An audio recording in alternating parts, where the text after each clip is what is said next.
Somebody going to put the case on? Don't, you know, can you call the case on?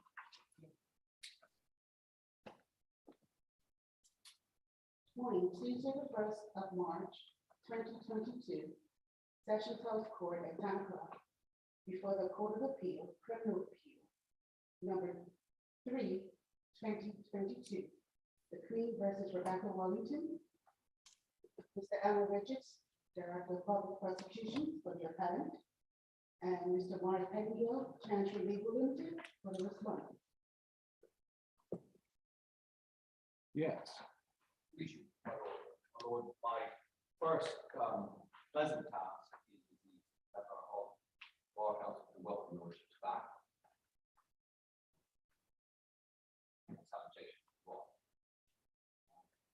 My second committee's task, my Lord, first on the culpable tardiness of my submission. I'm sorry to interrupt, my Lord President. I can't hear the advocate, whomever is speaking. I heard Mr. Richards' pleasant welcome, but after that, nothing at all. I think we may need to have counsel speak closer to the microphone. Right. Is that better? I'm afraid not, Lord President.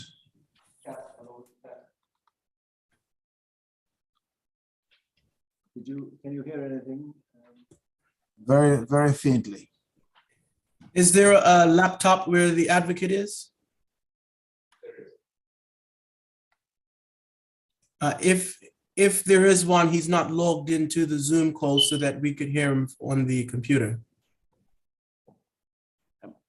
Dawn, where is Brian? Because he needs to be in the courtroom.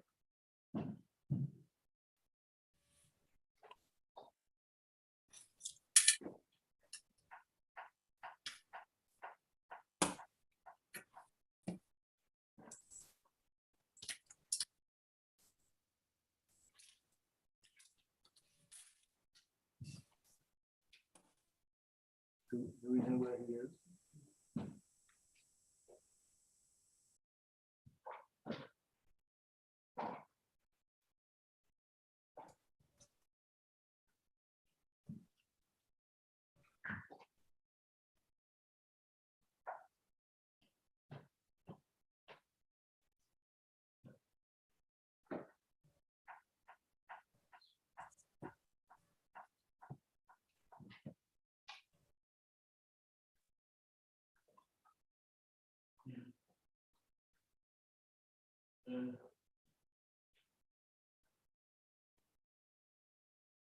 I think I would like to retire for a moment because they've left something behind, and we'll see what's happened with the computer man.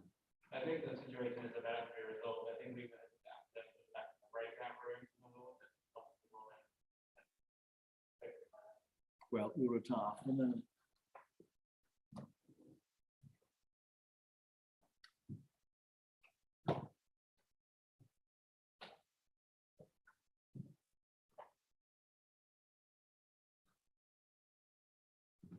Hello, Mr. Quayler, can you hear us?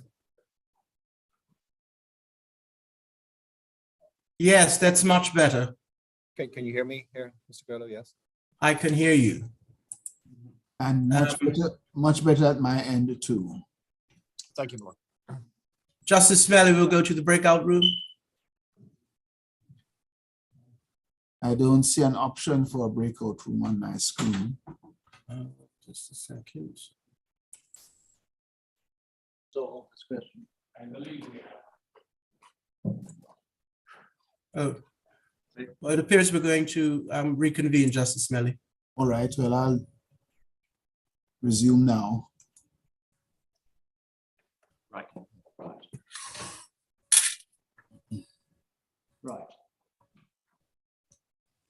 Yes. My Lord, just best for the record, repeat my salutations, greetings from the bar. Welcome your lordships back. My second ignominious position, my Lord, was my own mea culpa with regard to the tardiness of my submissions being filed. My Lord, it's all I can offer by way of feeble explanation on that. were some personal challenges with regard to last week, which regrettably caused distraction and my missing of significant communications. That was entirely my fault. Can't relate to anybody else's. I simply missed the communications that I should have had. As soon as I was informed, thanks to Mr. Coelho, I took about rectifying the situation immediately and endeavored to get them to your lordships as soon as I could on Sunday. Yes, well, we'll forgive you, but it was unfortunate, particularly as you and your assistant, as far as I can see, were copied in on all relevant communication. That, my lord, absolutely, as I said, but the fault there lies entirely with me. The only interesting factor on the copies, and I did mention this to Mr. Coelho, for some reason the copying in didn't come to me, but it certainly went to the office. Right. Apologies. Thank you. And somewhat confusing, we appear to have a documented respondent's skeleton submissions and I can't remember what the other one is called. Written Written submissions, submission. So The we diff- have same content with a different heading. and one is signed and one is not. Again, my lord, by way of explanation, my learned friend helped me out with this somewhat. There were challenges with regard to the uploading, which Mr. Coelho also assisted with. It's not going to change the name of the Yeah, I did. work from written to skeleton. Yeah, the first one should have gone as the second signed Right. one. I mean, they're both the same document, my lord. They were skeleton submissions. I apologize. I don't know Right, why. well, I mean, it's very confusing to have two documents, which in fact say the same thing, but until you've looked at them, you can't tell whether they do.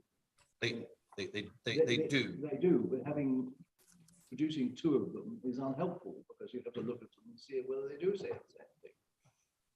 My lord, I wasn't aware until this moment that had even occurred. No, well, nobody seems to be aware of what's going on in your office. No, with respect, that the download is a drag. Well, the two documents came from your chambers and they're both headed respondent submissions, Yes, one ma'am. written, one skeleton, and they differ with little things like bold typeface and the signature. So it is what it is. Well, don't worry now, we have read them, both of them. Just before we start, can I make sure what we have all got? Yes. There is material on the cloud to which, speaking for myself, I have had intermittent access. And this morning on my personal computer had no access at all. When I did have access to it, there was a record of appeal in case 314, which incorporated the Supreme Court record. I have that now in hard copy. I'm not sure. We have in front of us two computers. One is for hearing what people say. The other was intended to give us access to the cloud. But so far, I understand that for some reason, it won't give us access to the cloud. I don't quite know what's going wrong. What that is the current position.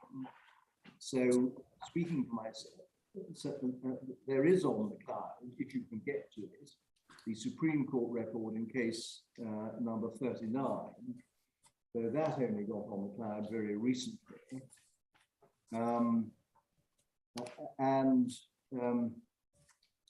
I have at present hard copies of the record of appeal in both 314 and 39, though in 39 it's the Supreme Court record of appeal. There were on the cloud, when you could get access to it, a bundle of authorities, but I haven't got a hard copy of that. What? I got presented with one this morning. But it's that thick.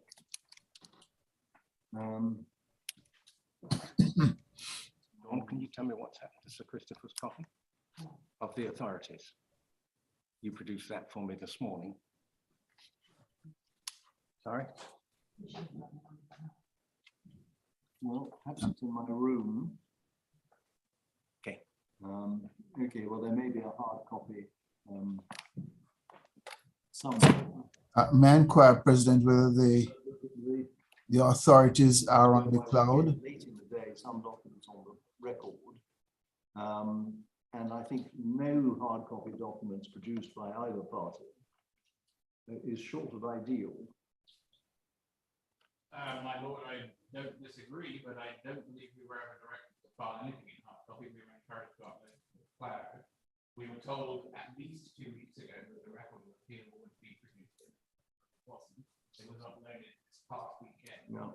Mr. Pennington managed to look at it before I did and noticed that something was missing. In fact, what was missing was effectively half the record because the Supreme Court record with respect to case 39 was completely omitted. Yes. And so I uploaded that yesterday evening, and I also, for convenience, uploaded a separate copy of the magistrate's judgment in that case because the record is really quite substantial. I also noted that there was some authority. Can I say Justice Smelly is wanting to make a comment? Yes, yes, that's right. I wasn't here, Mr. Richards. I noticed that a microphone at his location was muted, which is now unmuted, and that seemed to have helped. Thank you. Right. Well, I've now found my hard copy of the authorities. If you weren't asked to produce hard copies, it's not your fault that hard copies were not produced. But we're going to have an arrangement in the future in relation to appeals, that the parties are directed to produce at least some hard copies. Yeah. Because speaking for myself, I do not find it satisfactory to have to work only on the cloud. But if you weren't asked to provide them, and there's no rule saying you have to provide them, you can't be at fault for not having to provide. I thought that was standard practice, Mr. Richards, that as well as electronic copies, hard copies had to be produced. Well, it But was. that can be worked out with Mr. Coelho another time. I mean, certainly. Another time. It certainly used to be, but why? Well, we'll deal with it. I don't quite understand why it's changed, because and it shouldn't have done. Let's proceed. Right. There's one observation, please. I don't have the hard Justice copy. Smelly again. I don't have the hard copy authorities. Could they please be uploaded to the cloud? I will be able to access them, at least for downloading once they get there. Are they not on the cloud, Mr. Richards? Yes, they are. They Well, are? let me check that all of them are on the cloud. So the hard copy authorities that your lordship has, I assume, just to be able to. Of which we will probably look at very little, despite having 100 pages copied and numerous trees felled. Well, therein lies the downside of multiple hard copies, but there it is. Well, this is true. The case of Hina from the UK. Yes. Case of Kent Williams from this point. Case of Lockerdale from the UK. Case of Porter and Gill from the UK. Case of Robinson, the Commissioner of Police from this jurisdiction. Yes. And a case of Saxon from New Zealand. I don't believe there are any others. Well, I'm sure they're here.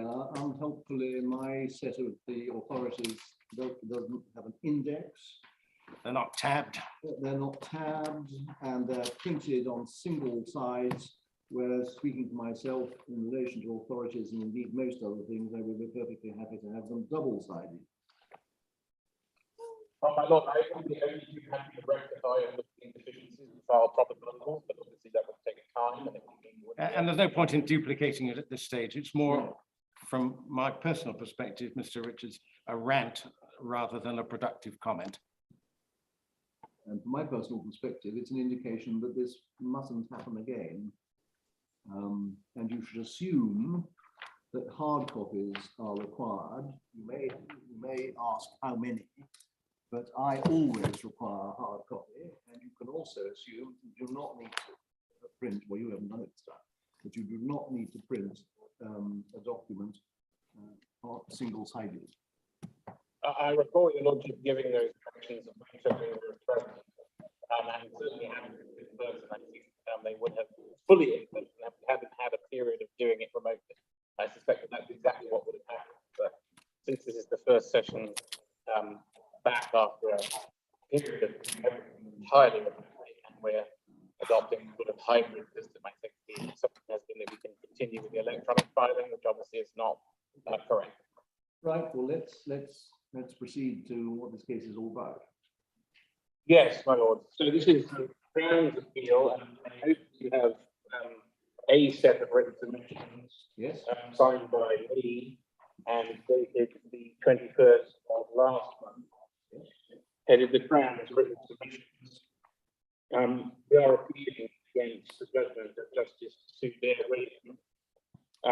The joint appeals from two prosecutions before the magistrate's court. For convenience, as the lordship has, can be identified as case 39 and case 314. On the first of those, which was complete the information 17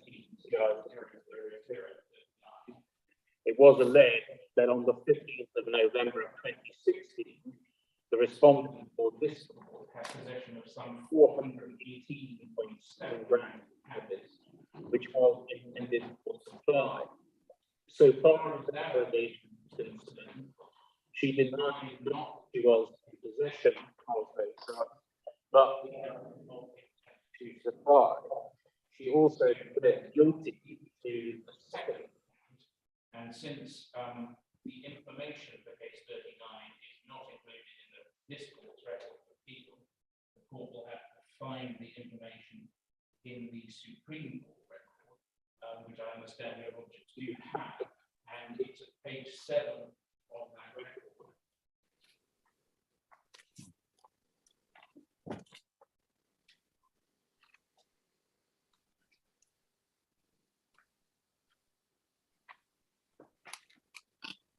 Looking at the information. Yes, my lord. So you'll see there that there are two counts. There are also two defendants, but as the lordships will probably have appreciated from your preparations for this matter, Dennis Robinson ceased to be a defendant as a result of a previous order of the Supreme Court finding that in his case, because he was being held on remand prior to trial, and they for various reasons may have to get into. He shouldn't proceedings against him should be stayed. And so when information 17 CR 00039 came on the trial for what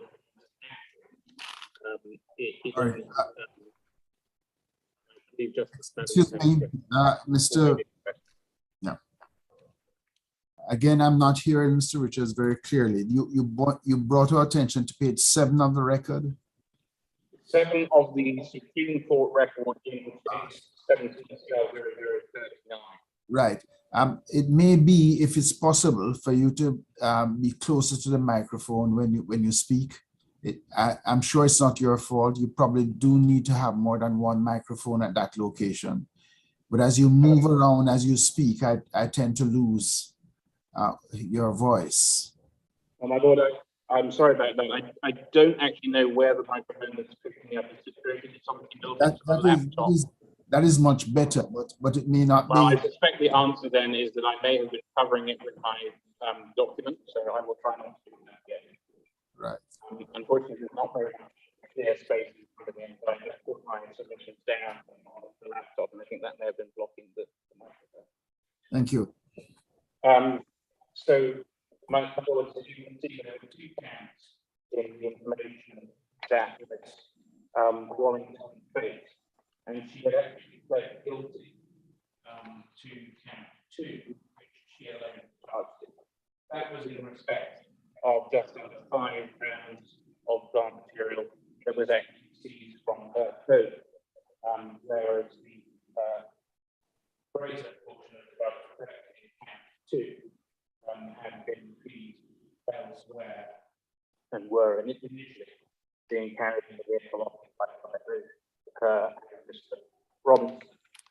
In the circumstances set out in more detail in the back In my respectful submission, it's important therefore to bear in mind, and seems to have been overlooked effectively by the Supreme Court judge, that the only issue before the Levy Magistrate was the issue of intent to supply as reflected in Cat 1. I pause here to note the material distinction I made between the legal law and English law, because the corresponding offence under English law requires proof that it was the person possessing who intended to supply it. The legal law is differently framed than the apparent various sections of the magistrate's judgment. Requires only that it be proved that someone intended that the drugs to supply, not necessarily the court did so. And I'll return to that point a little later if I may. But at this preliminary stage, I'd say it's important that the court should bear very much in mind that the Supreme Court did not have before it, as it seems to have assumed it did, convictions from the magistrate following trial on both counts of this information. And so far as that proposition is concerned, if your lordships look at the Supreme Court judgment, you will see One moment, that in paragraph 3, Just, I'm sorry, I've got a pile of paper which is going to fall apart if I move my knees, so bear with me and I will. What record was that, Mr. Richards?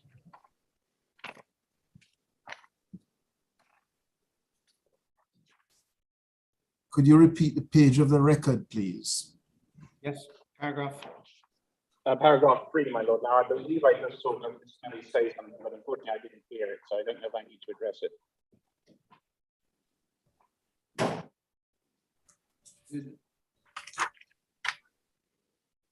Justice Bennett, did you say something?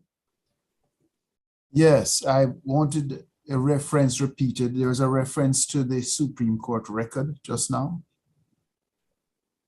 What I referred to, my lord, was the Supreme Court judgment, which is in this court's record. And I wasn't accessing it that way myself, but I can give you that page reference. I'm afraid I am having difficulty hearing you. I'm sure it's because of the position of your microphone. Well, I'm not obscuring it any longer, my lord, so I'm afraid I don't know why that is. But I think somebody is just going to try and assist. So I will mark that again and see if he can use it.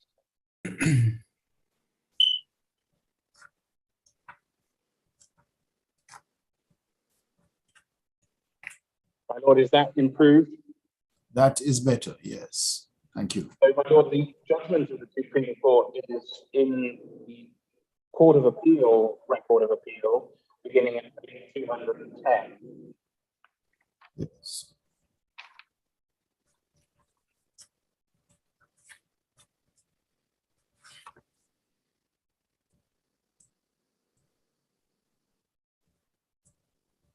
Yes, thank you. And in my respectful submission, if one looks at paragraph 3 and paragraph 4, then turns forward to the disposal at the end of the judgment, paragraph 35.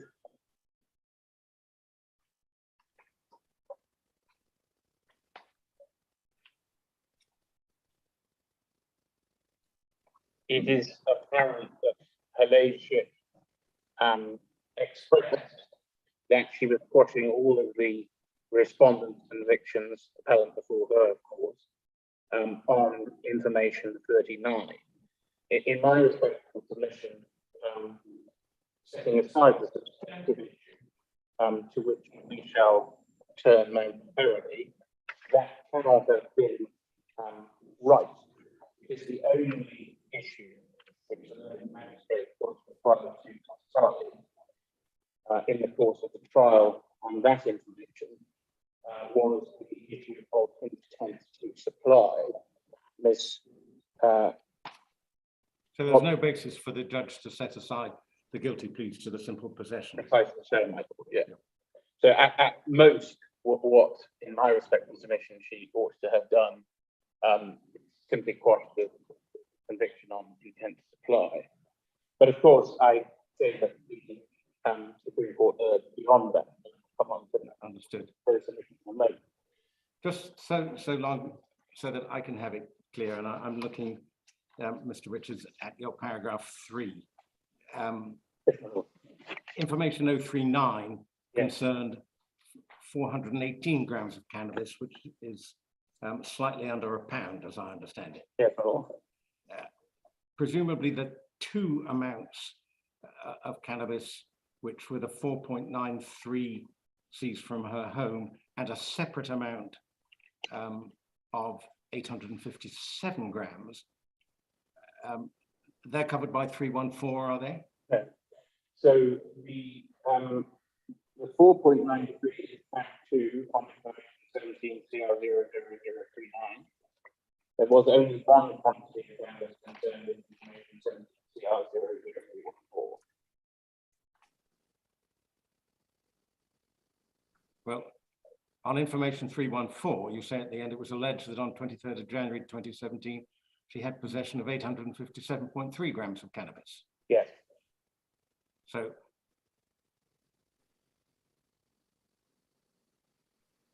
was the 4.93 a second amount charge under 039 or 314? 039. Yes. 039? Yes.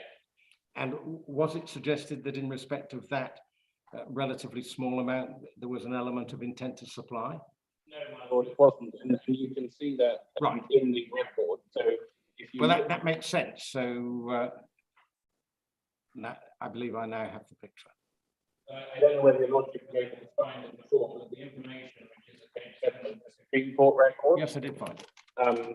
Makes this count 2 relates to the 4.93 grams. It doesn't concede the element of intention to supply. The problem is it doesn't say that, does it? Wallington only, but that's the 4.93. No, your lordship's not looking at the right information. I'm looking at page 7. Right, but it's not. The confusion, my lord, is that this part of the Supreme Court record never found its way into this court's record. So I'm So is it directing in your lordship- 314? Should I be looking at 314 or 039? 39. I'm looking at 039. And I've got on page 7 an information for an indictable offence of 1, both defendants, 2, Wallington only. Yes.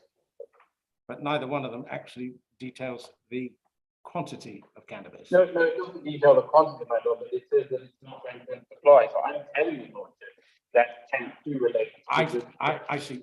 I'm sorry, Mr. Richards, a little slow there. I have it.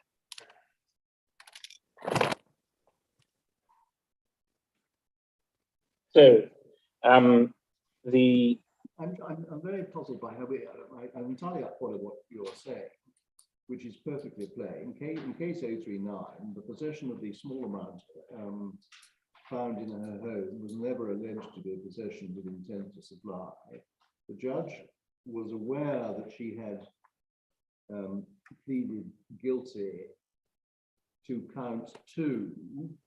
She was also aware, see paragraph 3, that all count 2, third line from the bottom, that all count 2 alleged was simple possession of cannabis. yes. So she didn't need the information to tell us that. No. Tell her that, because somehow or other she got that. Yes. But yet, she decided that the convictions, all the convictions, should be quashed. Did anybody think to tell her that there was a simple mistake in relation to count 2 or case 39? Well, we didn't get the judgment circulation in advance of the comment. It was just handed down electronically as a final judgment. So I apologize for I missed the opportunity, but I assumed that was that. The Supreme Court was conscious of Yes. since I was appealing anyway on the ground, I thought I could bring the issue here. Yes, So I respectfully agree with what you was indicating you don't understand why the Supreme Court expressed that it was wrong to do so. And that we may have to review the practice of not handing down judgments in advance. In England, they're always handed down in advance, and it avoids exactly the sort of problem that has here arisen. yes, and I would say that that does happen, not in every case, but it does happen. Certainly, Justice Williams on a number of occasions, my experience, provided us with a draft in advance comment. I believe, I'm sure that she did in fact adopt that practice in respect of the Brown that your lordship has before you, but not in respect of the other. So that obviously Right. May I ask whether, my lord, I don't propose. Yeah.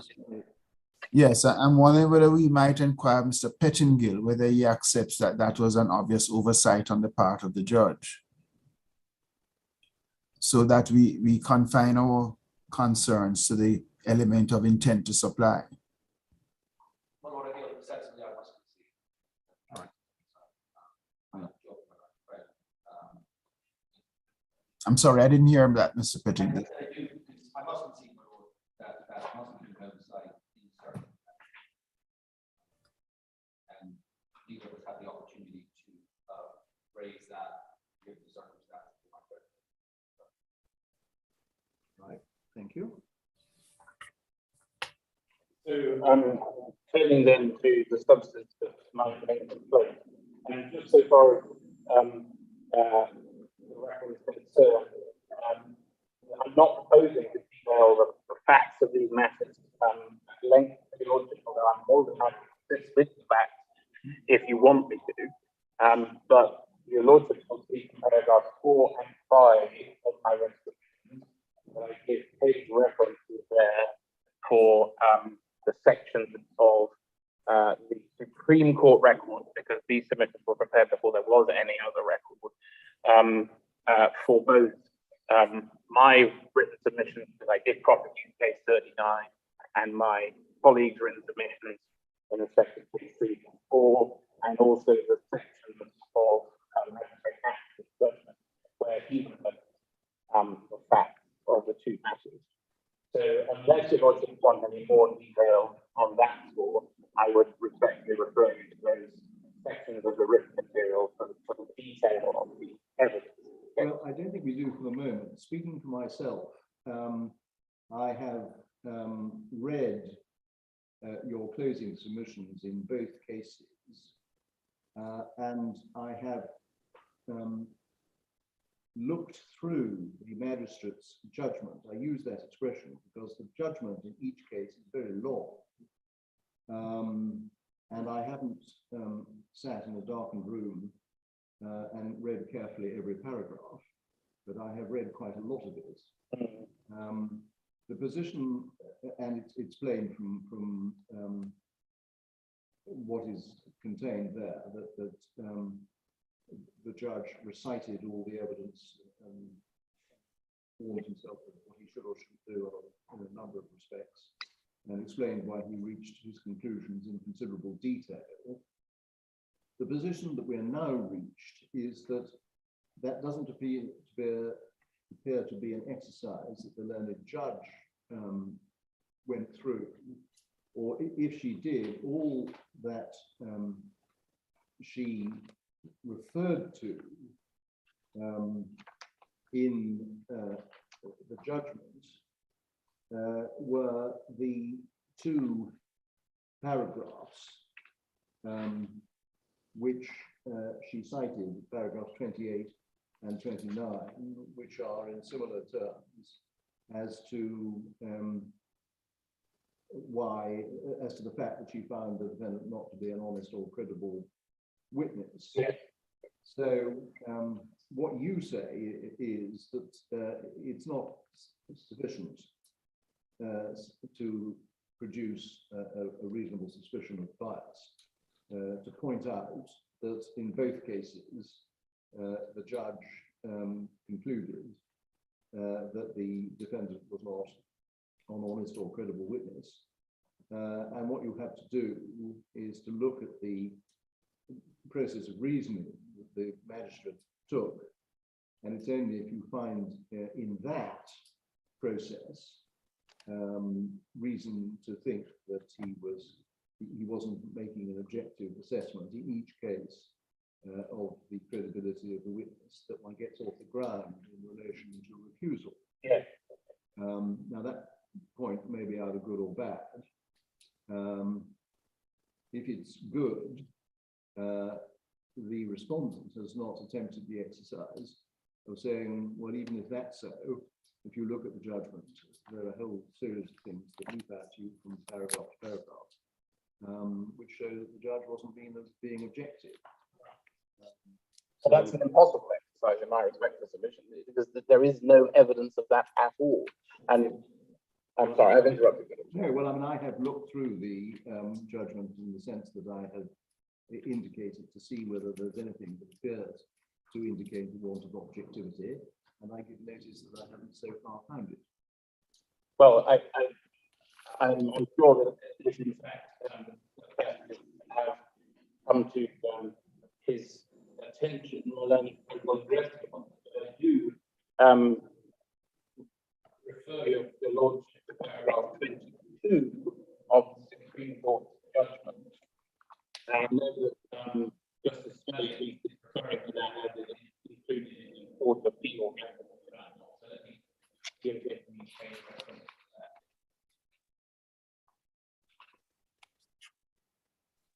It is in the record of appeal, this court's record of appeal, it is page 218.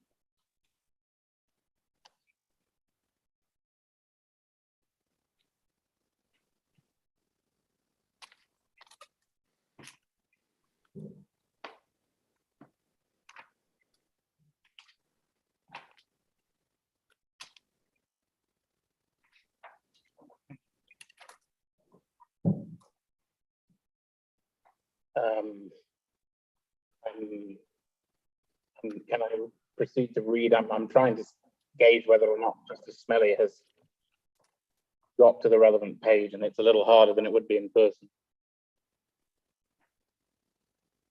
Please proceed, Mr. Richards. Justice Smelly, have you got to the relevant? Yes, please proceed. Thank you. So, On the appellant's case, appearance of judicial bias arose on account of the fact that magistrate actually judged the trial of fact and law, tried case 39 and case 314 within a dangerously proximate period. Mr. Pennington argues that the risk of bias is visible through select portions of magistrate judgment where he conflated actual issues between cases. Mr. Richards, do you use the words dangerously proximate period? I had thought reading the judgments in the two magistrates' court cases that both concluded on the 10th of September. Is that correct? The evidence is both concluded on the 10th of September. Yes, right. That's right. So what had happened? But were the subsequent submissions? I believe that closing submissions were filed in writing in respect of those matters. Yes. Right. So it was in fact the last appearance of counsel before the magistrate.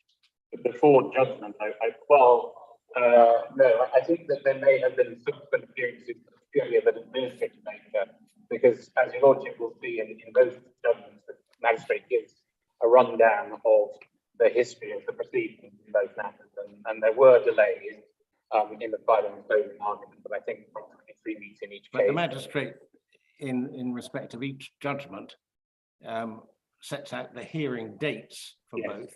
Yes. And the last date given in respect of both of them is 10th of September, which would suggest that he didn't hear oral submissions at a subsequent date. He did not hear oral closing at all. Right. In either matter, they were all done in writing. Right. In both matters. And your lordships have those. The ones in respect of case 314 are in this court's record, and the ones in the case 39 are in the Supreme Court record that was uploaded yesterday.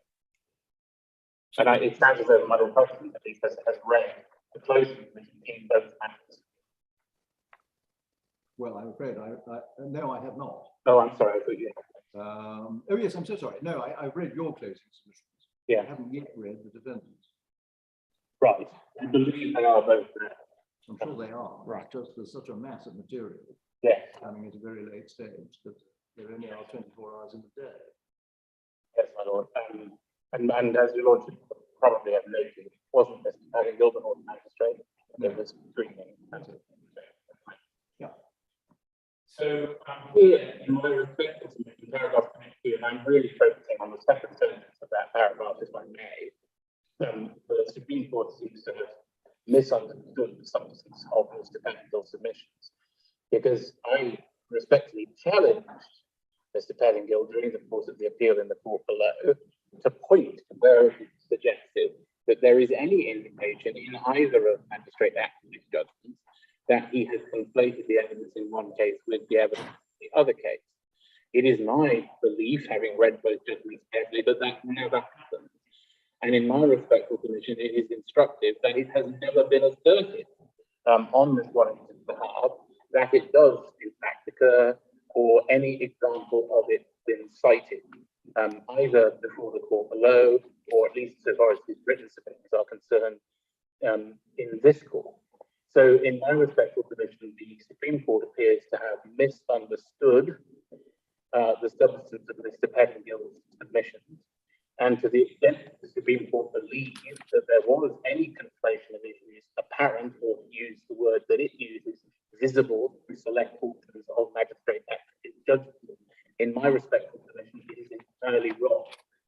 Now, ultimately, of course, the lordships have the ability to assess both those judgments at such length as you deem appropriate, but it is my belief, my submission, that no matter how long you do it, you will not find an instance of the evidence in one case infecting.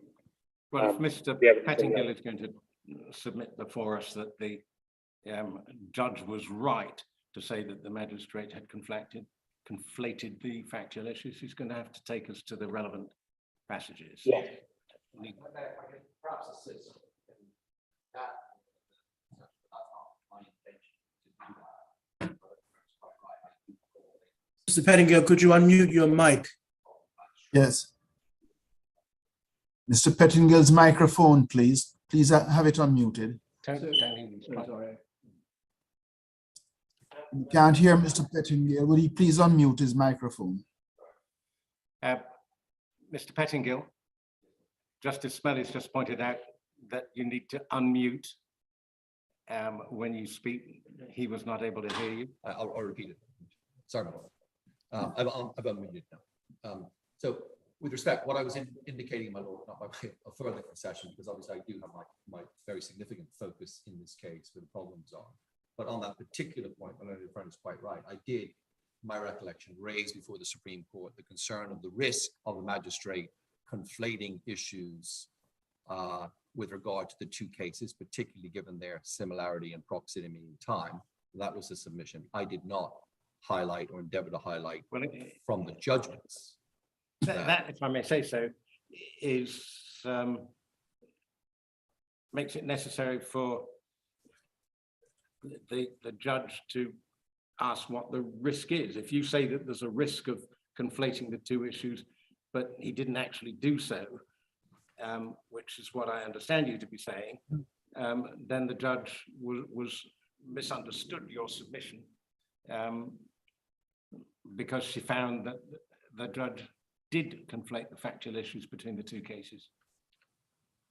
She did, my lord. I with respect, what I'm indicating is that my submission was not an exercise of endeavoring to take the judge to comparative analysis paragraphs.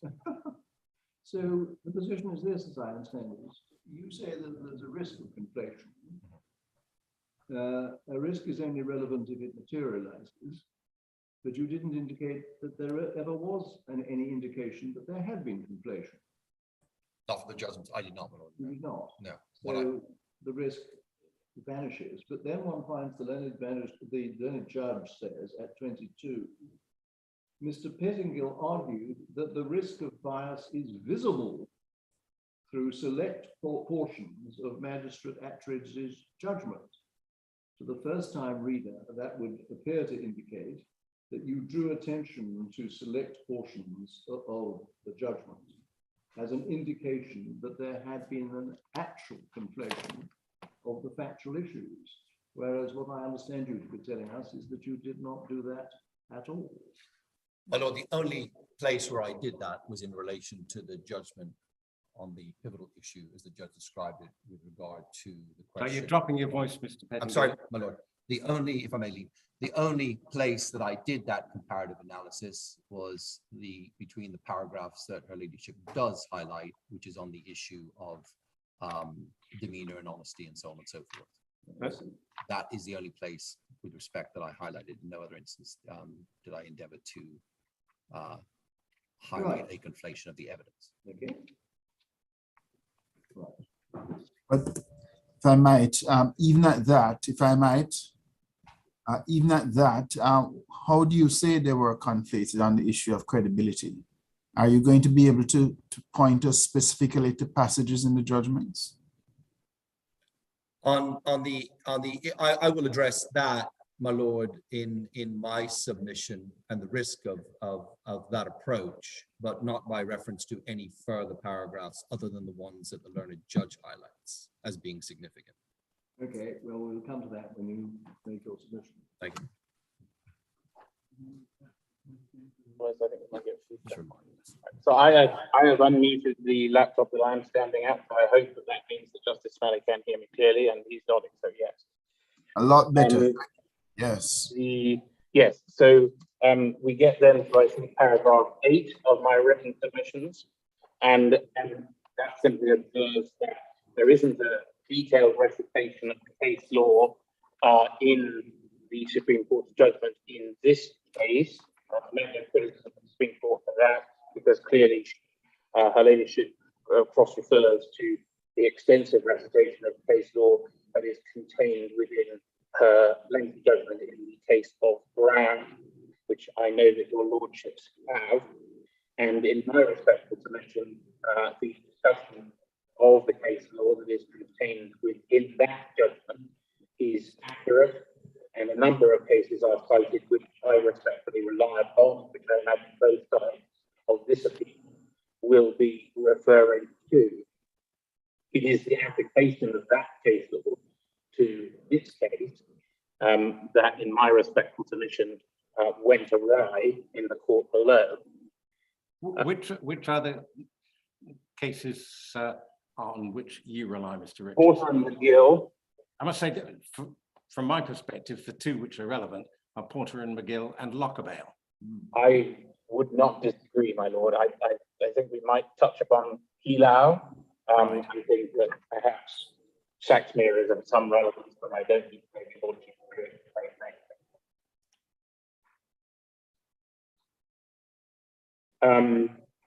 Yes, so Porter and McGill, and I can happily take your lordships to the precise passage of the judgment, which I have in front of me if need be, but I think it's a very simple statement of law contained within what is otherwise a very lengthy judgment that deals with a number of other issues. And so technically it may be more laborious than perhaps proportionate. But your lordships will see, if you look at Porter and McGill and the speech of Lord Craig Hare, referring now to page 494 of the law report of that case, the very bottom of that page, his lordship says, after a discussion of increasing. Give me a second.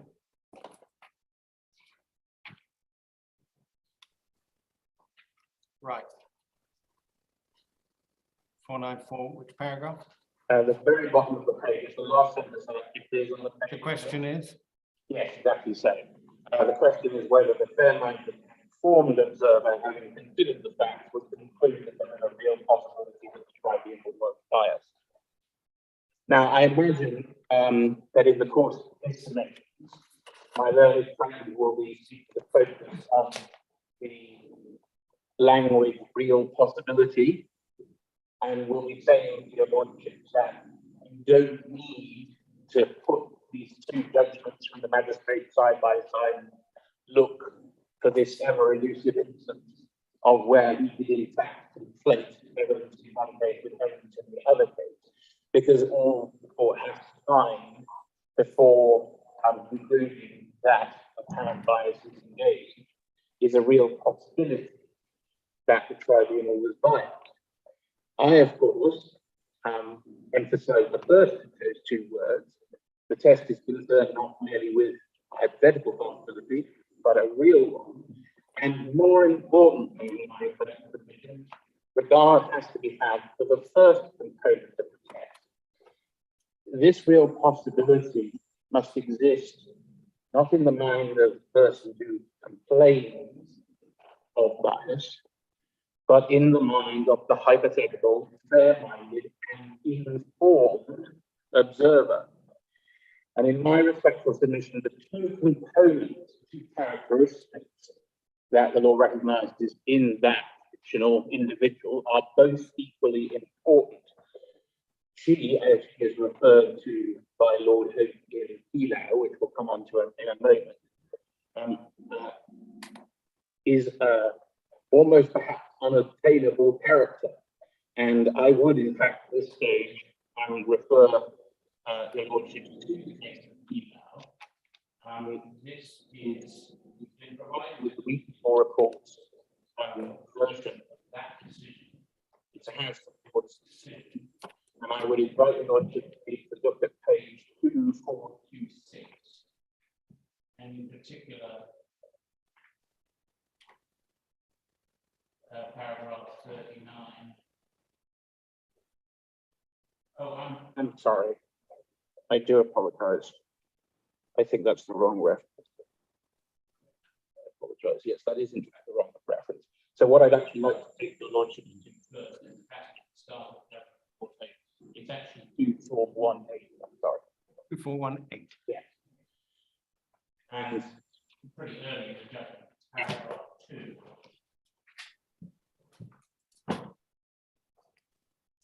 The observer. I'm sorry, I'll wait for an indication before I commence. I'm afraid you may wait forever because this material has no index and no Christopher, tabs. I've got a spare. Absolutely unusable. What the court, I mean, you did say earlier you don't want us to wait for truth, and I do understand that. But I mean, the reality is, if the court is going to find the process of deliberation additionally laborious because of the state of the material, I'm sure that we can between us file a better set of materials. We don't need to have it duplicated. What would be helpful, though, and which can be done at this end, but has not been done, is to put it in a binder with tabs. Well, we've had it all printed out. Yes. But it's all been printed out single-sided, Yes. and without tabs and without an index. Well, would it assist the court if the parties took on that responsibility? No, we don't want it again. No. I mean, to take the material we already have, put it in a better organized form. That would help. Well, I don't see. I mean, we're not going to stop hearing No, submissions. we're not going to stop hearing it now. Oh, no, I wasn't proposing. No. Well, if I could perhaps talk to the court assistant, that's something you can do, isn't it, Dawn? Yeah, it can be done at our end.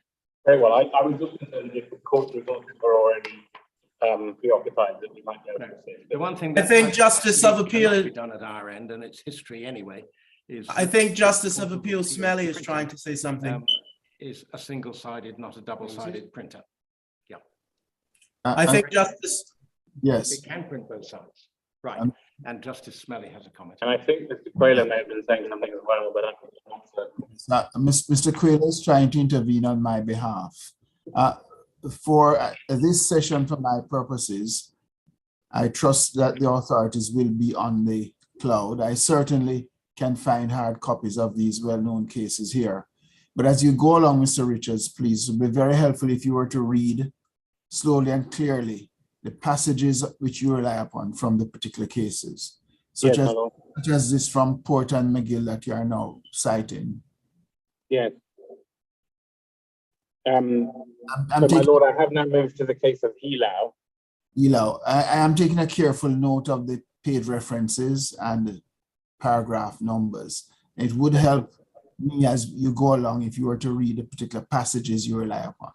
I don't And know I- whether Justice Before you Smelly go can on, act- Justice I don't know Smelly, whether do you Justice not Smelly have, can act- Sorry, Mr. Coelho, you go ahead. I'm asking if Justice Smelly has access to the cloud presently, or do you need me to put the authority up as Mr. Richards goes along? Well, I hope I'll be able to access the cloud when we break. I am not on it as we are going along. Okay. But I'm not perturbed because these are well-known authorities, at least for this particular hearing. But it would be helpful to have the passages read out. Thank you. Well, a reading out of passage is exactly what I propose to do now. So we're looking now at the case of 2418.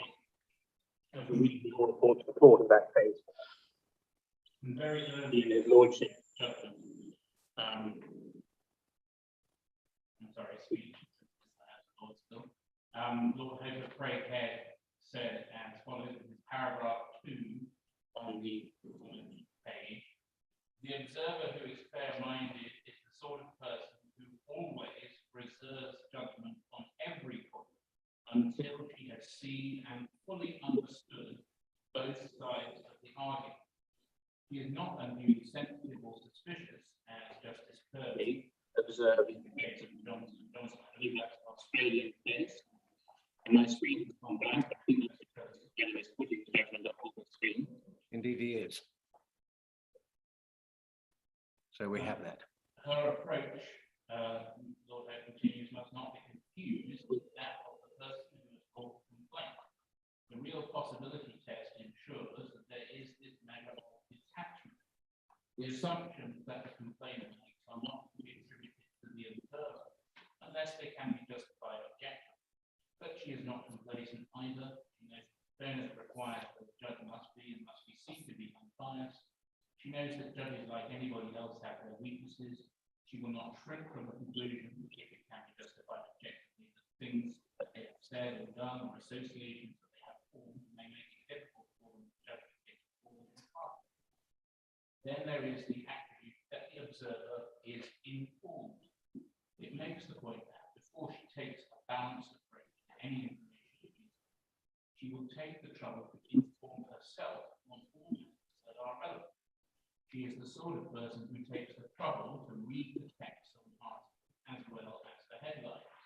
She is able to put whatever she has read or seen in overall social, political, geographical context. She is fair-minded, so she will appreciate that the context forms an important part of the material, which she must consider before passing judgment.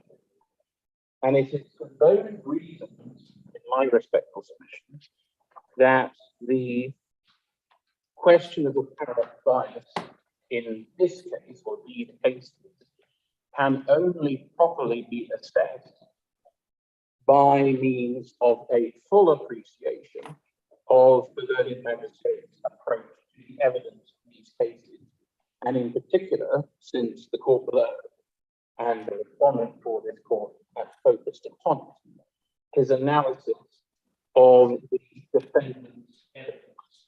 The respondent to this court, Wallington, in the course of her evidence in the two trials before the magistrate's court.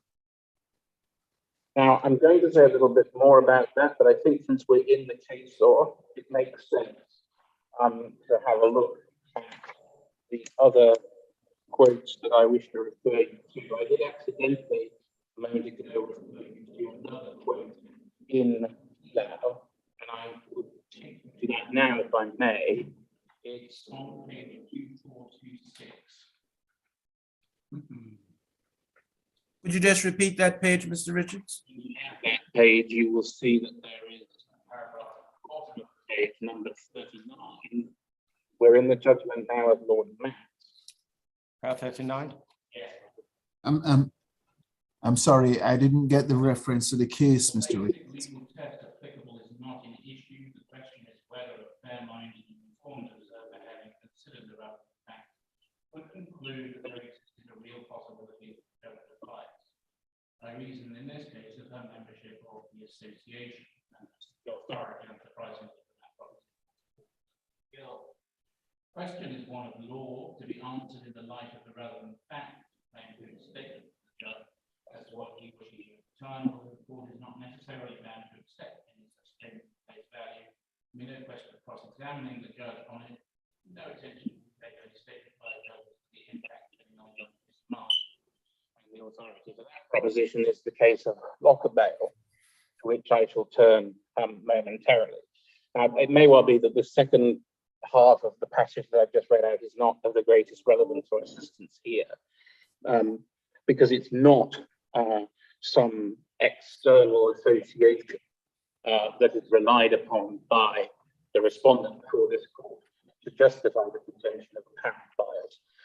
But that is, in and of itself, in my respectful submission, is instructive, because the vast majority of situations where apparent bias has been found by the courts are situations where it is some external involvement that justifies, in matters somehow related or connected with the litigation, that it's asserted justify the finding of apparent bias.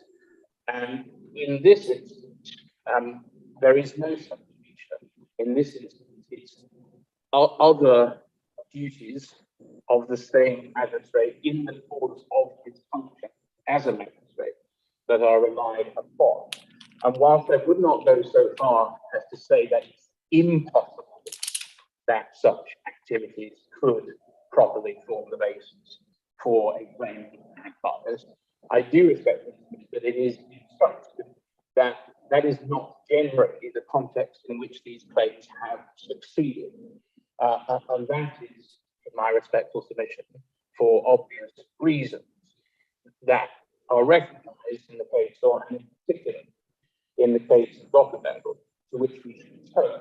But if I can just pause briefly for a moment on the first half of that extract from Healy, it may well be that it's not controversial, but obviously the right of appeal that we have to for is limited to a point of law alone.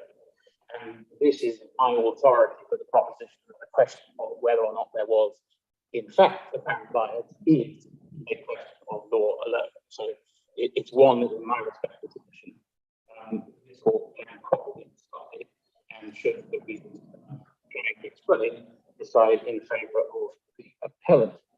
Was it ever suggested to the learned magistrate at any stage in either of the cases that he should recuse himself? No, that's my answer. I will say a little bit more about it because I understand that that answer may be disputed.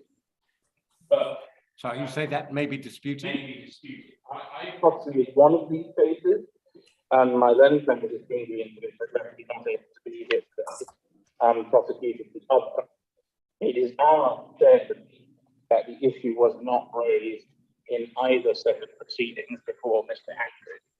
And that is consistent, respectfully, with what his worship said in the report to the senior magistrate, which he filed under section 13 of the Criminal Appeal Act. Now, taking you look at that document, I believe that it is in this court appeal, and that in fact will be the last contained within that. No, I'm sorry, that is not part of it. It's at page 205 or 6, I think. Yes, I think your lordship is 205 of Yes. 314 for convenience. Precisely so. Which I might say, Particular paragraph this 7. particular magistrate gives a very much fuller report than one has seen from other magistrates. Yes, I don't think I've seen one of these before. Usually what is said is confined to what is essentially the last paragraph of this, and I have nothing Yeah, well, to say. that's my experience.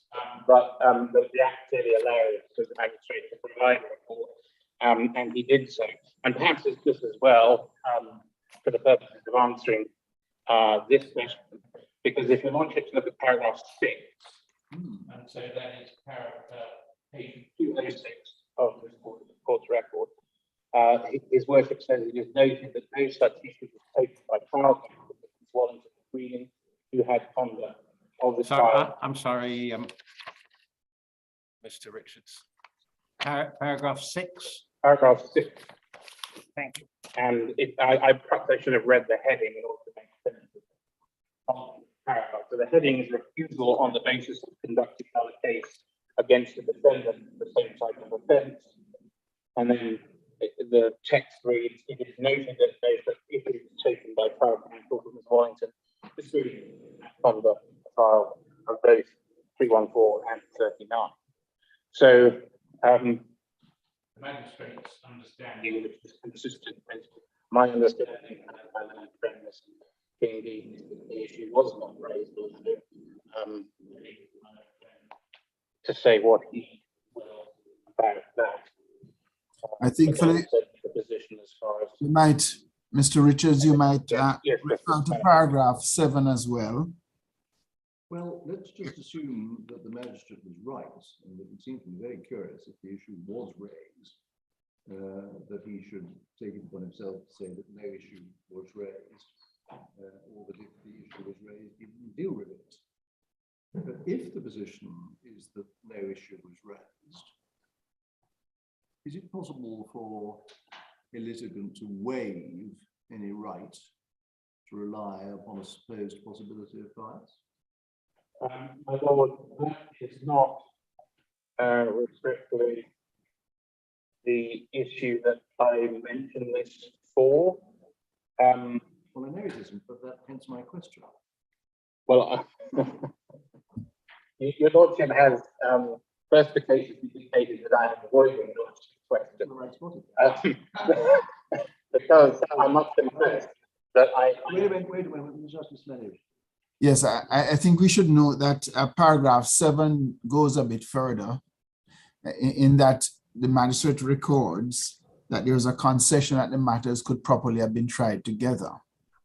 So while we are discussing this issue, we should note that as well. Yes. Yeah. yes, and that is something that I do come on to in my written submissions, and which it's a point which the Supreme Court addressed. Sorry, can we deal with one matter at a time? My brain can't really do more. Your lordship has remembered that I still haven't answered your question. Yes, and I don't know of any case law that says that you can't raise this claim if you didn't raise it in the court below.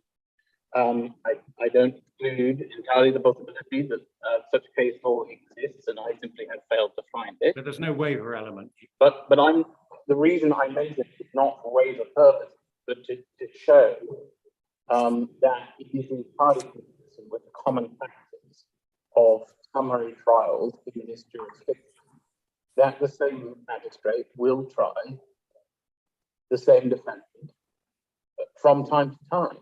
And obviously, in the case of defendants who find themselves frequently before the courts, of whom there are regrettably several, that will occur repeatedly. And it is no discredit to Ms. Greening in my respectful submission that recognizing that that is the practical reality of criminal litigation in this jurisdiction, she did not seek to challenge the magistrate's ability to try these two cases. Well, let's just see where that takes us. Be it assumed for the moment, I mean, you're not pursuing a case on waiver, and be it assumed for a moment the doctrine doesn't apply. What we are concerned here is whether that mythical being referred to in the authorities as the reasonable and fair-minded observer who's taking into account all the relevant facts and informed of everything, would think there was a real possibility of bias. If the position is that experienced counsel for the defendant never makes the suggestion that there should be recusal, it might be thought that that counsel could be treated as a paradigm example of the mythical being whose approach we're required to adopt. I agree, my lord. I think it's also relevant for that reason. I'm grateful to your lordship for having encapsulated it. So I think you can properly take account of the fact that it wasn't raised for at least those two reasons. But I don't say that simply by virtue of the position that seems that was taken before the magistrate's court, that automatically means that no subsequent complaint can be made, because I have not been able to find any authority for that proposition. Now, my lords, I'm being advised by that the audio, I assume that in particular my audio is very poor, and I have been provided with some additional hardware that might help resolve that issue. But I don't know whether I should plug it in and give it a go, or whether Mr. Mello should come and fetch it first. Where is Mr. Mello? Thank you very much. And just before you kick off again, Mr. Richards, Mr. Justice Smelly has something to say. Yes, as simply observing that since you have had your since you have had your microphone on your computer on, that has been. Sorry, Tony, could you start again? Yes, since Mr. Richards turned the microphone on his computer on, that made a huge improvement, but it can get better. So if you have been given another microphone, that might improve things further. Yes. Well, it sounds as though it's worth a try.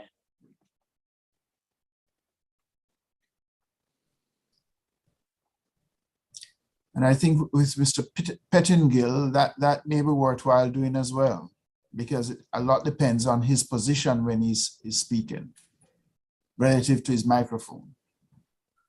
Mr. Richards, have you plugged in a substitute so we should hear you and see if it makes a difference? Yes, the device is still setting itself up at the moment, but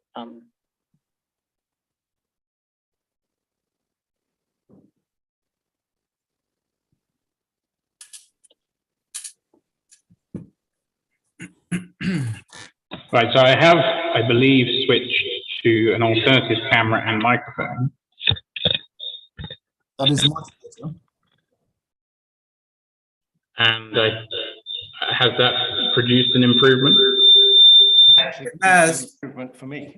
For my part, it has, but there's a feedback coming through now. Yeah. I'm hearing an echo of myself louder than it was before. What should I do about that? Yes, I hear the feedback as well. The rain in Spain falls mainly on the plain. So that's done the feedback Yeah, problem. we can solve the feedback problem. Perfect. Are we still able to hear Justice Smelly? Should he say no? Very well now. Yes, thank you. Yes, well, quite well. Good. Thank you very much. Right, so let's solve the word problem. Yes, so I'm grateful to your lordship. I do respectfully adopt that. Now, have we dealt sufficiently with your lordship's question, or was there more that you had for me on that? No, I don't know that, yes. Thank you. So we'll turn then, if I may, to the decision of the Court of Appeal in Lockerdale.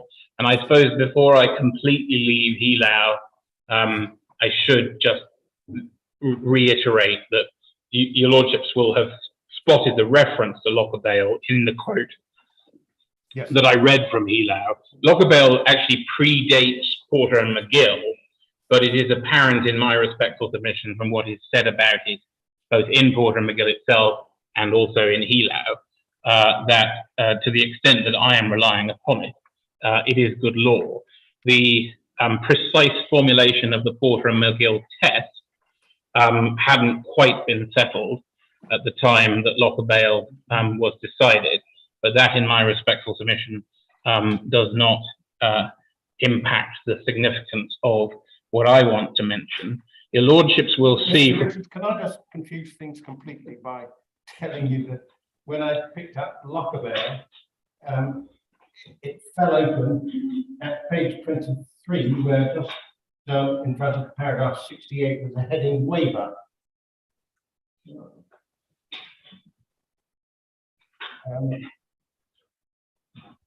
I haven't read it, so they could have asked the deputy judge to recuse himself in order for the proceedings to be started before another judge. Yeah, I mean, I don't doubt that there may be substance in that from the perspective of civil proceedings. But Well, I'm just looking at paragraph 69. I'm not sure how it comes out.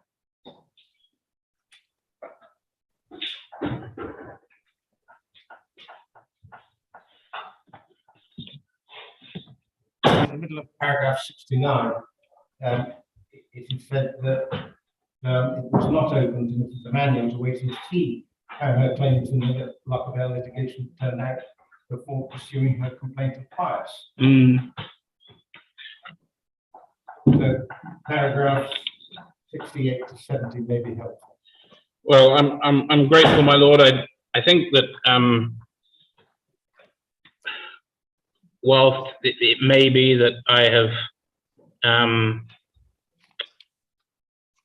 not dwelt upon that issue as much as perhaps I ought to have done, it certainly seems superficially that waiver is a concept more applicable in civil proceedings than criminal proceedings. Right. I took you to a different place than you were planning on taking us. Well, properly so in the circumstances. It just so happens that that is where the judgment fell open, my lord, and I'm grateful.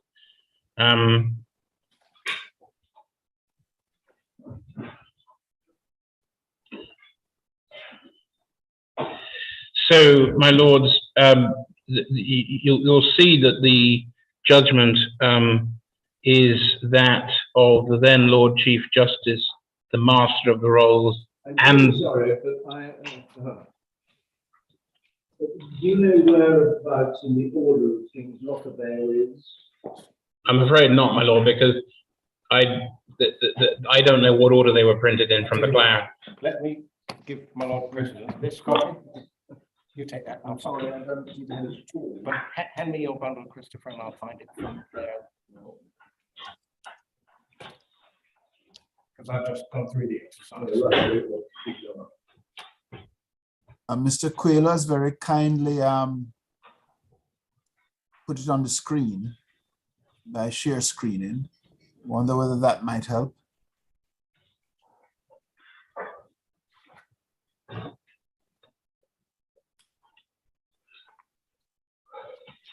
It is very hot in here, or at least I feel that it is. I don't know if that's anything that anyone else is experiencing, and whether if they are. Just out of curiosity, are the parties in Bermuda hearing Justice Smelly and I? Right. Right. So, my lords, this is the judgment of the then Lord Chief Justice, Master of the Rolls, and the Vice Chancellor. Not three individuals who sat together very often in the Court of Appeal, one suspects, but obviously there was good reason for them to do so on this occasion, and good reason for us to accord the judgment some deference. The Lord Chief Justice at the time was Lord Bingham, who of course also participated, I pause to note, in the decision of the House of Lords in Porter and McGill. The paragraph to which I respectfully refer your lordships is paragraph 25, which is on page 11 of the judgment.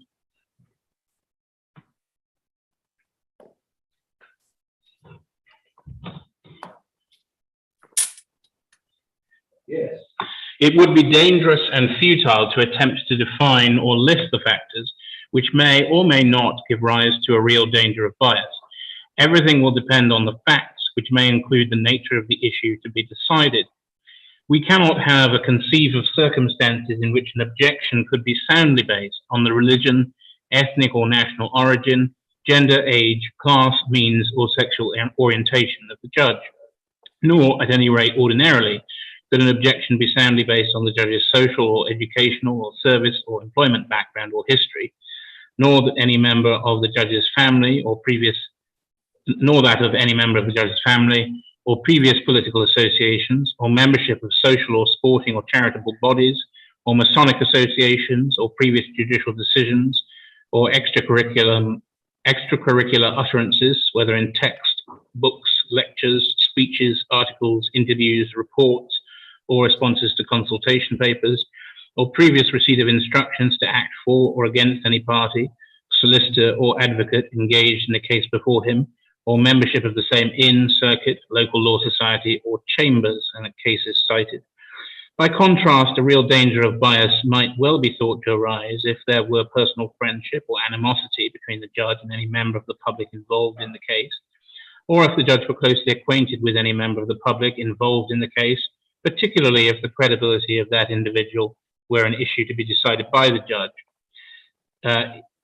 I'm sorry, I slightly lost my place there. Or if in a case where the credibility of an individual were an issue to be decided by the judge, he had in the previous case rejected the evidence of that person in such outspoken terms as to throw doubt on his ability to approach such person's evidence with an open mind on any later occasion, a passage which I imagine my own friend will rely upon, but it continues. Or if on any question at issue in the proceedings before him, the judge had expressed views, particularly in the course of the hearing, in such extreme and unbalanced terms as to throw doubt on his ability to try the issue with an objective judicial mind, or if for any other reason there were real ground for doubting the ability of the judge to ignore extraneous considerations, prejudices, and predilections, and bring an objective judgment to bear on the issues before him. The mere fact that a judge earlier in the same case or in a previous case had commented adversely on a party or witness, or found the evidence of a party or witness to be unreliable, would not without more found a sustainable objection. In most cases, we think the answer one way or the other will be obvious. But if in any case there is real ground for doubt, that doubt should be resolved in favour of accusal. We repeat, every application must be decided on the facts and circumstances of the individual case. The greater the passage of time between the event relied on as showing a danger of bias in the case in which the objection is raised, the weaker, other things being equal, the objection will be.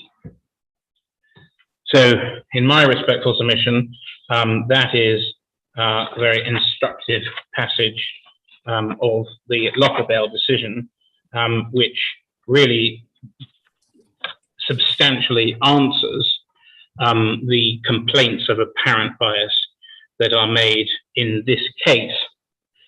The Supreme Court held that an informed and fair-minded observer would surely find that there is a real risk that the magistrate would have been partial to his earlier opinion of Ms. Wallington's lack of honesty and credibility in one case when assessing the question of her truthfulness and credibility in the latter case. And that is set out at paragraph 30 of Justice Subir Williams' judgment. In my respectful submission to this court, that apparent attempt to tie the apparent bias test to the facts of this case ignores the guidance to be taken from the passage in Lockabell that I have just read to the court. The fact that the magistrate, analysing the evidence in case 314, had come to the conclusion that, and I'm quoting now, the explanation that Ms. Wallington has provided in respect of being set up is, in the court's view, both implausible and incredible, cannot reasonably be characterized as so outspoken as to throw any doubt upon his ability to approach her evidence in another case with an open mind. And particularly, Mr. Richards, the Supreme Court Judge, Justice Subir Williams, does not point to any instance where the magistrate commented on the credibility of Ms. Wallington in, quote, extreme and unbalanced terms. Precisely so, my lord. In fact, all he said, to continue paragraph 13 of my submissions, is that he did not find her to be a witness of truth in that regard. And without more, Lockabell would say that's not sufficient. Exactly. Was Lockabell cited to that judge? I don't believe it was, my lord, but we know, of course, that she was aware of it because she adopted it by reference to the decision in Brown. Yes. And she went right through the authorities in that case. Yes. I might say that in the last month, I think I've had 3 cases where Lockabell has been cited. So it's in fashion at the moment.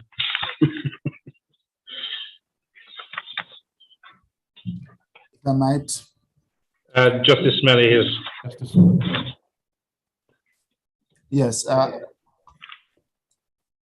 It seems to me that at the heart of your submissions is the consideration of what it is that is at the nature of the judicial function. Yes, You rely on that passage in Lockerbale, which would impute to the reasonable and informed observer an understanding of the nature of that function. precisely so, my lord.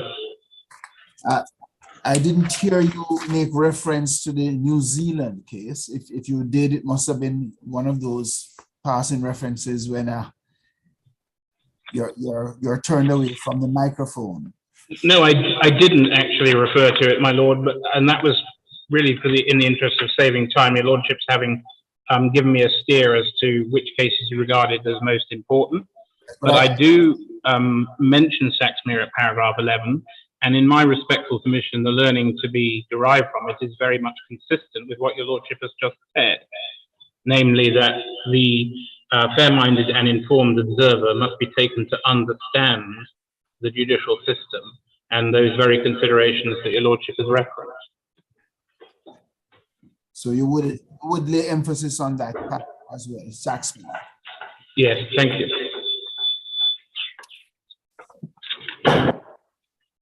What is it about the judicial system that the fair-minded observer understands? Well, we can do no better, I suspect, than referencing Justice Blanchard in the New Zealand Supreme Court decision. I quoted at paragraph 11 of my submissions. Yes. The observer must be taken to understand three matters relating to the conduct of judges. The first is that a judge is expected to be independent in decision-making and has taken the judicial oath to do right to all manner of people after the laws and usages of, in this instance, New Zealand, without fear or favour, affection or ill will. Secondly, a judge has an obligation to sit on any case allocated to the judge unless grounds for disqualification exist. Judges are not entitled to pick and choose their cases, which are randomly allocated. Thirdly, our judicial system functions on the basis of deciding between litigants irrespective of the merits or demerits of their counsel. That latter consideration less relevant. That's, well, I'm not sure that all those considerations are not somewhat less relevant. The judge is expected to be independent in decision making. That means that he mustn't allow his decision to be influenced by the views of others or the like. To be able to do right to all manner of people without fear or favour, well, so be it. No obligation to sit in a case unless, an obligation to sit unless grounds for disqualification exist. Well, grounds for disqualification would exist if he should recuse himself. And the judicial system functions on the basis of deciding between litigants irrespective of the merits or demerits of their counsel. Well, not true. Yes. I mean, as you said, I mean, most of the cases where the judge is said to have been advised to recuse himself, this because he has some connection with a witness or a party or a cause. This case is potentially unusual because the complaint is that he sat in case one and then also sat in case two against the same defendant. And the credibility of the defendant was an issue in both cases. Yes. But you say, as I understand it, it can't be right, simply because the credibility of the defendant is an issue in both cases. The same judge can't decide. I agree, my lord. I do think that if a judge were so outspoken or unbalanced in his findings in relation to a witness, to use the language of Lockerbale, that could properly call into question his independence. And so I don't disavow entirely, at least the first and second of the factors that are mentioned in the quote that I have read from Saxmere. My point is simply that in this case, there is no such outspokenness or imbalance in anything that the learned magistrate said or did.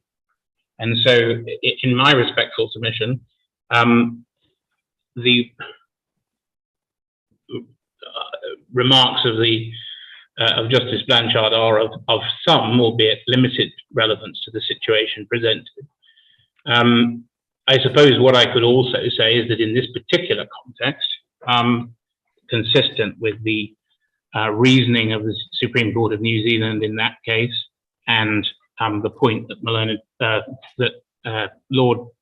my Lord Justice of Appeal Smelly has raised, that we must impute to the well-informed and fair-minded observer for the purposes of this exercise an understanding of the practical realities of the magistrates' court in Bermuda, and the fact that there are only 5 full-time magistrates, not all of whom regularly sit in crime, and that in fact on a daily basis the same magistrate is generally to be found presiding in the main criminal trial court, courtroom number 2.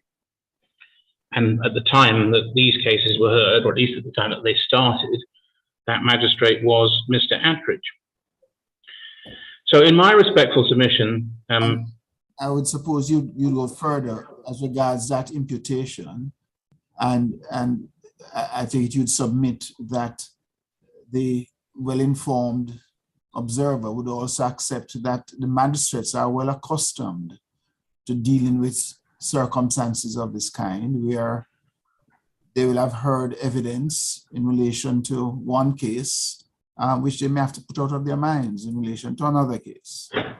Yes, and in fact, my lord, they may even hear evidence in the same case that they have to exclude from their minds when they come to an ultimate judgment in the matter, because sitting as both a judge of law and fact, they have ultimately reached the conclusion that potentially very probative evidence against the defendant should not be admitted because it is too prejudicial.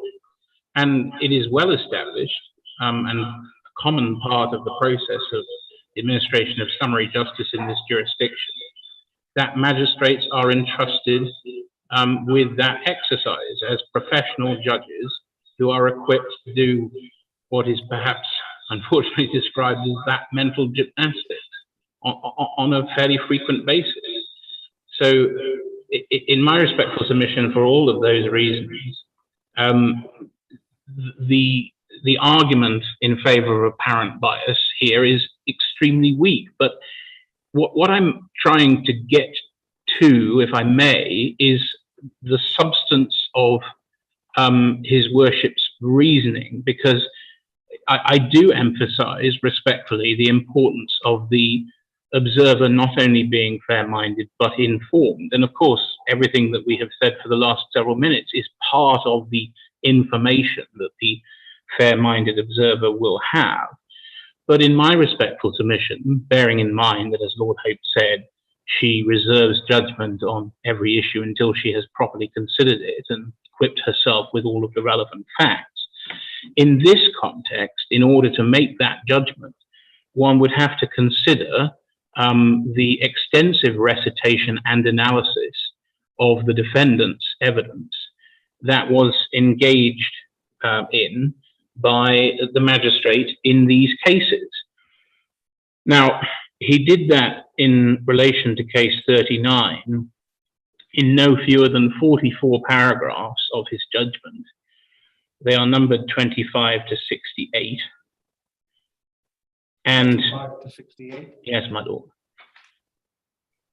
And it is perhaps instructive to note that in that case, the learned magistrate was presented with a defendant who had changed her mind about the explanation for the drugs, not just once, but twice. In her first police interview, she had accepted knowledge of and responsibility for them. In her second interview, conducted later the same day, she disavowed those same drugs entirely. And then in her evidence before the magistrate, she again accepted custody of all of the drugs, although she stated that some of them properly belonged to an unnamed friend who had assisted her in acquiring them. In my respectful submission against that background, it is unsurprising that the magistrate concluded, as he did, that having regard to her demeanor and the evidence she gave in this case, as well as the prior versions provided in her police interviews and in all the circumstances, I do not find the defendant to be an honest and credible witness. That, in common with what he said in case 314, which I have already read to the court, was a carefully calibrated and measured conclusion as to the credibility of Miss Wallington, which was clearly rooted in the evidence that the learned magistrate had heard. So far as case 314 is concerned, the corresponding passage of the, or passages, sorry, of the learned magistrate's ruling are paragraphs 56 to 81, where again there is an extensive recitation and analysis of the respondent before this court, defendant in that court, her evidence,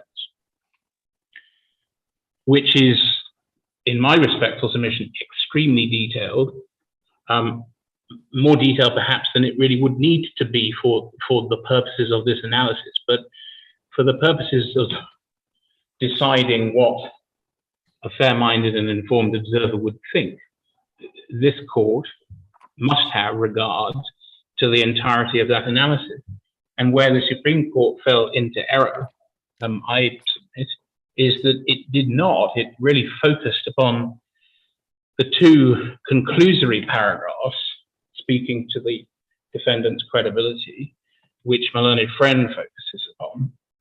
And in doing so, it substituted the judgment not of the fair-minded and informed observer, but somebody else. And in my respectful submission, that means that the finding of apparent bias was not in accordance with the law and should be overturned.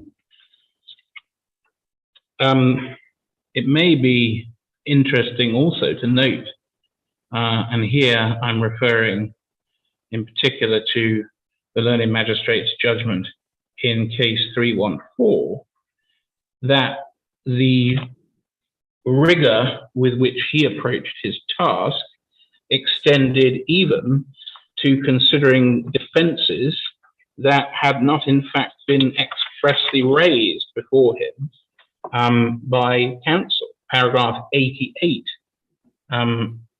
shows an instance of that.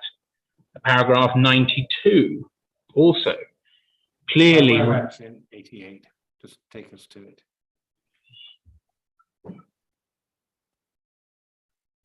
However, whilst on the one hand the prosecution submit the explanations the defendant has provided is both implausible and incredible, they appear to submit in the balance of paragraph 5 of the written submissions that even if the court were to accept the defendant's evidence, she discovered the drugs on the wall of the trash can, the defendant knowing or suspecting the contents of the bag to be cannabis and having it taken from the garbage and placed it first in the laundry room and under the flower pot in the hedge line of the property, has exercised dominion and control over the drugs with the requisite state of knowledge, and was thus without doubt in possession of the cannabis. And given the apparent defense submission that the reason on the defense case that what the defendant did does not amount to possession is predicated upon an unavailable defense, which on the authority of Murphy would not have been made out even if it were available, that submission by the prosecution is hard, if not impossible, to resist.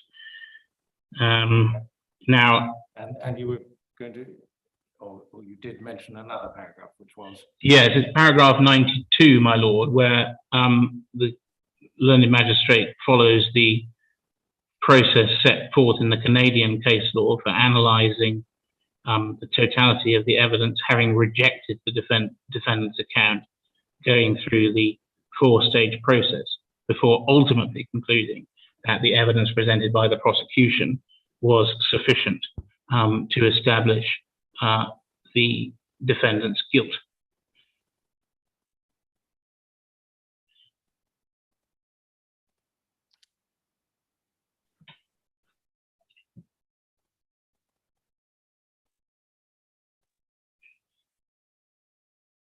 Now I see what I realized as I was reading out paragraph 88 that I wasn't actually reading what I thought I was, and that's because of an error in my notes. I apologize. In fact, it's paragraph 86 that I intended to refer your lordship to. So he says there, for the sake of completeness, I should add that even though it was not expressly or even impliedly relied upon by the defense, I do not consider that in the circumstances of this case that the defendant could have placed reliance either upon necessity or what is sometimes called duress of circumstances at common law, as applied in Pommel. So there, in my respectful submission, is a further indication of the care with which the magistrate approached his task. One matter that's been going through my mind is we talk frequently about violence, but that rather begs the question as to what violence means. Of course, you can decide in somebody's favour because he's your best friend, or you're influenced in deciding in his favour because he's your best friend. That could be said with violence. But in the present context, I think the position would be that the judge is required to approach each case with an open and independent mind, and to look at each case objectively, and in particular, not in the context of these cases, to decide against the defendant in case B, because he has already decided against her in case A. Yeah. Or to put it slightly differently, to decide against her, that the evidence that is given in case B is not credible because the evidence that she gave in case A wasn't credible. Yeah. Any of that, approaching it with a non-open mind and not objectively in relation to each case, would, I think, constitute bias.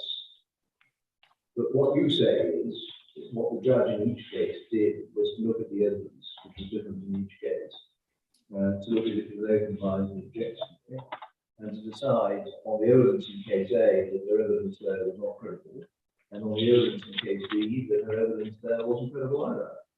And the fact that he did that is simply a fulfillment of the judicial function, and not an indication of anything that described as bias.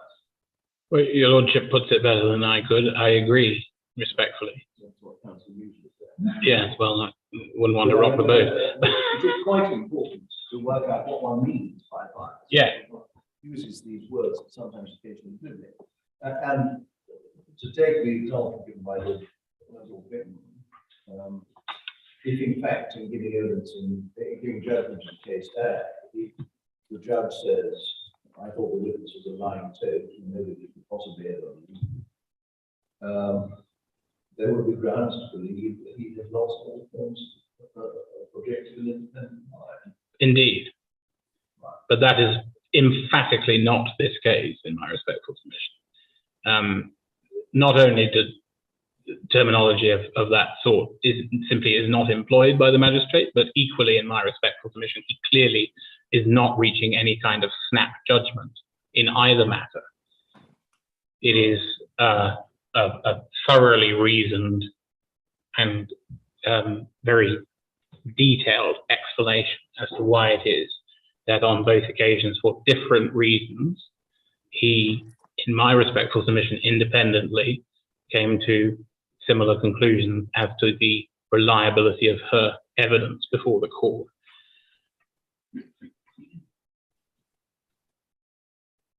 I might, with another way of putting the proposition here.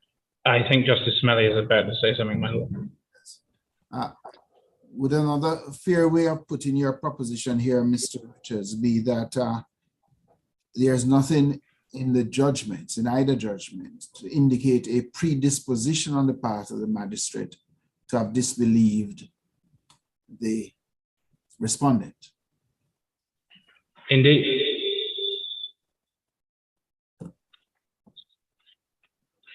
Well, my lord, I'm just looking at my written submissions and recognizing that I have, I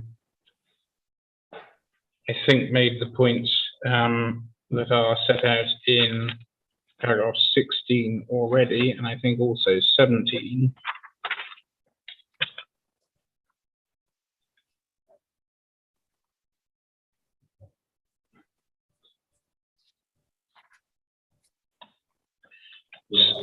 So I mean, obviously, I'll endeavour to answer any other questions that your lordships have for me, but I think that And I have to accept responsibility for this, I suppose, because joinder was quite a significant portion of the argument before the court below. And having had the benefit of further time to reflect upon the matter, I think that the extent to which I addressed her ladyship on it may not have been as helpful as it might, because fundamentally my submission here, which I hope I make clear to this court, even if not the court below, is that even if these cases ought properly not to have been joined, even if this court thinks that, though on the face of it, they constitute a series of the same or similar offences, and on that basis might be capable of being joined in one information, but that the defence may have succeeded in persuading the court of trial that, for reasons connected with the different offences, that they ought not to be joined and they ought to be separately tried. Even if that is the basis upon which the court approaches this question, in my respectful submission, that does not mean that there was anything wrong about the same magistrate presiding over the separate trial as occurred in this situation. Taking an example, Mr. Richards, if it were the case, and we'll say defendant A rather than Wallington, but if defendant A was charged with possession of cannabis, yes, and also charged with theft in entirely different circumstances, there would be no question of joinder of those two matters. No. And the issue of bias would be looked at in just the way that we are required to look at it if the same magistrate were dealing with both matters. Yes, my lord. Absolutely so. It's rather curious, this may be a method of Mr. Bingo, but be it assumed that the cases could have been joined, though in fact they weren't, that would have the result that the judge at the same hearing would hear the evidence in relation to both cases. Yes. If you join two cases on the basis that they form part of the sequence, it must be, and the defendant gives evidence in both, it must be on the cards either that the defence will succeed and the magistrate is led with a reasonable doubt, or the defence will fail, which will be on the basis that the magistrate decides that the evidence given is not credible. It can't be the case that simply because the magistrate decides that the evidence is not credible in both cases, that he or she should have accused himself.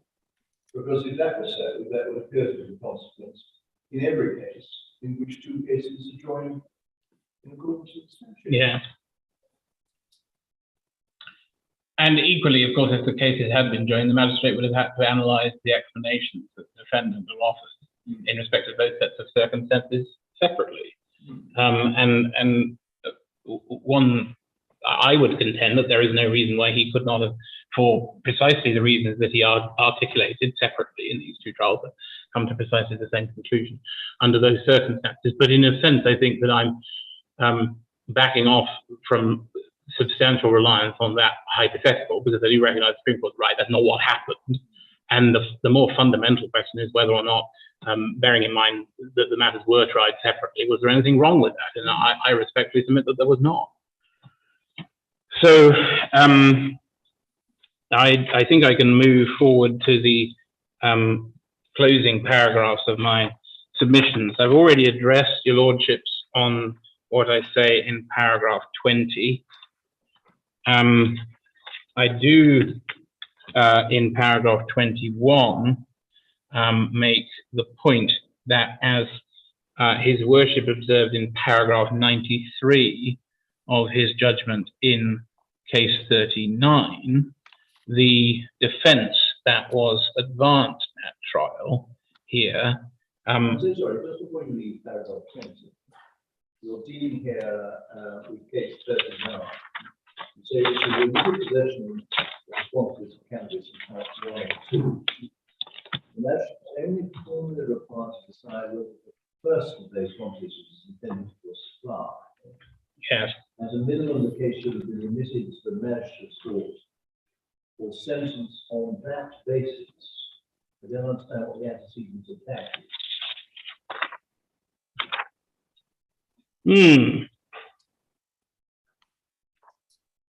I suspect that I have inserted a sentence there that has confused me, has confused the meaning somewhat in the course of rewriting. So what I was saying, as I suspect your lordship has guessed, was that even if she was right to conclude that apparent bias vitiated the conviction for intent to supply on count 1, what she ought to have done, rather than quashing all of the convictions, is remitted the matter to the magistrate's court, as I think Mr. Pettigill has now conceded, for sentence on count 1 on the possession of simple possession, and count 2, which was always simple possession. So I see. Yes. Right. The additional submission I make in paragraph 21 is that actually in both cases, the magistrate articulated reasons why the defense was not really a defense, bearing in mind that the element of intention to supply in Bermuda's law does not have to be proved to have been the defendant's intention, as long as the defendant was in possession of drugs which were intended for supply by someone, whether him or another. So at paragraph 93 of his judgment in case 39, Magistrate Attridge says as follows: whilst I accept, as the prosecution also submits, that the defendant may indeed have intended to use some of the cannabis for herself, I reject her evidence. Was that her case, that she was only going to use some of it? Because if there was then a part that she didn't plan to use for herself, that the presumption would be that that part was intended for supply. Exactly. Yeah, so she was effectively admitting an intention to supply, that there was an intention to supply at least some of the cannabis. But in any event, the magistrate rejected her evidence of her purported medicinal use. He did. And Dr. Source had given evidence which presumably did not support her case. Yes, simply as a matter of chronology, my lord, it didn't. And I can find the passage that deals with that point, hopefully fairly quickly. Well, I can see from paragraph 71 onwards, and in 73, Dr. Source indicated that he discussed both physiotherapy and surgical options with Ms. Wallington, and she had asked him about medical marijuana, stated that Dr. Source stated his position was, quote, if nothing else is working, that is something that can be entertained. So there's no suggestion that Dr. Source was recommending cannabis as the appropriate medicinal course to be followed for this particular patient. No, indeed. I'm sorry, I recollect that there is a passage where the magistrate encapsulates the reason why he doesn't ultimately find Dr. Soar's evidence to be of assistance, but I'm unfortunately struggling to find that at the moment.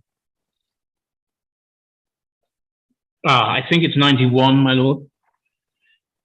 So there it stated the defendant seeks to rebut that presumption, which is the presumption referred to in paragraph 90.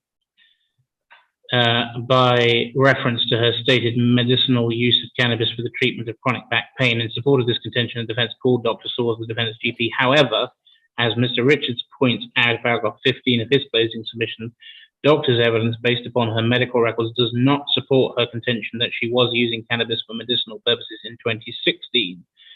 As the prosecution quite rightly pointed out, other than the one note in respect of sciatica in 2000 and the second in 2007 for lower back pain, there is no other report of back pain until after the alleged commission of these offences in May of 2017. It is following that and the various referrals to other doctors were made, and it was not until January 2018 that any application to the Ministry of Health was made by the defendant with support of Dr. Soares.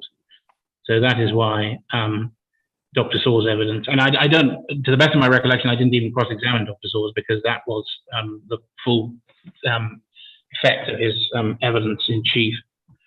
And so he was substantially irrelevant in my submission. To offences which were said to have occurred in 2016. Yes. Now, I've already read the passage of the judgment in case 314 that questions the force of the defence being run in that case, which is the correspondent, as it were, of paragraph 93 in the judgment in 39. It's paragraph 88, and I won't trouble your lordships by repeating it.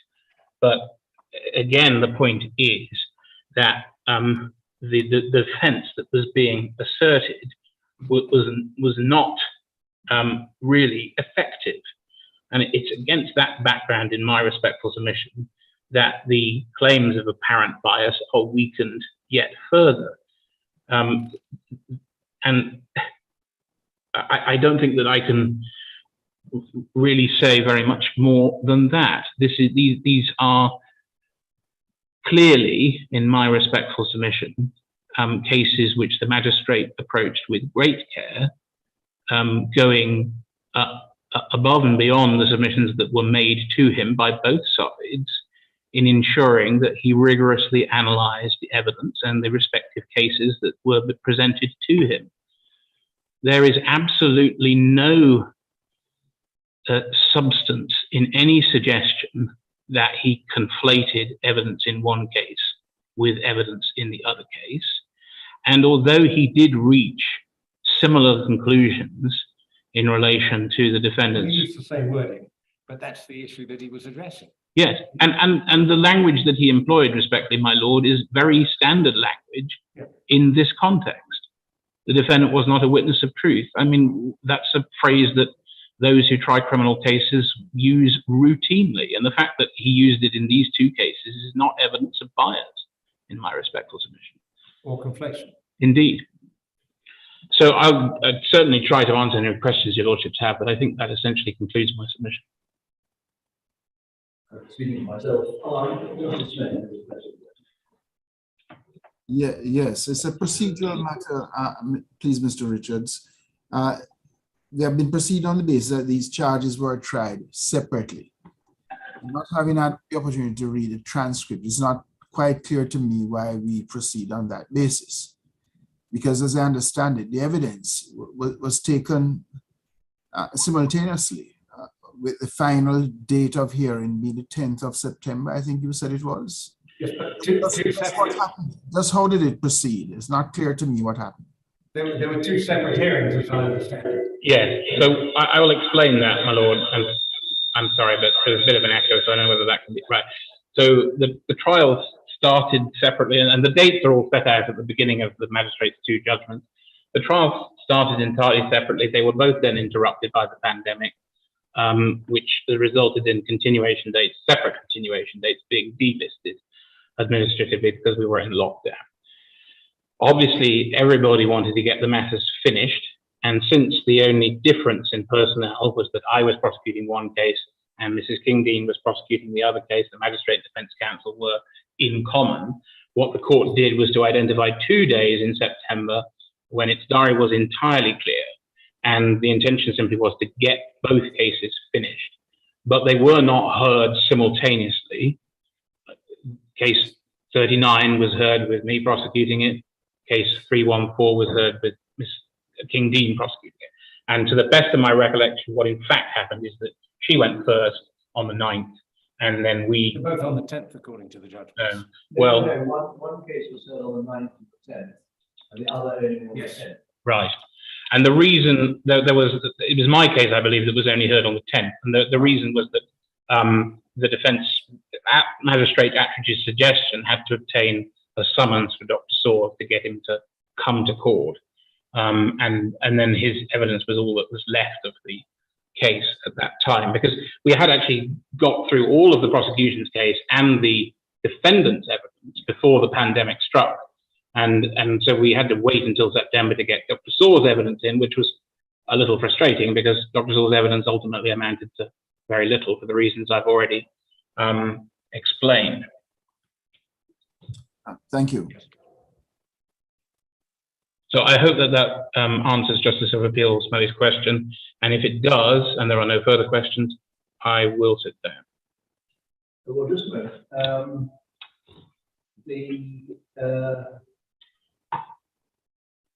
In relation to case 39, the evidence was on 7th and the 8th of January, and then you had to wait until the 10th of September to get Dr. Saw's evidence. But in relation to 314, the hearing took place on the 15th of April 2019 and the 9th and 10th of September 2020. So presumably you hadn't finished the evidence in 314 in April 2019. That's right, my lord. I didn't prosecute that case, but yeah, but I believe that the chronology that his worship sets out in the judgment as to who gave evidence when is correct, and so it's right that in that case the prosecution's case wasn't concluded until September yet. Yeah. Thank you. Right. Thank you very much. Thank you very much, my lord.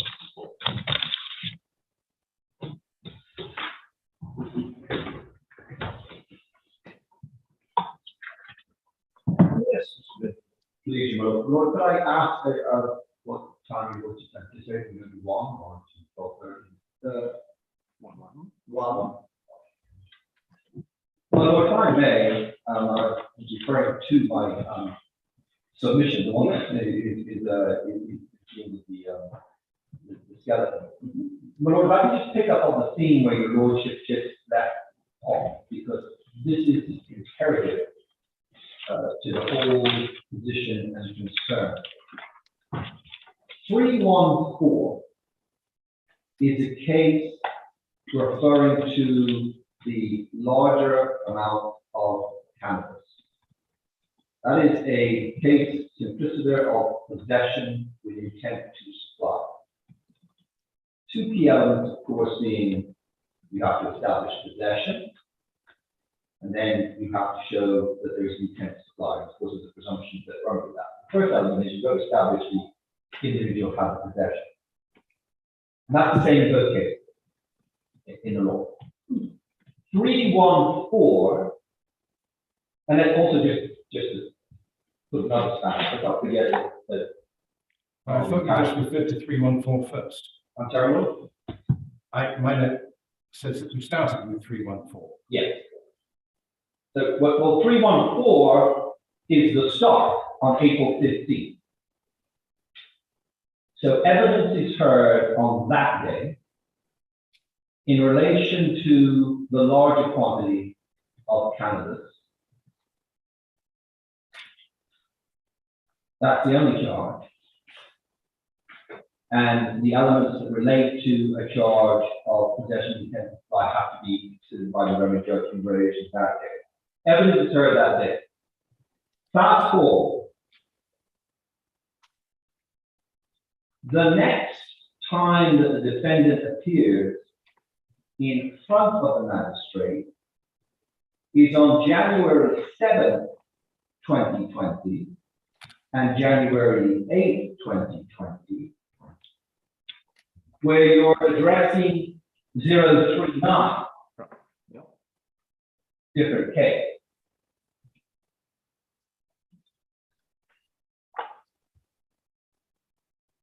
With respect, this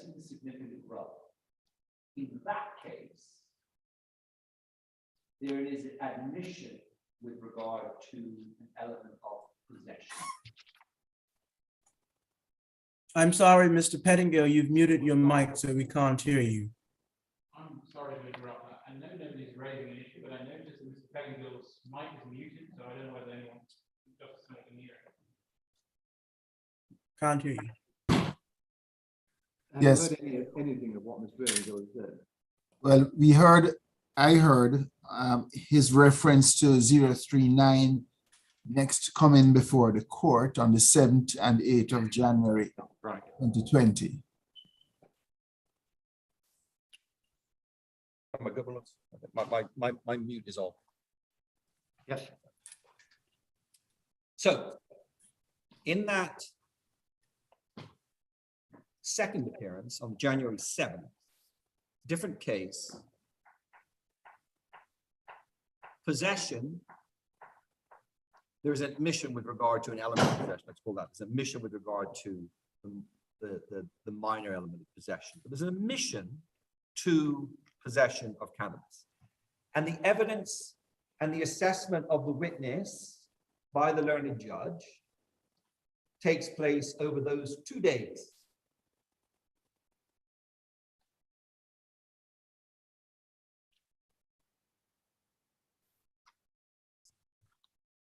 Fast forward from January. No, wait a minute, just a minute. Sorry. You say there was an admission of possession. Yes. Did that extend to both counts or? No. No. No. Right. But I'll come back to it, why it's important. It's an admission by an individual with regard to possession. Of a small amount of cannabis. A small amount of cannabis. But my lord, bear in mind, the crux of it is that the defense, as I understand it, was that it was possessed, but it wasn't the intent to supply. So the issue of possession, the element of possession is there. Fast forward again. But wait, I'm sorry. Yeah. The defendant pleaded guilty to the offence of possession of 4.9 grams of cannabis.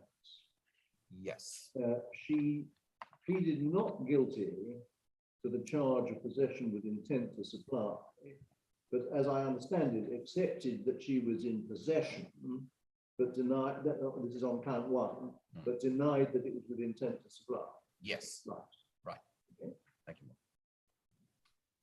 Right. So now we're on the 7th and 8th. We're hearing that evidence, the demeanor and so on is being examined with regard to witness, because she's giving evidence. Yeah. Wasn't it? So then we fast forward and we go back to the other case some months later.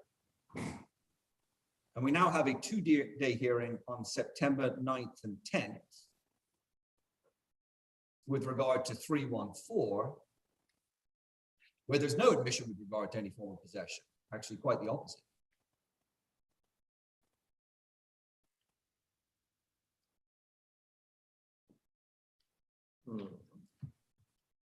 And then on the following day, on the 10th, we respectively parachute back into 039 again on the same day. Having concluded the evidence on 314?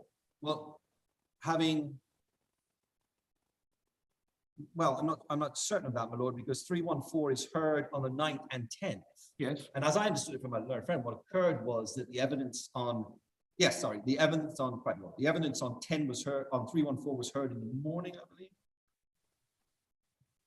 And then 039 in the afternoon. The point being that 314 concluded on the 10th. And then on that same date, Mr. Richards followed in case 039. Is that correct?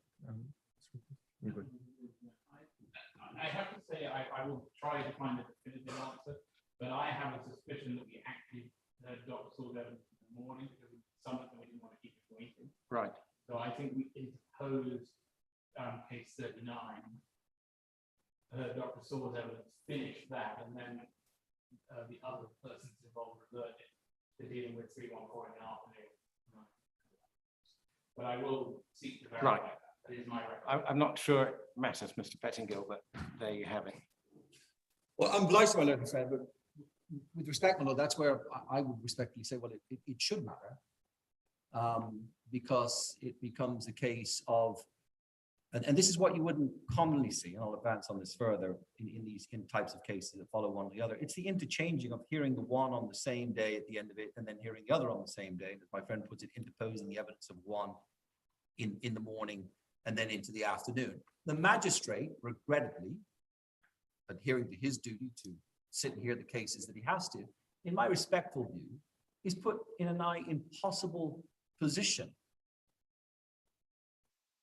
with regard to having to do mental and judicial gymnastics. Why do you call it mental and judicial gymnastics? What he's doing is hearing a witness in one case after he's adjourned the other case, and he then resumes the other case later. That's something which surely most judges and magistrates should be able to do. My lord, they should be, and they are able to do that, but one has to look at the context of when that reflects a fair position with regard to, and I embrace your lordship's comments here, I started with regard to the process of our judicial system. Is that approach in these circumstances satisfactory? I join your lordship on the basis that a magistrate, and I know having done it and done it in the Supreme Court as well, hearing different cases with regard to the same individuals, it happens in this jurisdiction on a regular basis. Right. But with respect, what I have to say is there has to be some sensible context with regard to how and when those cases are heard. And I make the submission that meandering through, with the greatest respect, and it's not an aspersion on anyone, but meandering through two cases on different dates through the system and finalize them on the same day is not, in my respectful submission, to the reasonable, fair-minded observer, satisfactory or fair, because of the reasons I'll come to. Mr. Pettingham, Yeah. if on the 9th and 10th of September, in case number 314, the evidence on that was concluded on the 10th of September, and there was no question of the interposition of Dr. Saw's evidence, but that finished in the morning, and then in the afternoon of the 10th of September, the conclusion of case number 039 took place. Would that be objectionable? My lord, I would respect and humbly submit that is objectionable, because of the history of how the cases were heard. I see no difficulty with hearing cases involving the same individual one after the other. I'm not saying I do in this instance, but like generally that principle of you hear a case and relate, your lordship gives the example of possession of the theft case. You hear the case and you finish with that case, and then you move on to another case. And there might be similar issues that arise, but the one case is heard and concluded, and then the other is dealt with separately. And respectfully, what I submit, that in the interest of justice and the process, that is the appropriate way that cases should be dealt with. And more importantly, my lords, in instances when you're dealing with the same defendant, one should finish before the other one starts. That's number one. And again, in my respectful submission, more and more significantly, when you're dealing with the same defendant in relation to the same type of charge, that should be the case also. One should start and one should finish. And I'll expand on what I would say. If I might interject, would be the approach of the fair-minded observer in viewing that, and the concerns, in my respectful submission, that your lordship should have with what is the right process. If I might, Mr. Well, Lord, to that point, I invite your lordships that in considering all of the cases, including Porter McGill and all the cases that are cited Could I here, just interrupt? Justice Smelly has a question. Yes. It seems, Mr. Pettingill, you are now raising a different argument, one of procedural irregularity, but without your being able to make good your earlier suggestion that the evidence was conflated Why should we be worried about this? Why should we take on board this argument about improper? No, my lord, I'm obliged to. I'm coming to that because the point here is, in my respect of view, so narrow, but so significant that it may be a straw, but it's enough to break the camel's back. Because the pivotal issue is about the assessment of the witness, integrity, honesty, and whether she's a witness of truth. And it's important, in my respectful view, to examine how the cases were looked at and the context of how they heard, without getting into issues of whether it was procedural irregularity or not, but it's just the context of how they were heard is very significant because of when the evidence was heard and how it was applied. With regard, my lord, to the issues I raised at the start of possession and admission in the one case and not in the other, that is significant. I would respectfully submit, my lords, and implore your lordships, that of course the overriding position under paragraph 3 of my submission is the protection of law afforded by our Constitution that must be read, of course, with the cases that address and consider the issues of bias. And the concepts of judicial independence and impartiality, which I submit are the cornerstone of the Bermuda justice system, and must be respectfully, as I understand the law when it comes to constitutional matters, my lord, interpreted as broadly as possible to ensure the inherent right of the defendant to be presumed innocent and have a fair trial within a reasonable time, which cannot be obviated. But doesn't that nevertheless involve looking at the issue of bias in the context of the authorities dealing with cases such as Porter and McGill, and notably Lockerbale in the passage that Mr. Richards took us to? Absolutely, absolutely it does. But of course, the Constitution is the umbrella over such cases. And if too much, I would say, of a narrow interpretation, as I would respectfully submit, arises on occasion with regard to some of the authorities that my learned friend has raised with regard to judicial independence and impartiality, it is the broader interpretation that must be considered that's enshrined in our Constitution with regard to the protection of law. And it umbrellas. Well, the Constitution, the point is, the Constitution sets out a very narrow number of words, and those words have to be considered with reference to the cases, which is why one moves from the wording of the Constitution to cases such as Lockerbale. I agree with that, my lord, but, right. But with respect, it's still, in my respectful view, is still the umbrella, and that and it has to be given that broad consideration with regard to how matters are dealt with in Bermuda. Let me say this, my lord, we're even a more succinct point on that, because of the fact that we have a limited number of magistrates, because of the fact that we're a small community, considering the ramifications of the constitutional protections, that's why it's there, I would say, in a small community, are even more important that be looked at very, very carefully. It's not in my respectful view, it's not ameliorating, as my learned friend seems to take the position to be of, well, we only got a limited number of magistrates and they have to hear cases sometimes in relation to the same parties. That's just the way that it goes. It is, but that's why, with respect, I would submit, we have to be more guarded in our approach to what occurs in Bermuda than we can in the UK, because in the UK, the chances are it simply wouldn't happen. With respect, Mr. Penningham, I'm sorry to interrupt you, but the point about one magistrate hearing more than one case in respect to the same defendant is covered in terms by what is said in Lockerbale, which Mr. Richards quoted us. In the English context, I think, my lord, it is. But in what context? In the context of how it's applied in England without the constitutional provision, right? I'm saying that in Bermuda, that umbrella of the constitutional provision has to be read with that because of the size of the jurisdictional thing.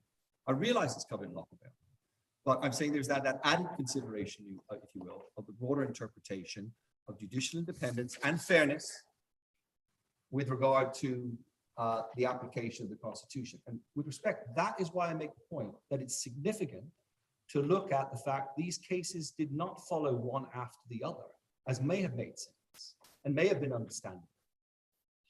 The position with regard to hearing According to Mr. Richards, they would have followed, I mean, at least on the 9th and 10th of September, they would have followed one after the other, but for the need to interpose Dr. Soares, who was your client's witness. Yes, my lord. Well, no, with respect, that matters not. The fact of, with respect, the fact of the matter is they didn't. They were heard on the April 15th, the first one, and then the other one was substituted in on the 7th of 8th sometime later, and then the other one came back. It's not how it worked. Well, but wait, I'm getting completely lost. You seem to be enunciating a proposition that there is some breach of a constitutional right if in fact two cases are heard and the one case doesn't follow against the same defendant, and the one case doesn't follow the other, but part of the case against the first case is heard on 2 days, and then part of the second case is heard on another day, and then you come back to the first case. There seems to be a proposition that you have a constitutional right not to have that happen. I think that is my proposition. Sorry, you want entirely. That is a proposition. Can't possibly be right, can it? Well, with respect, my lord, what I'm saying is that the interchanging of cases on charges that are the same, well, you don't have joinder, but a different position will come to that. The interchanging of the evidence on similar cases with the same defendant on different days, in my respectful submission. So you wish us to hold that in every case in which there are two cases against a defendant, if the evidence in the second case is interposed in whole or in part between the evidence in the first case, the entire procedure is invalid in respect of both cases. No, my lord, that's not my invitation. Well, that's that's what you said. what you're saying. Well, with respect, I don't wish for that to be the Well, I'm consequence. sure you don't, but it is the consequence. No, with respect, my lord, that was one witness dealing with the one issue as to an explanation with regard to possession. The evidence as it comes out, and don't forget the narrow point here, but the significant point is addressing the issue with regard to the credibility of the defendant. And the bulk of the cases, both of them, are made up by the evidence of the defendant. As my learned friend points out, to that point, that doesn't take us anywhere. That Dr. Soares' evidence was interposed. My learned friend said you can cross-examine. But you have referred to the interposition as if it had some point of significance, as opposed to what I had originally understood to be the case, which is that in 314, evidence was heard on the 15th of April, 2019, then again on 9th and 10th September 2020. I had thought that the other case, which had started on 7th and 8th of January 2020 and concluded on the 10th of September, that the 10th of September in 039, in which Mr. Richards was involved, took place after 314, in which Miss Fucking Dean was involved, had concluded. It transpires that may not have been the case. Right. What does it matter? Well, indeed, and this is why, if I might, struggling to establish the point that it does matter. Can Justice Smith? Yes. Oh, sorry, my lord. yes, if I might join with Justice Bell's inquiry here. This is why I asked Mr. Pettingill whether he'll be making good on his argument that there is a conflation of evidence. Because if there were no conflation of evidence by the learned magistrate, what is the mischief that we should be concerned about? And indeed, you seem to have persuaded the learned judge below that the evidence had been conflated. What is the mischief? My lord, the mischief is this, that there is a single pertinent issue as relates to both of these cases. That is and the judge says this, and I don't think this took much persuading, but it's that the pivotal issue related to her honesty and her integrity Yes. and as an honest witness. And the other significant factor is, of course, in the one case. With respect, that's not answering Justice Smelly's question. What is the mischief which comes about? Well, my lord, I would say respectfully that the mischief is that it, to the fair-minded observer, that interchanging the evidence in cases, and I didn't say conflating it, but interchanging the evidence. What do you mean by interchanging? Well, you're hearing evidence. in the Interposing a one- witness has happened in I'm this sorry, case. what? Do you mean interposing a witness? No, I don't. I mean that you're hearing evidence or interchanging evidence about it. You're hearing evidence on a 2-day period in relation to the one case. And then on the next occasion, you're hearing evidence in relation to the other case. And then you're going back to the first case. That's what my whole point is, that approach is not acceptable and is not fair. Why? Well, That's the question that's raised. because, my lord, because a judge should have, in my respectful view, the opportunity to examine one case and one set of facts and be done with that case. Yeah, but let's look at the facts of this case. The interposition was nothing to do with your client's evidence. It was Dr. Saw's evidence. Otherwise, Mrs. King-Dean would have completed her submissions. That would have been the end of it. And the judge would, the magistrate would then have moved on to Mr. Richards' case. So the only thing that I see you objecting to, which you now classify as interchanging evidence, is the interposition of Dr. Saw's. No, I'm so sorry, my lord, I apologize. I'm obviously not making myself clear, and I must. No, I'm afraid not. No, I. Well, I follow you don't simply rely upon the interposition of Dr. Saul, so that's what we started off with. You say that it is fatal to the justice of the case if you have case A, which has 2 days, followed by case B, which has 2 days, followed by case A again, which has 2 days. No, but your lordship. Yeah, That but was that's the my submission. proposition. Yes, that's a But proposition. it's completely mad, Well, is it not? I would respectfully say that's a bit harsh in my view, my lord, but I would say that as. Well, I don't want to be offensive. Yeah. But I mean, if that is the position, that the Constitution is affected such that if ever there is an interposition of one case during the course of the hearing of another, both of them, the judgments in both of them cannot be upheld. Well, you're not going to have a functioning legal system. You would not, my lord, if you were to approach it with that broader brush. What I'm saying is each case would have to be looked at subjectively, depending on what the issues were. Well, okay. Well, in each case in which the credibility of the defendant is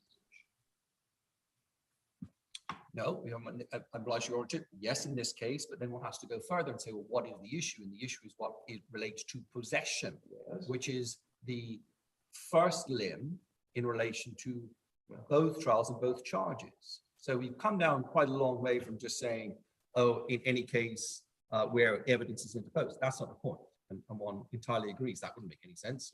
It would throw the whole judicial system off. It's in the context of this case.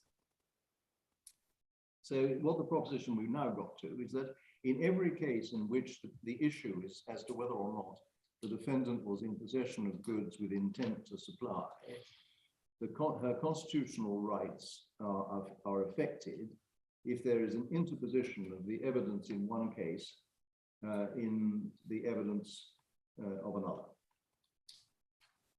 Bearing in mind, Lord, I'm not talking about, nor do I candidly care about with regard to the interposition of Dr. Saw's evidence. My concern, forget about Dr. yeah, no, Saw's. right. And your lordship's concern should be about the fact that you are double dipping, if you will, in the assessment of the defendant giving the evidence. The defendant wasn't giving evidence on the 10th of September, No, not as I understand it. no, sure, that doesn't matter. My main concern, your Well, lordship's you concern- use the expression double dipping, and I understood it to be used pejoratively, but I'm not sure what it means. Okay, it means that the magistrate, the Worcester magistrate would have heard evidence on April 15th from the Crown, and then he goes and hears evidence on the second case on January 8th, 7th and 8th. Where at one point one has to assume that he was assessing or would have assessed the evidence of the defendant, if she was a witness. Right. So wait a minute, the 7th and 8th, you have the Crown evidence and the defendant.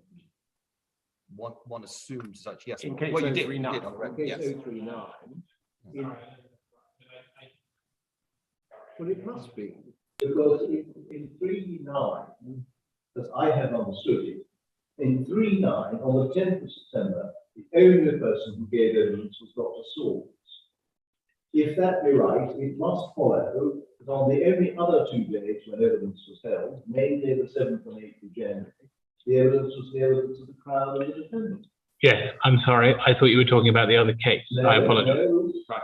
What, We're agreed on that. yes, and I can give you authority for what I believe to be the case now. I have found it in the magistrate's notes, if that would assist, but I'm in the court's hands. Or I can do it later. So what have you found in the I have found in the magistrate's notes an indication that, as I recollected, Dr. Sawes testified on the morning of the 10th. And in fact, his evidence appears to have been completed by 11 o'clock, Right. because the magistrate then returns to the other case at 11:05, according to his note. This is page 81 of the Supreme Court record in 314. And he heard one more prosecution witness in that case, and then it was the defense case. Sorry, wait a moment. So you're saying that on the 10th of September, Yes, in case 314, yes, the magistrate heard evidence from the respondent, from Ms. Wallington, yes, after the interposition of Dr. Sawes in relation to 039. that is correct. And what happened on the 9th of September? On the 9th of September, both cases were mentioned at 9:30. It was appreciated that Dr. Sawes wasn't there. The suggestion was made by the magistrate get a witness summons, which we can see from his notes were subsequently issued at 2:30 that day. But the rest of the court day was spent entirely on case 314 and, of course, the prosecution's case, Right. which did not close until the following day, Right. after the imposition of Dr. Sawes' evidence in case 39. Right. Yeah. Yes.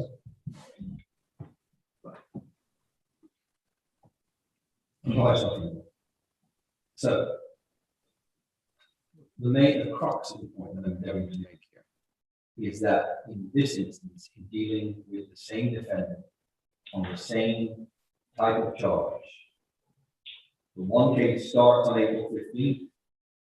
We then jump to the other case on the 7th and 8th of January. We want to assume from what my learned friends just said, there's a full hearing evaluating the evidence of the defendant.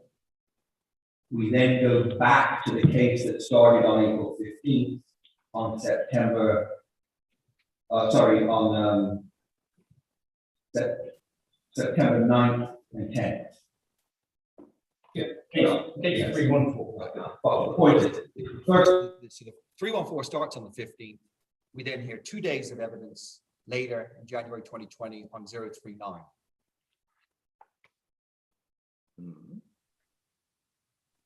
Well, we know that in January 2020, we basically heard the complete case. We heard the witnesses for the prosecution, we heard the evidence for the defendant, and the only evidence that was not given then was the evidence of Dr. Sawes, which was given on the 10th of September and which was relatively short.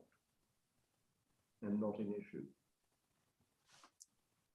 Yes.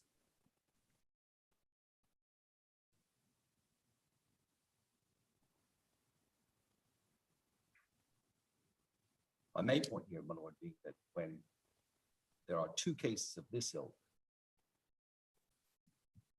that the most appropriate way for them to be dealt with is for, and this leaving aside the interposition of evidence, is for the one case to be concluded and then for the other case to be concluded, whether there's evidence that's interposed or not.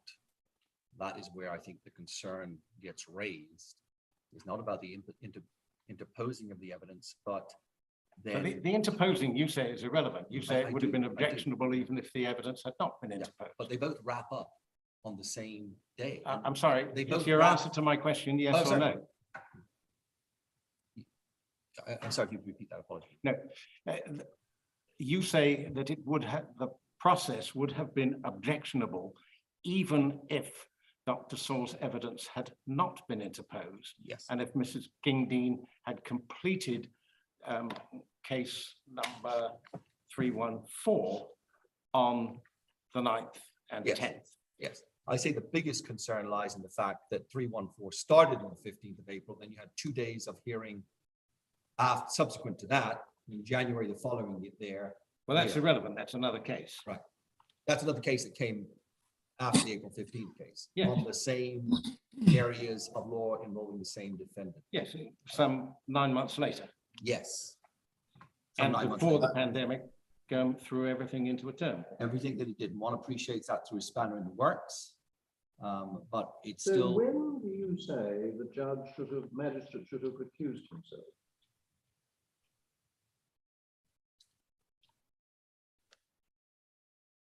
My lord, at the juncture that the magistrate became aware of hearing 039 on the 7th, at the point of the plea to possession, that is when I say the problems would have arisen and did arise, because now he's heard evidence with regard to the case of simple possession with intent to Right. supply. So on the 7th of January, Yeah.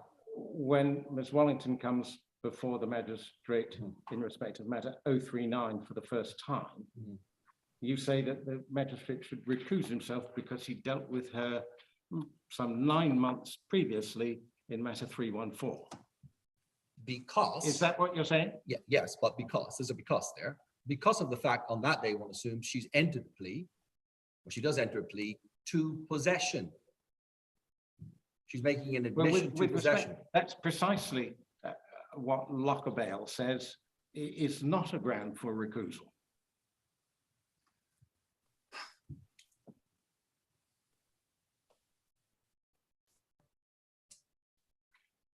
I mean, Well, at that point, the magistrate hasn't even expressed a view as to the honesty or dishonesty of the witness.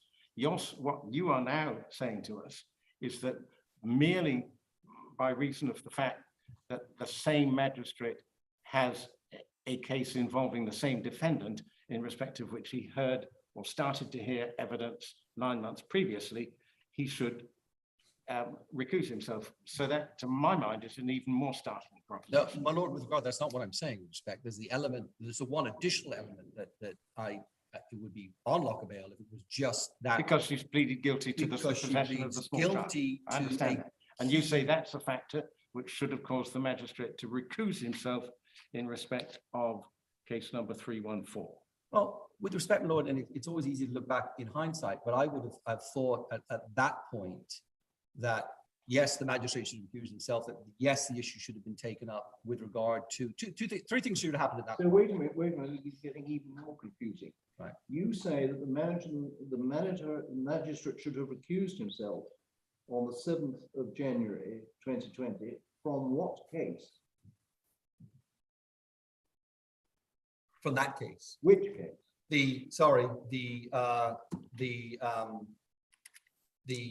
Probably from the previous case. Give us the number, Mr. Please, Pettingill. I'm sorry, 314. From which? 314. Right.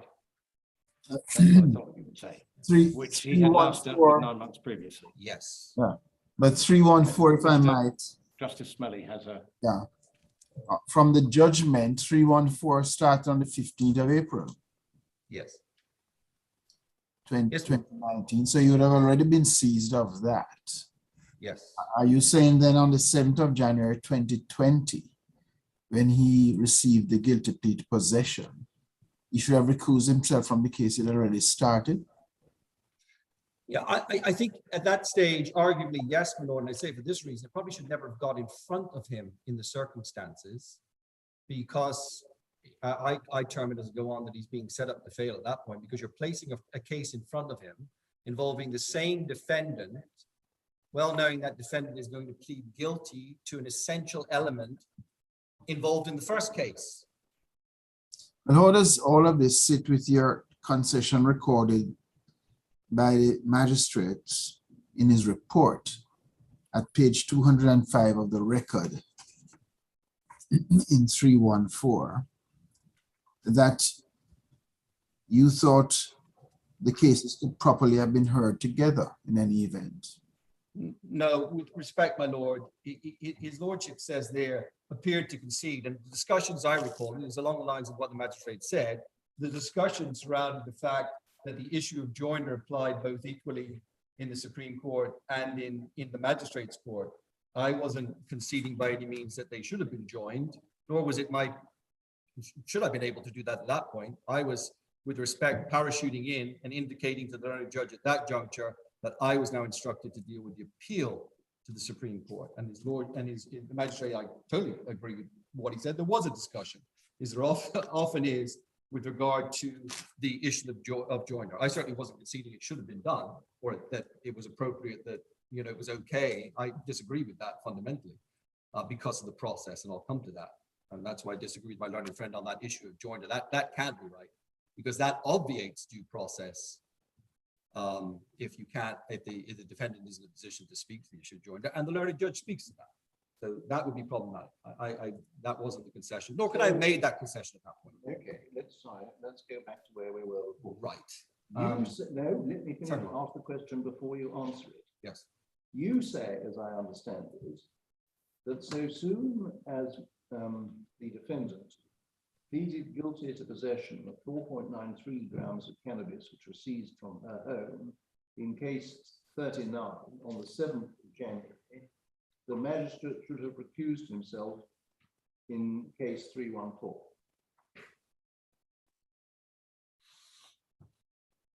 Or he certainly should. No, wait a minute. Please answer my question. Yeah. Is Yes. that what you said? Yes. That's what I thought. That's what I thought you said. Yeah, I did. You intend to Now I'm change saying or. This is what it is consideration at the time, not proceeded with dealing with 039. The well was tainted then. So having recused himself from 314, he should not have proceeded with 039 either. Potentially, yes. What do you mean Well, potentially? Well, my lord, I can't Do say. you mean yes or no? Yes. I think the well was tainted. I think the major concern at that point, not to be critical of the magistrate, but the system had gone awry at that point. He shouldn't have had both cases in front of him in this instance. And respectfully, either there should have been an application for joinder, which could have been counted, or there should have been an objection raised by defense counsel with regard to him sitting on those cases. I'm now getting very confused. You say that because she had pleaded guilty to possession of a small amount of cannabis in 39, he should have recused himself from 314, where possession of cannabis was in issue, but should also have recused himself from 39. Yeah. Why? Well, because what he had to go on and hear in 39 was the significant issue with regard to the substantive possession. Yes. Right. And he'd already heard evidence with regard to her being allegedly in possession of a substantial amount of marijuana in 314 without joinder. Right. So to be fair, my lords, what should have happened at that point, in my respectful view, whoever was dealing with it, an application, a proper application should have been made for joinder there. That would be the right process. That would be the correct and fair process. Well, the proper It is- application would be to invite the judge to recuse Yes, himself. which was didn't never happen. done. Well, that didn't happen either. Yes, it's No, quite it right. didn't. But it didn't, and it should have done. I'm saying that I don't like to cast any aspersion on the council. It but wasn't there. I'd that- like to think that, I would though- take that approach. That was an application which your predecessor council, you say, should have made, but failed to. I do. I do. And all I can say, the best of that, it's, we'll take different tacks and so on. I can categorically say that at that stage, I would have made that application. So in a criminal case, is this the position? You can fail to make any application for a recusal in 2 cases. You can go through the entirety of the process and then on appeal say that the judge should have done that which you never invited him to do. Well, Lord, with respect, that doesn't become the fault of the defendant. Can you answer because- yes or no to Yeah, that? yes, in these circumstances, Well, yes. it's the fault of the defendant's agents. Well, it is. You And, can't do it in a civil case. sorry, You cannot do that in a civil case. quite, but in a case of a criminal case, protected by the Constitution, right to counsel and all the rest of it, you know, one has to take that position. That's why you have, I am now sitting on here in the field. I don't like to cast aspersions on previous counsel, but the fact is, yes, in those circumstances, a recusal application at that juncture, with the greatest of respect, one of 2 things should, well, the first thing that should have happened is a recusal application should have been made, whether it was rejected or not, whatever it was, the defendant was entitled at that juncture, before even the plea being taken. And I may well have, with respect, briefly submitted it like this to the learned judge. There are matters that anticipate being heard or pleas taken in this case that warrant your lordship, your worship being accused from hearing this case. And then I would have gone to expand on, you know, the reasons for that and urge the judge in the circumstances of listening to evidence related to the same defendant, the issues of possession and so on and so forth, that he should not hear both cases or hear this case. Or hear Pause. either of them. Or hear either. Pause there. At that point, and this is all about the process, what one would have anticipated had that application properly been It's a made. wonderful get out of go card. You make a plea to possession of a small quantity of cannabis. And you say that's got to be the end of both cases in front of this magistrate. My lord, yeah, but nobody planned it that way. It's what occurred as a But that result. is what you say. I do, because what I'm saying, what should have happened, You can perhaps perceive from my tone of voice that these submissions seem to me deeply unattractive. my lord, I hear your lordship's tone of voice, and one knows I don't like to beat the dead horse or the horse that's dying, but I think that it's in, your lordship's asked the question, and it's not part of my submission with regard to how I see the process as having transpired here. And what I'm saying simply, and I'll leave it, is that an application should have been made to recuse at that point. That application being rejected or whatever, it should have been on the Crown to make appropriate application in these circumstances for joinder, which is part and parcel of the consideration of this appeal. And it's not good enough with respect to, with some colorful artifice, say. I don't understand how an application for joinder can be said to solve the problem. Well, quite, Because nor do I. I'm coming to this. Is that a concession? I'm sorry, Justice Smelly. Yes, yes, I'm adding, nor do I understand why that proposition, why that would have made a difference, unless you're conceding, as you appear from the record to have conceded, that such an application ought properly to have been granted.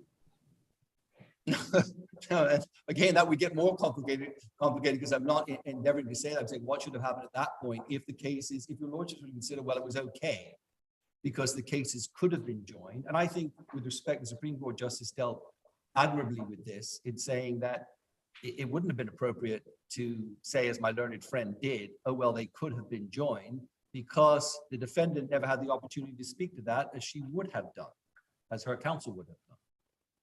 So that— Are you seriously telling us that she would not have objected to joinder?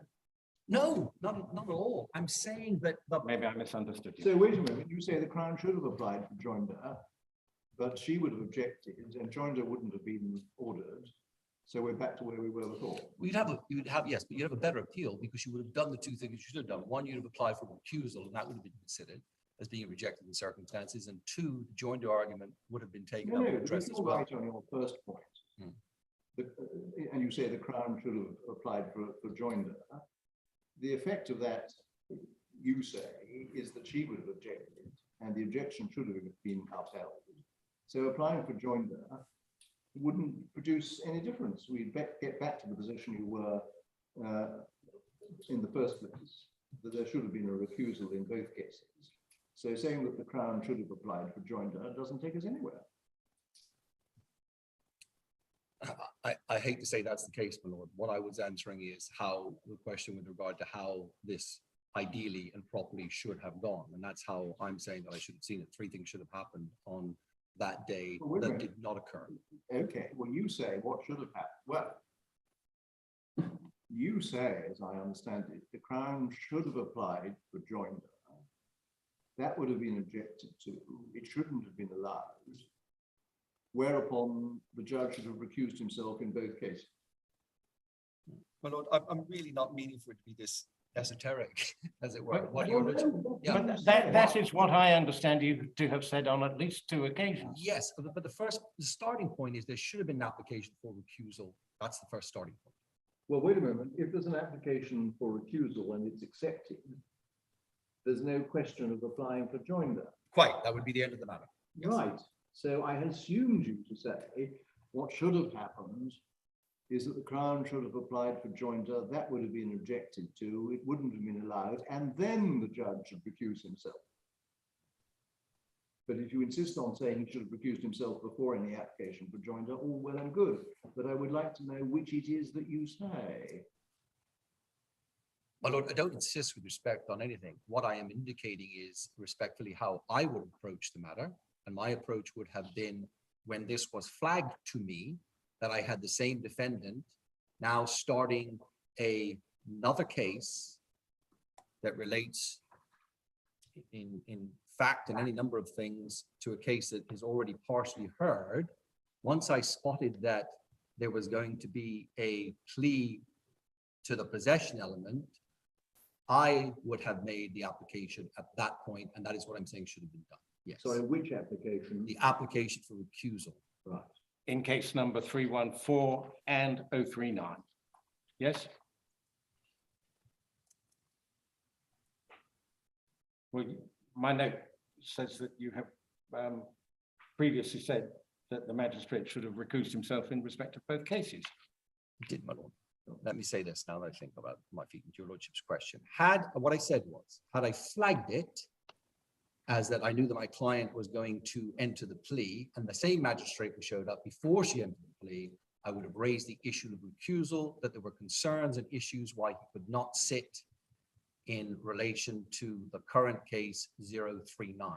I would have delicately tried to highlight what those dangers were without necessarily saying she's going to enter a plea and so on, and inviting the recusal on that basis, and probably take into law about the concerns and the pitfalls that were going to arise. Wait a moment. That is how I would approach it. Wait.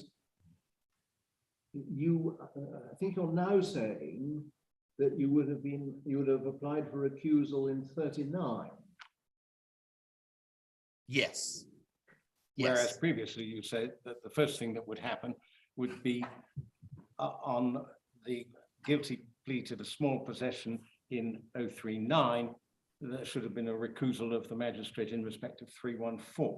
Right. I'm now backed up with respect to the more sensible position that your lordships have, through questioning, have asked. What ideally one would have anticipated was that in knowing, as defense counsel would, that there was a plea pending on that recusal application should have been made pending a plea. Yes. Sorry, you use this expression, that recusal application. Yeah. But you do not define when you use that expression, which case you are referring to. What are you now saying you would have done using, please, the numbers of the cases in question? Yes, my lord. On appearing as counsel in 039, Yes. on the 7th of January, which was the first Yes. appearance, being affixed with the knowledge on instruction that my client was going to plead guilty to possession of cannabis,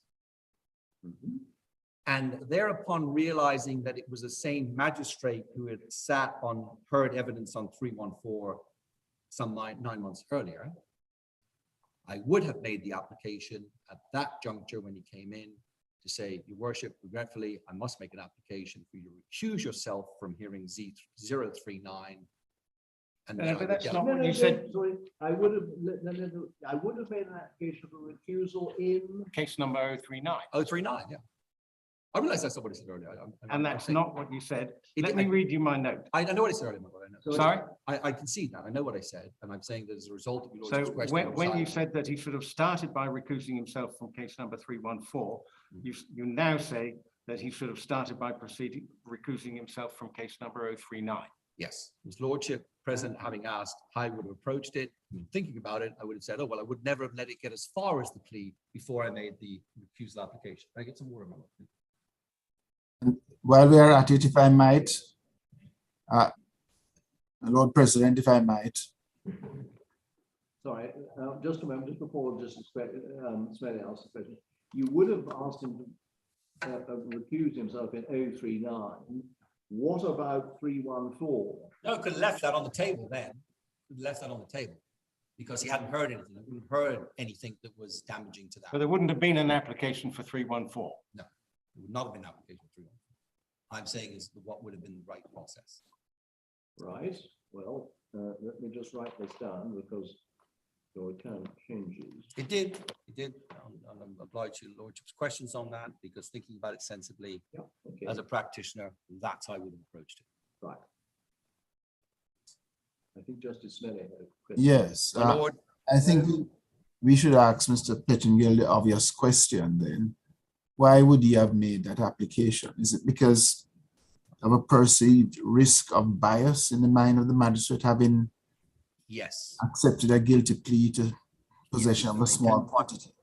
Yes, thank you, Lord. I intend, yes, that is why I would have made that application because as I started, I would have realized that I now have a defendant who is admitting to being a person who possesses, albeit for her own use, marijuana, cannabis, and I would have seen that as tainting the well, where she had a clear slate on the other case. Well, that's why I'm puzzled by the order that you've now put them in, because you're now saying he should first have recused himself in 039, and there would not then have been an application in case of 314.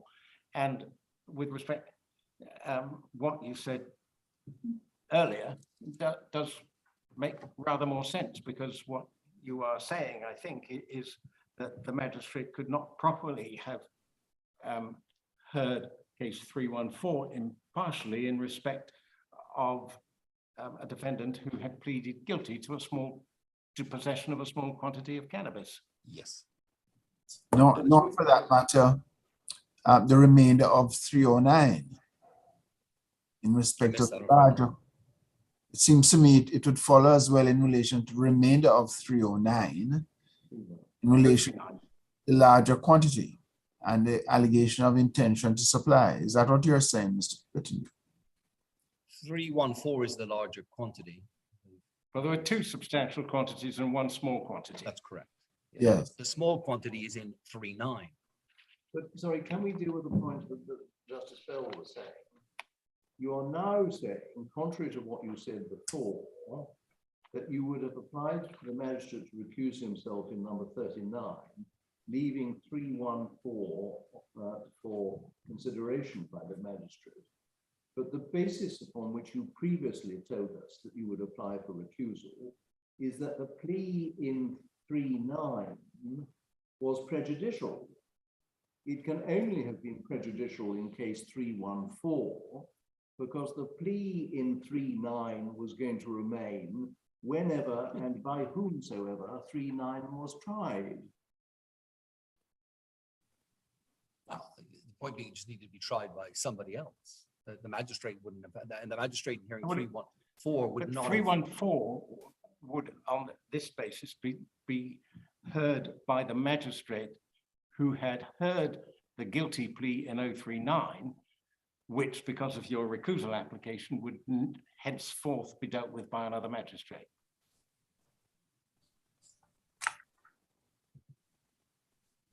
I think we should take a break now, but when we resume, for the last time, I wish you to tell me what your final position is as to what you say you would have done in relation on the 7th of January and what consequences you would have asked for in relation both to 314 and 39.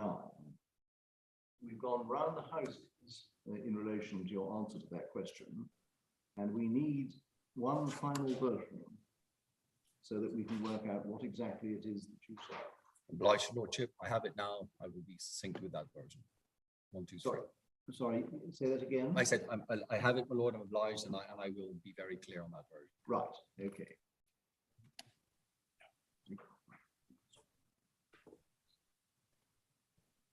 Yeah, 2 o'clock. Thank you, my lords. Right, Mr. Pettigill and just a second. Mr. Richards, could you both mute your mics and turn off your cameras? And the bench, if you could also do the same. And the other laptop in chambers can, Justice Melly, you can go over to the judge's breakout room. I don't see an option for a breakout room appearing. There should be something in the lower right-hand corner that allows you to leave, or not leave, but Yes, I'm reluctant to do that if it doesn't simply take me to the breakout room. I'll try if I'll have to redial in.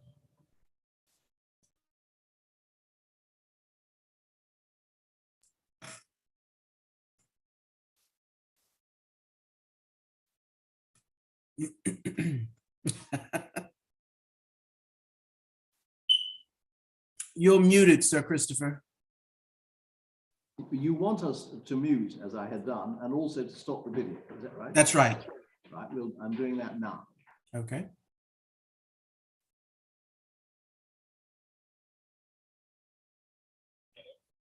Yes, just a sec.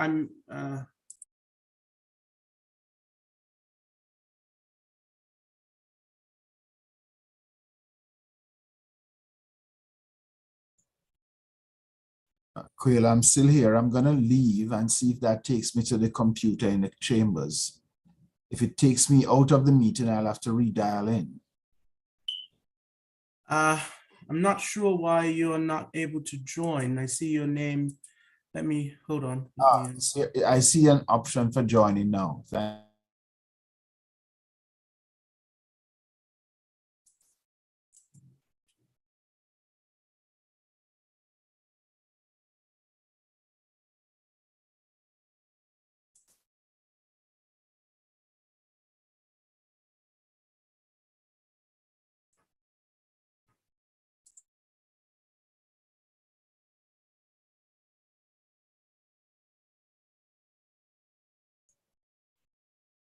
Now I'm back to the courtroom.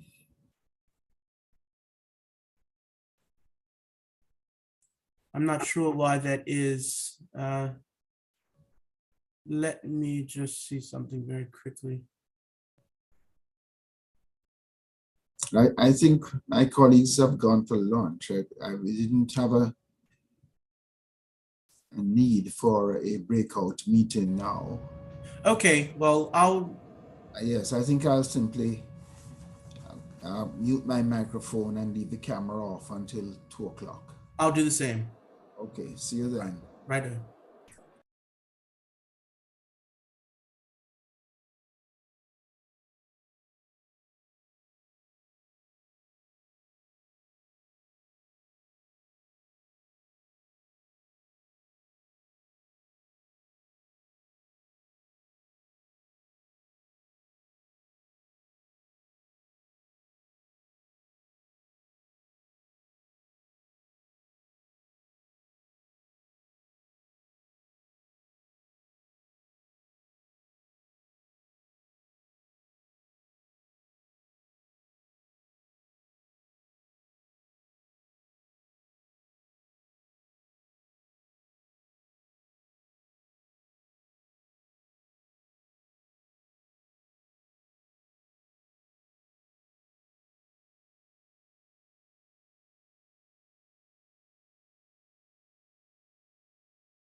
Afternoon, my lord. Thank you for the break, my lord. If I may, I'd like to answer your lordship's question and then pick up my submissions, which I think will build on that somewhat, at paragraph 6 of the respondent's submissions. My lord, in answer to your question with regard to what I would have done on the 7th of January with regard to 039, and thank you for the opportunity to reflect on it. This would have been my position at council at the time.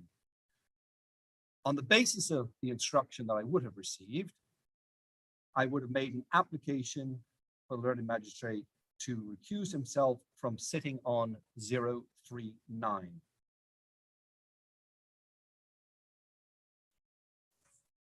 Consequence of which would have been that a different magistrate would have had to address the case, take the plea simpliciter to possession, and then hear the rest of the matter.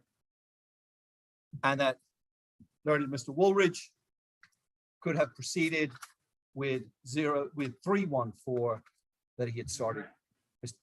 Well, sorry, Mr. Attridge, my lord, Mr. Attridge, that he started on the 15th of April. So your application to the magistrate to recuse yourself would have happened before your client entered the plea? Absolutely, my lord. Sensibly, I would have taken that position.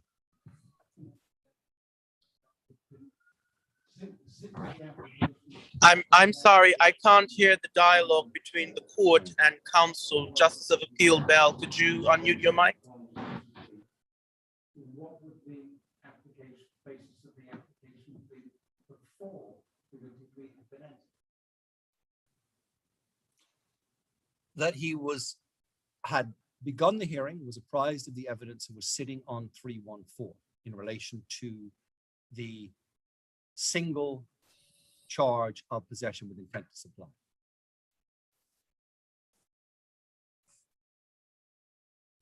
In the circumstances as I would have known them to be, which I'll expand on, I would not have wanted the magistrate in those circumstances to hear a plea of guilty in relation to a charge of possession related to cannabis, as he was already sitting on the other matter. You would not have wanted the magistrate sitting in the case of 039 or the case of 314? 314. He was sitting on 314. I would have, and he came in and he, on the 7th of January, he was about to hear 319. I would have preempted that by making an application on the basis of my instructions to recuse himself.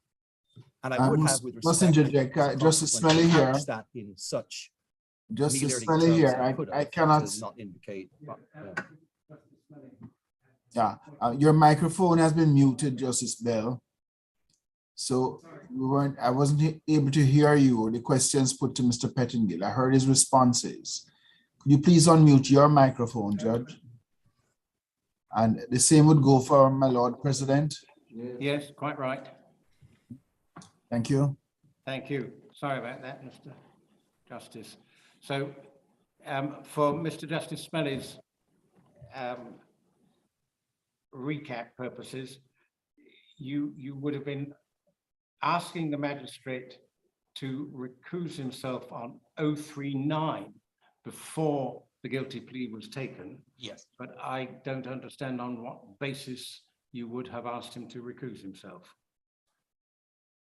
I think, my lord, that's why I said I would pick up at paragraph 6, because I would have been concerned about him hearing the evidence from the defendant that she was guilty of an offense of possession with intent to supply. That would have been the throwing up the shield. She was the. Let's just forget about the existence of 314 for the moment. Yes. So we have proceedings 039. Yes. It is often the case that a defendant will plead guilty to a lesser charge, in this case, simple possession. Yes. And it does not lead to an application for the judge magistrate to recuse himself in relation to hearing the greater charge in 039. Absolutely. Agreed. So you agree that? Of course. So what basis is there for asking the magistrate to recuse himself on 039 before the guilty plea is taken? Because he would have then been apprised of the fact that that she was an individual who was admitting to possessing, and albeit simply, the drug cannabis. She was that type of person. She was guilty of that. And in the previous case, 314, of course, there was no such position with regard to that. She was saying that wasn't mine, had nothing to do with it. Yeah, but he's being asked to recuse himself, not from 314, which I could understand, but from 039. And 314 becomes irrelevant in those circumstances.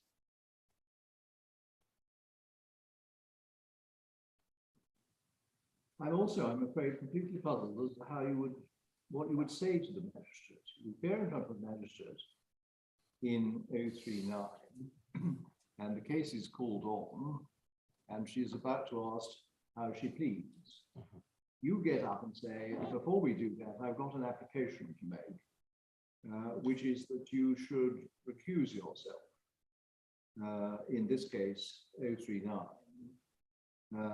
You can, of course, continue in 314. The magistrate says, oh, really? Why should I recuse myself in 039? What do you say? I would have made a submission, my lord. I would have couched it as forcefully and as delicately as I should have. I would have said, my lord, your worship, in my respectful view, that you are about to sit on a case that involves matters of the same questions of fact and issues of law. And in the circumstances, I take the view that your lordship should not hear any of the matters related to this case, as there may well be the concern raised with regard to bias. But that goes back to my original query as to why it makes sense for the magistrate to recuse himself on 039 as opposed to 314.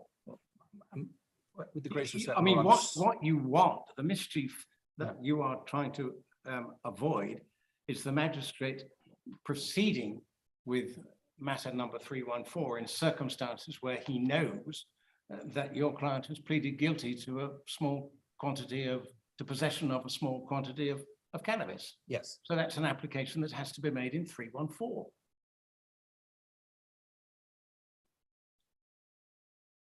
I'm sorry, your lordship is saying, so I'm not making that application on the 7th of January. That's an application I would have made outside of it. Is that what you're saying?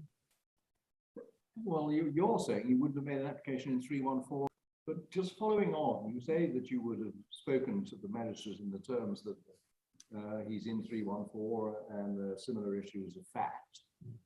And he says, well, that's all very interesting, but nothing you've told me so far indicates the slightest reason why I should recuse myself, because the fact that I'm considering similar issues in two separate cases against the same defendant is not a grounds for recusal. So you say, well, I've made my submissions. He says, well, I've heard them, and I have no intention of recusing myself in 039, since I'm not persuaded that there's any grounds for doing so. We'll take a plea now. The defendant then pleads, and what do you do then?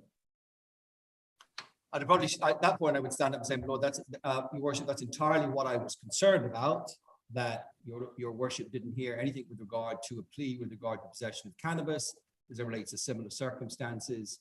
And now we have the significant challenges. I feel that you are now at risk of challenges with regard to 314. He's not at risk of anything in proceedings 039. No, at that point, but you're telling us that you're going to ask him to recuse himself from had the plea proceedings on not been 039. taken, your lordships have advanced that more now. I'm saying, your lordship asked me what I would have done as counsel. I would have endeavored to have him recuse himself before we got to the plea. Oh, I see. So you would have endeavored by expressing yourself in the Delphic manner that you have described, you would have endeavored to persuade him to recuse himself in 039. And if that so that he could not be compromised in 314. Yes, and if that failed, so that he said, I can see no basis for recusing myself in 039, what would you then have done? Well, at that point, to Justice Bell's point, the natural sequence of events would have been he would have taken a plea. Yes, And then assuming he takes a plea, Yeah. he pleads guilty to possession of a small amount. Yeah. What happens next? I would have probably arose again, my lord, and said this was the concern that I was raising with regard to this issue, your worship. And I now feel that your position with regard to hearing the evidence in 314 will be tainted as a result of having taken the guilty plea. So Yes, if you've you done. refused, you would invite him to recuse himself, having refused to recuse himself in 039. Once you've got to that stage, you would have then invited him to recuse himself in 314. Yes. I would have done, I think. It's the way that would have gone. I would have done that. I think that's a perfectly valid position to take had it progressed Right, well, we to seem that to degree. got back to where we were before. Yes. So we've got to the stage, I would have invited him to recuse himself in 314.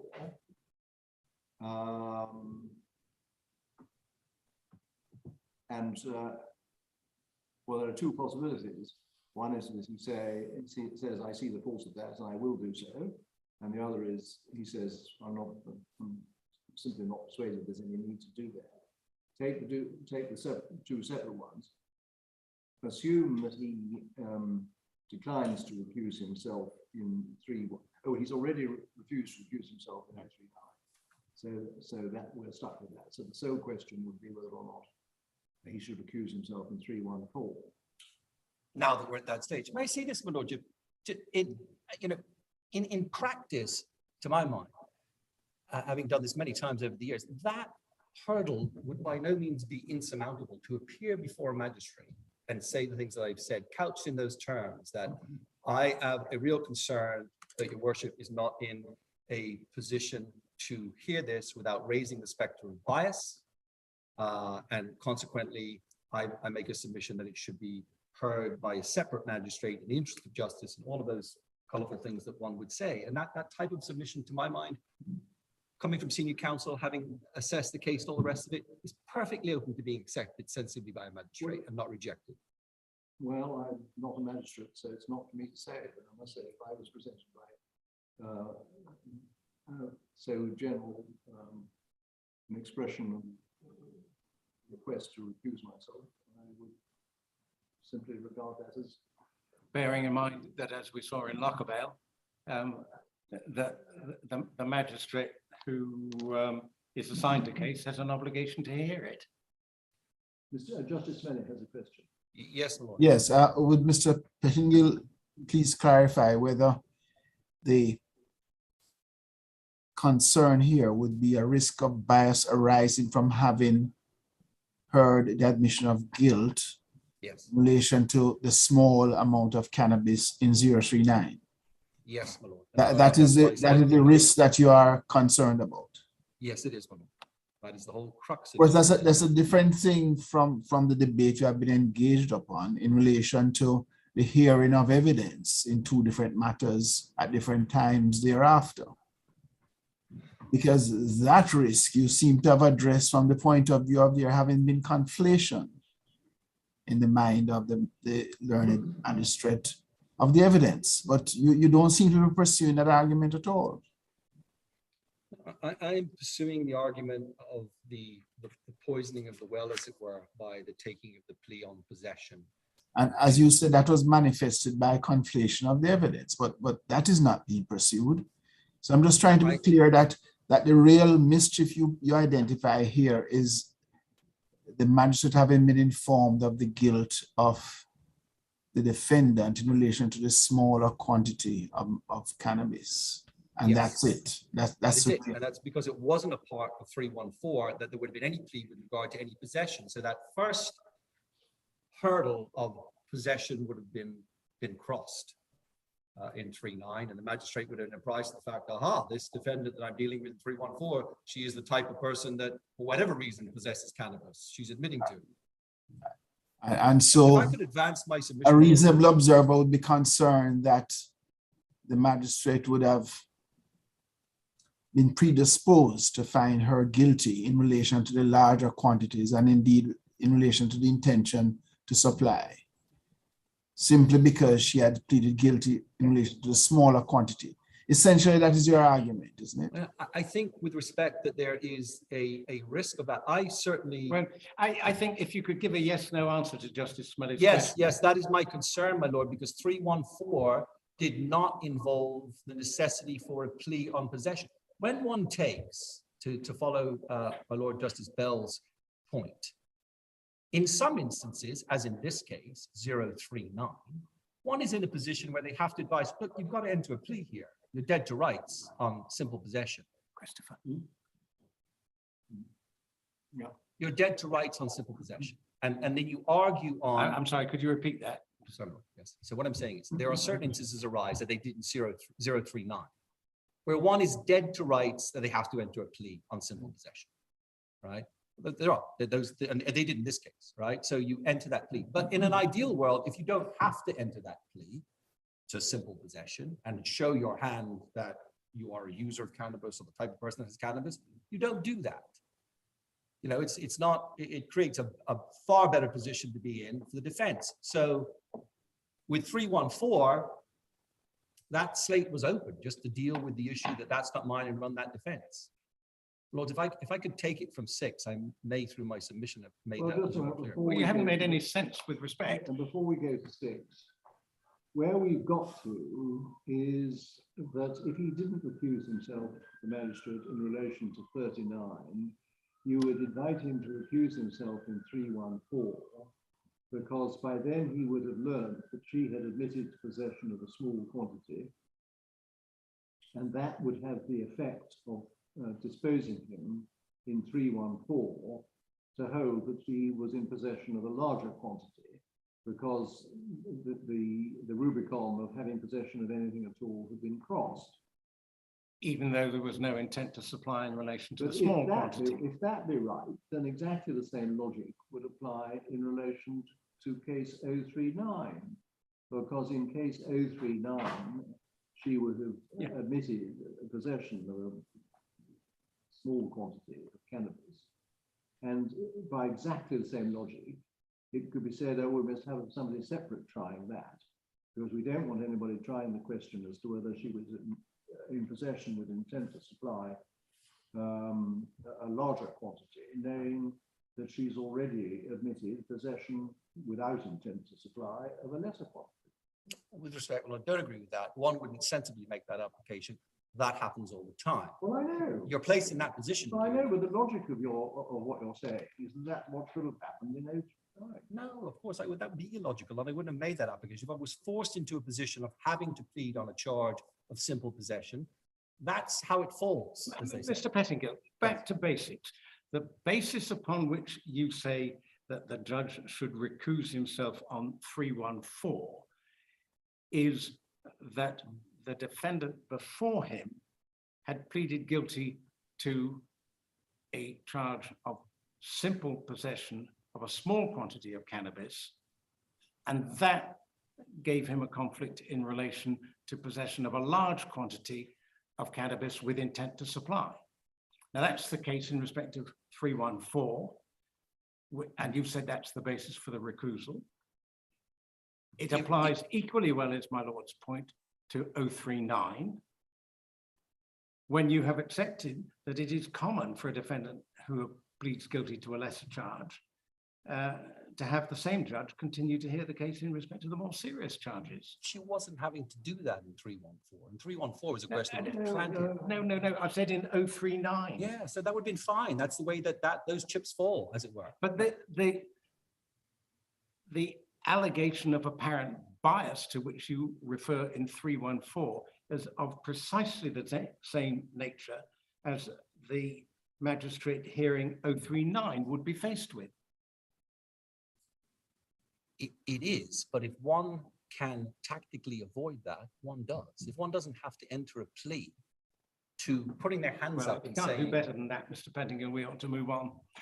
Well, I think that I can. That's why I was saying if I could go to paragraph 6. When the plea was taken in relation to the small quantity of cannabis, was it made plain at the time that it was accepted that in 3.9 that it was accepted that she was in possession but not possession with intent to supply, in relation to the larger quantity of cannabis?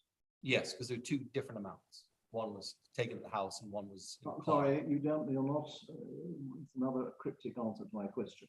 I know there are two different amounts. One was a small amount, obviously for personal use.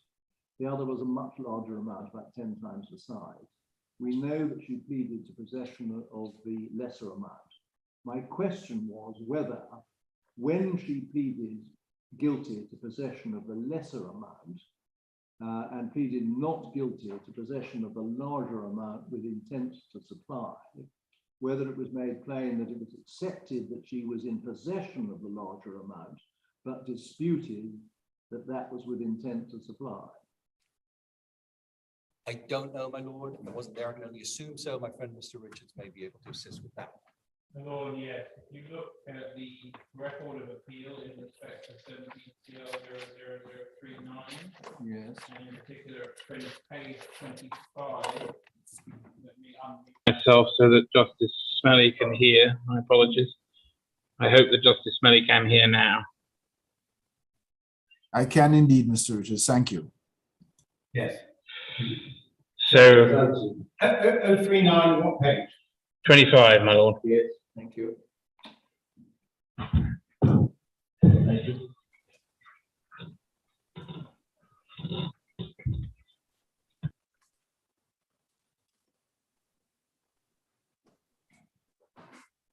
Right, two counts. Client willing to plead guilty to simple possession, still in count one.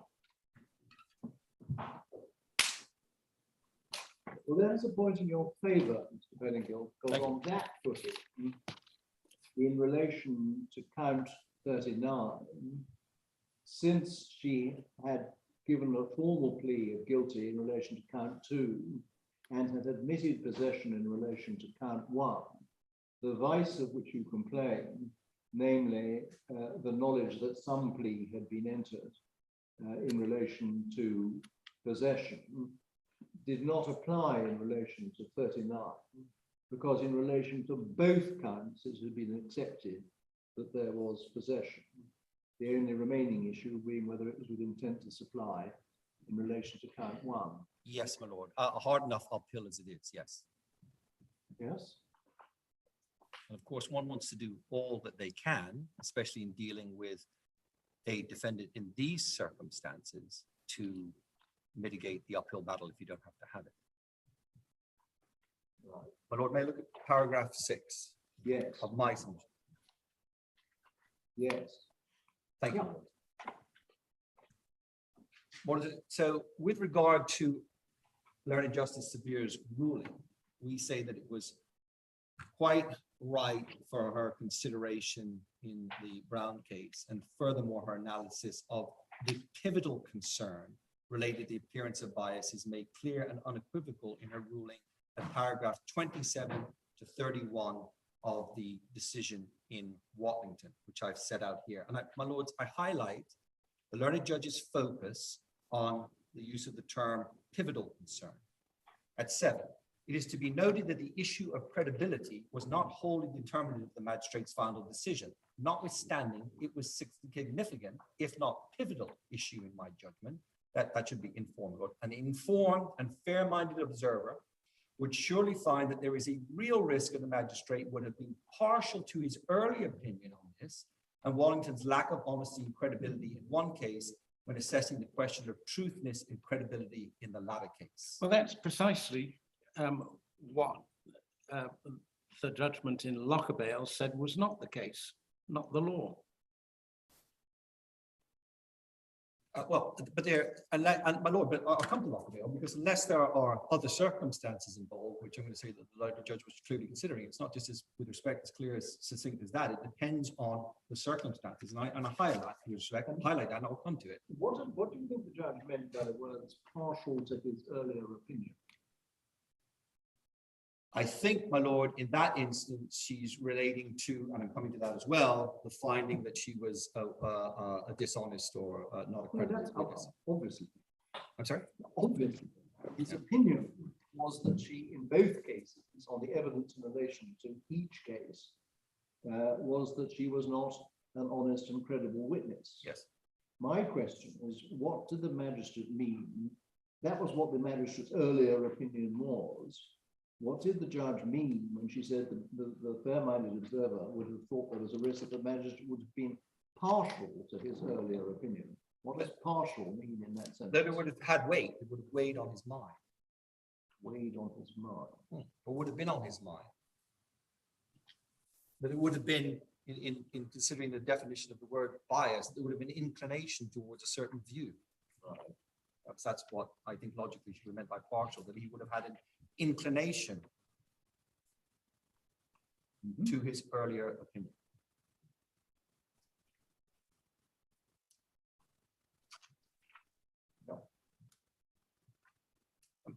I was there to say this, and probably the logic in that reason is that whilst there's the oath and there's all of the things that the magistrates, and particularly this magistrate, will focus on with regard to approaching matters with a clear mind, they're still human. We're all still human as justices and judges and magistrates and so on. It's very difficult, I'm going to say, to divorce yourself entirely, particularly when you're sitting on two cases intermingled at the same time. But if it said that because a judge in one case finds a witness, his evidence not credible, that his finding in a subsequent case that the evidence in that case was not credible either. If it said that there's an appearance of bias because his finding in the first case would incline him to the same view in the second case, it would appear to be the consequence that you could never have a case in which the same judge decided two cases against the same defendant, in each of which he didn't accept the defendant's evidence. With respect, no, my lord, to Justice Bell's point he made earlier, if you had a case, one that related to possession of cannabis, another one that related to theft or something like that, there are different assessments of fact, different things that relate to an individual. An individual may be inclined to use cannabis and not inclined to, steal, and they come across differently with regard to that. You find them to be a liar in the cannabis case, that's the view. We're all human with regard to, I'm looking at this person, my assessment was you're a liar. It's very difficult to then say, oh, hello, it's the same person I've been dealing with. You're now, I'm completely blank on in my mind that you're a liar. Very difficult, if not impossible. And more importantly, even if it is possible, and to my learned friend's point on this, one is always in the position of sitting in the judge to say, right, I'm going to disregard this piece of evidence, I'm going to disregard this piece of hearsay, and so on and so forth. It's difficult enough as it is. And where one can mitigate that, then that is the approach that should be taken. Mitigate that as in by avoiding that evidence being heard and avoiding the judge having to do those judicial gymnastics of disregarding them. My lords, at 8, counsel submitted before the Supreme Court respectfully repeats the position in this appeal, and the assessment of credibility is indeed fundamental in considering what evidence is truthful or raises doubt and what is not. Once the proverbial well is poisoned, it is our submission impossible to appear to fairly approach the issue of credibility, particularly in the situation where the two trials are heard in the same period of time and in one instance on the same day with an open mind. The maximum of falsis in uno, falsis in omnibus is challenging to be seen to be set aside, even by the most fair-minded of judges or people. Her ladyship clearly had this consideration in mind when she addresses this issue. Bearing in mind, we're dealing with the same issue related to cannabis. Do you accept that what you write here would not be the case if the two cases had not been dealt with in approximately the same period of time? It would have been a different circumstances, I would say still challenging, but I would say with respect to the fact that they were heard in the same period of time is a compounding factor with regard to the concern. Well, if you say that you would still be able to make objection, that absolutely flies in the face of what is said in Lochaber, which Mr. Richards took us to, and which I can remind you. The mere fact that a judge earlier in the same case or in a previous case had commented adversely on a party or witness or found the evidence of a party or witness to be unreliable would not without more found a sustainable objection. But it was also said, Lockerbell, I'm going to come to it, it would be dangerous and futile to attempt to find a list of the factors which may or may not give rise to a real danger of bias. That's why I'm asking you specifics rather than Why? the general. And you don't seem prepared to accept Lockerbell, so be it. My lord, of course I accept Lockerbell, but I'm embracing the elements of Well, Lockerbell. that's why I asked you whether you would say that, looking at your paragraph 8, if we remove the words in the same period of time and in one instance on the same day, and you maintain that there would still be a problem. I maintain that the position of those facts compounds the matter further than it would in the example your lordship's giving. And that wasn't the case. It went down the way that it did. If those were the circumstances, then I wouldn't have been making the applications for recusal and so on in the same circumstances that we were partway heard on the previous case. That's the distinguishing factor, right? It wouldn't have been a part heard matter where one was making that application. So It was a subsequent matter. pause there. Be it assumed that there wasn't any interposition of cases. Assume that 39 will be decided first, and a month later, the other case was decided by the same magistrate.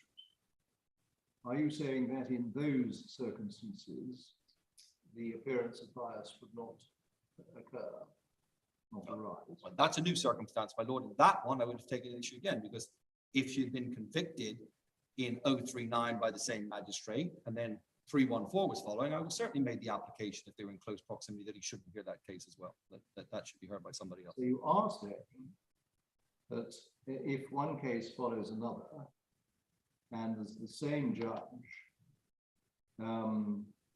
there's an appearance of bias in relation to the second case, if the judge has found the witness in the defendant in the first case not to be a giver of honest and credible evidence.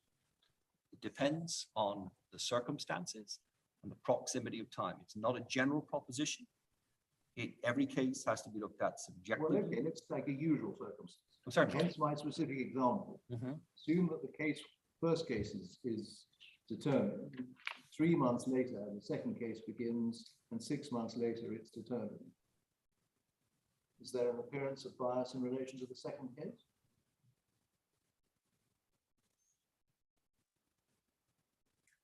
I would certainly, in those circumstances, having the same magistrate having heard the first case 3 months earlier, I would raise that concern that he shouldn't sit on the second case. On that basis, yes, there would be a concern about the appearance of bias. The trouble is, advocates raise matters of concern. What we are to determine is whether the concern is well-founded in the sense that the circumstances cause the reasonable observer to think there's a real possibility of bias. The fact that the advocate expresses concern about it is in one sense neither here nor there. And you appear to me to be saying that even in the ordinary case, where one case follows another, without any great interval between them, the fact that in the first case, the magistrate has decided that the defendant was incredible, evidence was not credible, means that there is an appearance of bias in relation to the second case. That's what you appear to be saying. No, with respect, that's not my proposition. Your lordship's hypothetical position is not the way that these cases went down. I know that. But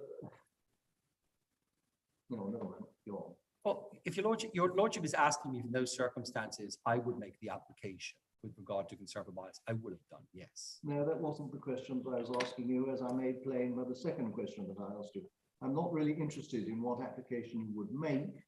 I'm interested in what decision the court ought to reach.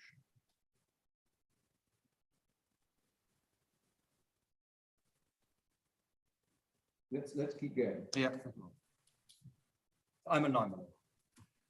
Council assessed the test in Porter and McGill has a significant application to the appeal at bar with regard to whether a fair-minded, informed observer, having considered the facts, would conclude that there was a real possibility of bias. It's emphasized with respect that there was no suggestion the learned magistrate was in fact biased, but it strongly argued that it'd be very difficult for a fair-minded observer to consider that in two cases, so closely linked, it was possible for the learned magistrate to make a clear and unequivocal ruling such as he did with regard to the defendant not being an honest and credible witness, and then approach the second case with a completely blank slate in assessing this fundamental issue or pivotal issue to quote the judge, a second time involving similar facts.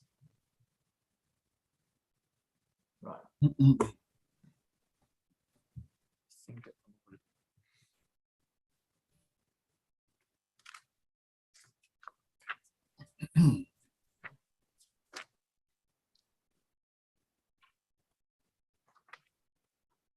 Well, I think the easiest reference if I pause for a moment there, is in my learned friends submission at paragraph 12, page 5, at the bottom of page 5 of my learned friends submission, which is referencing Lockabale.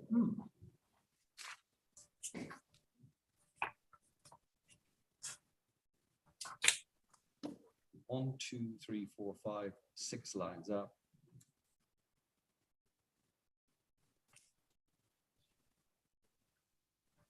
Sorry, 5 lines up. At the bottom there, the line begins particularly, my lords. Yeah. Particularly if the credibility of the individual could be significant in the decision of the case, or if in a case where the credibility of the individual were an issue to be decided by the judge, he had in a previous case rejected the evidence of that person in such outspoken terms as to throw doubt on his ability to approach such person's evidence with an open mind, apologies, on any latter occasion. Now, my lord, do you say that that is this case? I certainly do say that that is this case, my lord, that was Well, you better take us to those parts of the magistrate's judgment where he spoke in, quote, such outspoken terms as to throw doubt on. Will do, and it's very precise, and her ladyship highlighted it in her ruling with regard to the learning magistrate's findings as applied to. It's the outspoken terms. Yeah. Take us to where you say the magistrate dealt with matters of credibility in outspoken terms. Yes, page of the Supreme Court ruling, my lord. No, the magistrate's ruling. Well, her ladyship, I think is useful, my lord. She cites specifically in her ruling what obviously we're dealing with. Well, if you're simply referring to the form of words which Mr. Richards took us to, that doesn't pass the outspoken test of Lockerbie. In such outspoken terms. Those are the words I'm focusing on, Mr. Pettingill. I'm going to submit to your lordship that these are outspoken terms in that regard, and that not only that the Supreme Court focused on them as being that way and highlighted them as such. Well, wait a minute, you say that, but given that the learned judge didn't actually refer to this passage in Lockabale, it's a bit difficult to say that she was referring in paragraph 28 and 29 of the judgment to those terms as being the sort of outspoken terms to which Lockabale refers. She did it remarkably sub silentio. Well, that may be the case, my lord, but I think that she's putting it in fair context by highlighting those, and if I may. But I'm sorry, these are really not outspoken terms at all. If a judge says that I had the opportunity to assess the evidence of the defendant and her demeanor, and in all the circumstances, I don't find her to be honest and credible, but her explanation is implausible and incredible, it's standard stuff. You could scarcely speak anything at all unless it said something like that. It is standard stuff. I know, it is not outspoken terms. Well, my lord, those terms, candidly, in any context, are going to be outspoken. I say that in the context, particularly of this case, looking at it as it is, that they reflect that. He says, ultimately, this court has had the opportunity to assess the defendant and to consider her demeanor, and she gave her evidence in all the circumstances. I do find the defendant to be an honest or credible witness. What I did in the Supreme Court, I confess to this, rightly so, is that I highlighted the fact that effectively the same finding and the same terminology was used in relation to both rulings. And her Just tell me, ladyship, sorry, and her, forgive me, I was interrupting, and her ladyship. and her ladyship highlighted that in her ruling, which I'm going to come to, when at the very end, she speaks, this is paragraph 32, how sequentially case 314 preceded 039.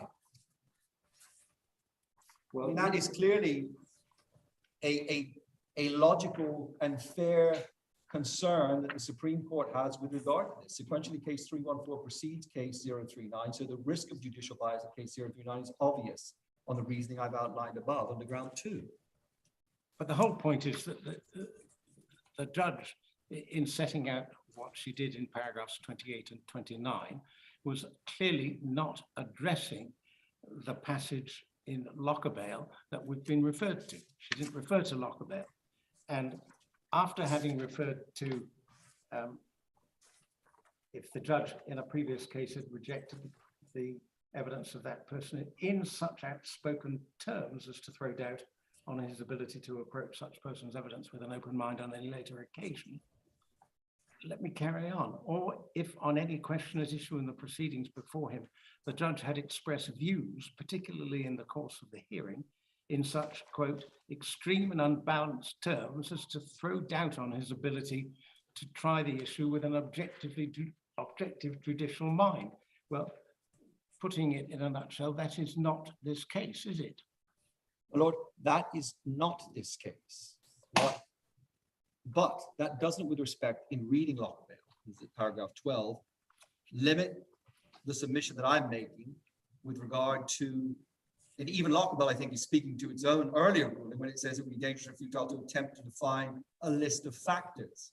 What the learned judge in the Supreme Court clearly is doing, in my respectful submission, is looking at the factors, and again, the key word, pivotal. What's the pivotal issue in this case? It can only be her credibility. She's the only one giving evidence. Of course. Right. So what? So, well, with the fact, The pivotal issue in almost every case is whether the defense is it is a pivotal issue if the case warrants that that the defendant is giving evidence, my lord, but most cases, many cases will not have it where there's just the one witness in the defense. There may be a plethora of other positions. In this case, I think Justice Smelly had a question. my lord. Yes, it is to explore that last proposition about the pivotal nature of evidence of credibility. If one were to imagine this as a jury trial on indictment, because of the similarity of the offenses, I don't think there could be any question that they could be tried in a single indictment. It is standard fare of jury trials, is it not, that juries are told that they must consider the evidence in relation to each count by itself and come to a conclusion on each count as that evidence relates to that count. And if jurors can do that, why shouldn't a trained magistrate be assumed to be able to do it and do it impartially and fairly? Quite, my lord, but the concern is this: if one is dealing as the advocate, oh sorry, oh no, that's my echo. If one is dealing with as the advocate in the case, one would tactically approach that issue before the jury and manage it as best one could. And those trials would probably be better in those circumstances, perhaps heard together, but not in circumstances where the jury heard part of one case and then they adjourned and the same jury came back and heard part of another case, and then you put them together like that. That would be entirely unacceptable and problematic. That's the difficulty here. So you're coming back to your procedural regulation. The whole point of Justice Smelly's comment, I'm sorry, he's now, the whole point of Justice Smelly's comment was that it happens all the time that juries are told in respect of one count, they should look at the evidence in relation to that count, and then in respect of a second count, they should look entirely separately at the evidence in respect to that count. And as he said, if juries are told that they can do that, a trained magistrate and a very experienced lawyer could surely do the same. But my lord, again, we're not, again, from the standpoint, and your lord just made this point earlier, it's not what we think and observe with regard to. Speak up. I'm sorry, my lord. It's not what we think and observe with regard to the magistrate, it's what the fair-minded observer, and we've got to become the man on the bus to Somerset here. And lay out these facts and say, would you be okay with this if it was your son in these circumstances? That's the fair-minded observer. No, that is not the question. Would you be okay with this if it was your son? Okay. My lord, Absolutely not. That's why we go to the objective test. Bad one. Okay. Would you be okay if this was somebody else's son? Or would you be okay with somebody else? Or it was you? Whatever. It's Well, that's not the question either. Sorry, my lord? That's not the question either. Well, would we say it's the man on the bus to Somerset? The fair-minded No, observer? we wouldn't. The fair-minded observer. The fair-minded observer who's aware of all the facts. Yes. Right. And I was saying. And has some experience of the judicial system. Right. So they're advised about the judicial system. No, the fair-minded advisor is not ignorant of the judicial system and how judges work. My lord, I'll embrace that. Frankly, if they were the fair-minded observer who's not a lawyer, who had some knowledge of the judicial system, their concerns may be even more highlighted with regard to the concern about the circumstances related to how these matters were, candidly. You're dropping your voice. That their concern may be even more highlighted, candidly, with regard to their concern in these circumstances. You know, certainly the learned judge of the Supreme Court, her concern with respect was highlighted, and she laid that out in my mind very succinctly. Well, I know she laid it out like that, but the problem is whether she was right to do so. I mean, the trouble, coming back to where we were before, you said that the two passages on which the learned judge, no doubt with your assistance, fastened, which you say are illustrative of how the judge approached the question in such outspoken terms as to throw doubt on his ability to approach the defendant's evidence with an open mind. You say that the two passages, that those two passages, the 28 and 29 of the judge's judgment, are ones which are the outspoken terms in question. I'm just wondering how, if what is in paragraph 28 and 29 counts as terms so outspoken that if uttered by the judge, he would be guilty of bias, how on earth the judge could express his conclusion in a way that didn't merit that benefit. My answer to that was that with respect, he shouldn't be doing the second case. That would solve the Well, problem. I know you say that, but whether or not he should be doing the second case depends upon whether or not the well-informed observer with knowledge of all the circumstances would think that there's a reasonable expectation of bias. The mere fact that the same judge does two cases against the same defendant, even of the same type, is not itself a grounds for suspecting bias. There can be bias if the judge in one of the cases uses such outspoken terms in describing what he's doing as to cast doubt upon his ability independently to address the second case. Hence, we have been examining, although the learned judge does not appear to have done so, the citations from the judgment of the learned magistrate in paragraphs 28 and 29 of the judgment, to see whether or not they can be characterized as being in such outspoken terms as to cast doubt on the independence of the judge. You say, yes, they do. And the question I was asking was, if that were right, how does one in fact express a conclusion which doesn't constitute speaking in such outspoken terms that your second conclusion is bound to be the product of bias? You simply say, I find for the prosecution.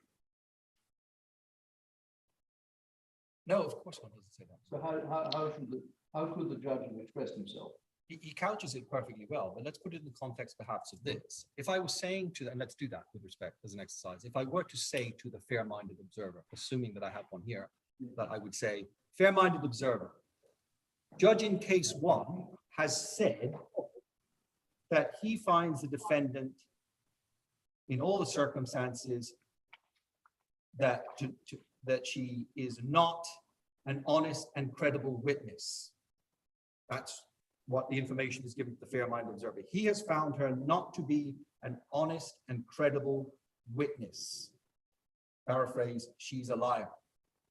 Would the fair-minded observer be comfortable with the same judge dealing with the same witness, tasked with the exercise of saying, are you able to now find that she's an honest and credible witness and not a liar? That's with respect to the test in these circumstances, and that is what, not citing Lockerbell or much else, the learned judge clearly affixes her mind to. Right. It is to be noticed the issue of credibility was not wholly determined in the magistrate's final decision, notwithstanding it was a significant, if not pivotal, issue in my judgment. And an informed and fair-minded observer would surely find that there is a real risk that the magistrate would have been partial to his earlier opinion of Mrs. Wallington's lack of honesty and credibility. In one case, when assessing the question of her truthfulness and credibility in the latter case. Well, that's the problem, isn't it? Because the learned judge puts it in those terms without addressing the manner in which Lockerbell says in one circumstance it's acceptable when the judge is, to use the colloquialism, over the top in relation to his language. That's another situation. You haven't, with respect to answer my Lord President's question as to how the magistrate would be expected to decide that the defendant was not an honest or credible witness without saying she's not, in my view, an honest or credible witness. That's the only way to say it, is it not? I entirely agree with that, but with respect, that is an outspoken view. What it isn't, it's a conclusion on the evidence. Okay, it's a conclusion on the evidence with regard to a particular witness. Falsis in uno, falsis in omnibus. He lies about one thing, lies about everything. Well, But that's not what is said. It's not what he said. No, of course he doesn't. But And he in didn't use context, the decent obscurity of a learned language. I'm sorry, my lord? He did not use the decent obscurity of a learned language. He didn't. And it's falsus, not falsis, but that's not. I'm standing corrected, my lord, with this, my lack of Latin learning. But my lord, in saying that, the principle. I mean, if he had said that, Yeah. if he said, of course, we all know that somebody who said something false on one occasion is bound to be speaking falsely on another. If he'd said that in whatever language, the position might be different. Yeah.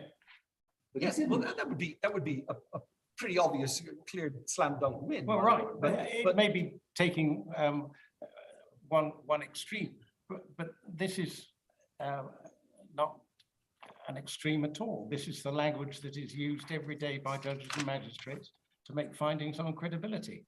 And it cannot conceivably be described as outspoken. No, it cannot, but in those terms, but what the learned judge says, and she's quite right on this, my respectful submission, she's addressing quite rightly, as in Lockerbell, the fair-minded observer, and she puts it in the terms, rightly so, because we're not talking about actual bias, that there's a real risk the magistrate would have been partial to his earlier opinion. An opinion, my lord. If one That's why we keep on taking you back to the wording of Lockerbell, which the judge obviously did not have regard to. The judge doesn't cite Lockerbell. What I'm saying in context is that when she cites the case of Brown and she goes through the process she does, her concern, very loosely put in my respectful submission, is that the fair-minded observer would have looked, as I've endeavored to say by example, and said there was a real risk of him being partial to the view that the defendant was not an honest person. And he couldn't have couched it any differently with respect in relation to the first case, nor should he have. But what happens at that juncture, once he, having listened to her for 2 days or whatever he did, makes that finding in relation to the issue of possession of cannabis, that she's not an honest witness, how possibly can he then not be seen, or the concern not be that he's going to be partial to that view in the second case? On the same issue, intermingled throughout as it was over the course of time. And whether council made this application, have done this or done that, or so on and so forth, is all a nice hypothetical for me to be endeavoring to put forward on what I may or may not have done. I say that I would have taken that position, but the what is spotted by the learned judge, and I say it embraces Lockvale in that regard. And to your lordship's point, there's no other way to put the position with regard to the defendant and her credibility as a witness. It has to be an outspoken point. I don't think, with respect, in these circumstances and in the issue of credibility, and that's why I highlight what my learned friend highlighted and said that I would, that credibility almost falls into the separate category of that. One has to deal very sensitively with addressing the issue of credibility. And to make a finding, having listened to a witness, that you're a liar, and then come along and say, now I'm going to approach this with an entirely blank slate, and I don't think, I know that you're not a liar, on the same issue, in my view, to the fair-minded observer, and clearly the judge's view, creates the concern with regard to the judge being partial to that view, ergo having the appearance of bias with regard to that position, having an inclination, and that's all that I would say is needed, an inclination with regard to the fact he's made a very significant statement. I do not find the defendant to be an honest or credible witness. That he's then supposed to turn around on the next case and say, well, I'm blanking that. You are now, in my view, an honest and credible witness until I see otherwise. And is one not then entitled in those circumstances to say, well, he's already made a finding that I'm not. How do I get a fair shake here and doing it again? And that is why, with respect, on the question at 32, her ladyship says case 314 preceded case 039. So the risk of judicial bias in case 039 is obvious on the reasoning I've outlined. That causes even a further complications, my lord, in the sense that the one judgment then gets heard, in advance of the other one being written. I think that's the point that she's making there.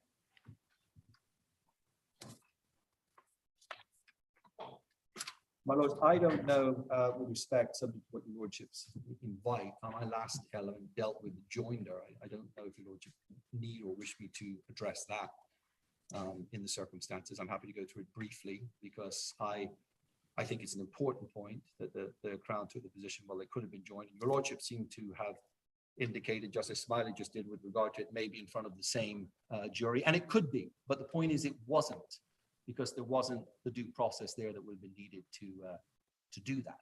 And in my respectful view, had that application been made, then it would have been valid and proper for an objection to be taken to that joinder application. The fact that it didn't occur and that it could have doesn't put Humpty Dumpty back together. What was the prejudice upon which, if the application has been made, the defendant could successfully have relied?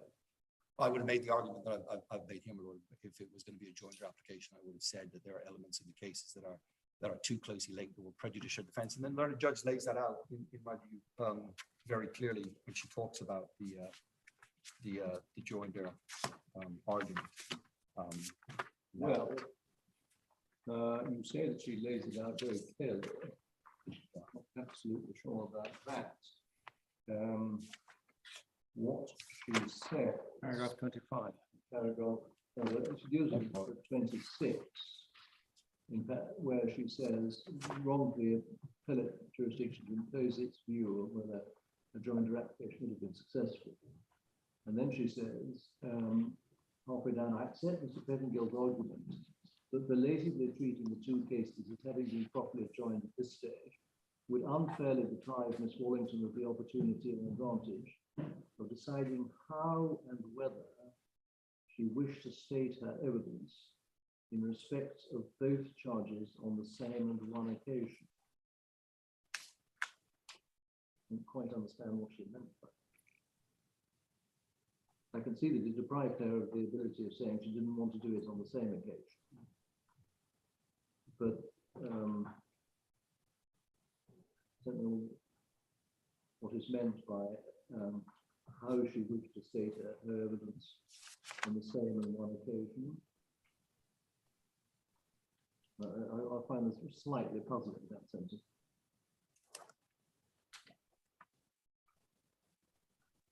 But it may not matter. I mean, where we've got to is that the Crown didn't ask for joinder, And I think now it's accept that it wasn't their best point. And we've got to decide the case upon the footing that joinder could have been asked for but wasn't, so we are where we are. Though one has, as I said earlier, to bear in mind the possible impact of the submission that you're making, if well planned, on what would happen in cases where charges were validly joined. That being the key term, or validly joined. Yes, yes, but Joined, have to go through the process. in this case. Sorry? Assume that in this case, the application has been made to join. Yes. You said, no, we don't like that. It's prejudicial to us to have both of them together, because in one of them she admits possession of the cannabis, in the other she doesn't. Yes. And assume the judge said, right, it's obviously prejudicial in the sense it's better not to have two cases against you rather than one. But I'm not persuaded. That's a reason why we shouldn't have very similar cases joined. So assume there had been joined. You would then, I think, be saying, well, I know that they've been joined, but in fact, there's a risk of bias in the circumstances where they were joined, so that the judge in relation to one case had in front of him the information that she accepted possession in the other. So we get to the position that on your case, even if there had been joined, the whole proceedings would have been invalid because the judge was guilty of apparent bias. Because of the fact that it would have been the plea with regard to the, exactly, because of the plea with regard to the possession of cannabis. Yeah. Which would put her immediately into a certain box of being a person who possessed cannabis. You know, in that part of the Crown's case, that hurdle, as it wouldn't be a hurdle anymore, is mounted. That's what she is and what she does. She possesses cannabis. On to the next one. Right, okay. Well, can you just help me on paragraph 32 of the judge's judgment? Because she there says, case 314 preceded case 39. Depends what she means by preceded. My lord, if I think she meant, I had to read that several times myself, I'm obliged. I think she meant the judgment preceded. Yes. Yes. The judgment of 314 preceded 039, which it did. Right, that is true. So the risk of judicial bias in 039 is obvious on the reasoning of that line. However, the prejudicial effect of the appearance of judicial bias on ground 2 taints both cases, because Magistrate Attridge had heard and unfavorably assessed Miss Wallington's evidence in case 039 before he handed down his judgment in 314. For that reason, the convictions in both are unsafe. I'm slightly puzzled by the proposition that the magistrate had both heard and unfavorably assessed Miss Wallington's evidence in case 039 before he handed down judgment in 314. He handed down judgment in 314 on the 30th of November 2020. He had by then heard the evidence of Miss Wallington in 039, but he didn't actually hand his judgment down in 039 until the 11th of January 2021. So it slightly begs the question as to whether he made when he made the unfavorable assessment to which he is referring. But on one view, he made the assessment when he was in the process of writing a judgment. Yes. Because the way in which these things are done, these things adjourn themselves over an extensive period of time. There are then final submissions. And then the judge goes off into a darkened room, magistrate goes off into a darkened room and sits down and works out what his conclusions are with a very lengthy judgment. And in this case, did so in respect of 314 before he did so in respect of 039. Right. having heard them both through the same period Yeah, of time. but the Yeah. question is, when did the putative unfavorable assessment in case 039 in fact occur? But if one is unclear about that, then surely that raises a concern as to what operated to the fair-minded observer as to whether it was being partial as a result of one case impacting on the other. If your lordship don't know, and I don't know, and the judge perhaps didn't know, and she reaches that conclusion, it's not unfair. I think the best answer to that is to say, well, you don't know. And if you don't know, does Well, he that hadn't raise made an concern? unfavorable assessment. I'm sorry, my lord? There's nothing, no indication that Magistrate Attridge had in fact made an unfavorable assessment in case 039 before he handed down the judgment in 314. No, other than that, he goes on to make the same assessment in 039. In the same, Well, you make Couch the the same same overall assessment, but in relation to different evidence and different topic. Right, okay, well, there we are. well, look, in closing, could I highlight just what I guess in summary is the major concern is that given the way in which both cases were dealt with, and I say that with regard to the hearing matters on different days, delays and so on, that is part and parcel of what the consideration has to be. And with regard to the judgments put forward in the way they were, and the hearing of the evidence on the pivotal issue of credibility, with respect, it's messy. And I don't make that as an aspersion to the magistrate. I say that with regard to the system, the fair-minded observer looking at it, asking the question, do you think that the justice system was messy in this regard? The answer is yes. And if one is answering that question, yes, one has to be concerned about issues that arise with regard to inclination and bias and all the rest of it. It casts a shadow over the whole of the process, you know, with regard to the joinder not being made and then saying it could have been made. All of these things cast that type of shadow. And the convoluted way in which it was dealt with is not certainly ideal. Cases should be dealt with in order to ensure fairness succinctly. You hear this one, make a ruling, and then you go on to hear the next one. And it might be that there's an application made for recusal because of what you heard and so on. It didn't happen like that because of the convoluted way, unfortunately, as a result of the system at the time that they were dealt with. But one thing for certain is that's not the respondent's fault. And clearly, her ladyship, in considering that issue, the most significant part of her ruling is in paragraph 30. Paragraph 30 of her ruling. She makes the finding there, an informed and fair-minded observer would surely find that it's a real risk. And we're talking about risk. We're talking about risk and the view of the fair-minded observer on the justice system in the circumstances of Bermuda. That's a legal question, isn't it? What's happening? It's a legal question. A question of law. It is. No. Which is why we're here. Yes, but it means there's no margin of appreciation on.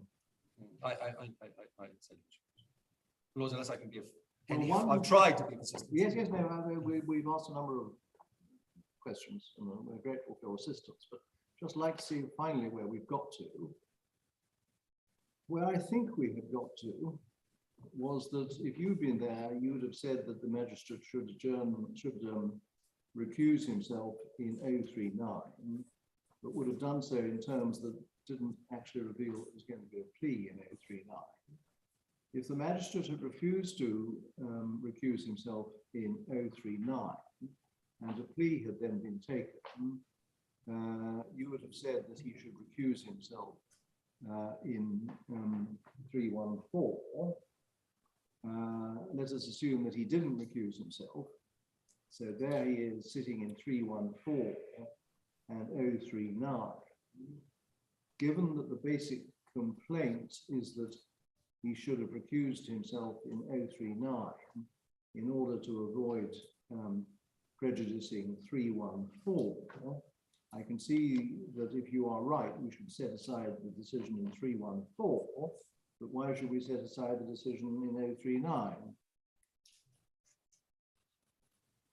Well, I think her ladyship addresses that, my lord, in the case of saying that once you, and I use the term of like, if the well is poisoned with a drop, really, then where do you kind of figure out which part is safe and which part is not? Poison was knowing that there was a plea in 039,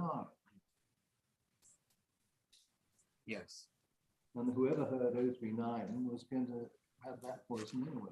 but they would have done, but that's how one, as defense counsel, applies their trade. And so they Sorry, would have had to speak deal with up. that. I'm sorry, that's how one as defense counsel obviously applies their trade. One has to deal with the case that you're met with, and if you're met with having to make an admission to possession, you have to deal with that. No, the well was poisoned, to use your metaphor, once it became revealed that she had pleaded guilty or indicated guilt to possession. And that, you say, once that had come into being, that fatally prejudiced 314. Yeah. But since she was always going to plead guilty in 39, and always going to admit that she was in possession under count 1, though not possession of intent to supply, in 039, I'm having some difficulty in understanding how, if you are right, we should set aside the decision both in 314 and 039. Because you shouldn't have heard both. You should have heard 314 if the application was allowed and not heard 039. Yes, but So if you in take this it step instance- by step, Right.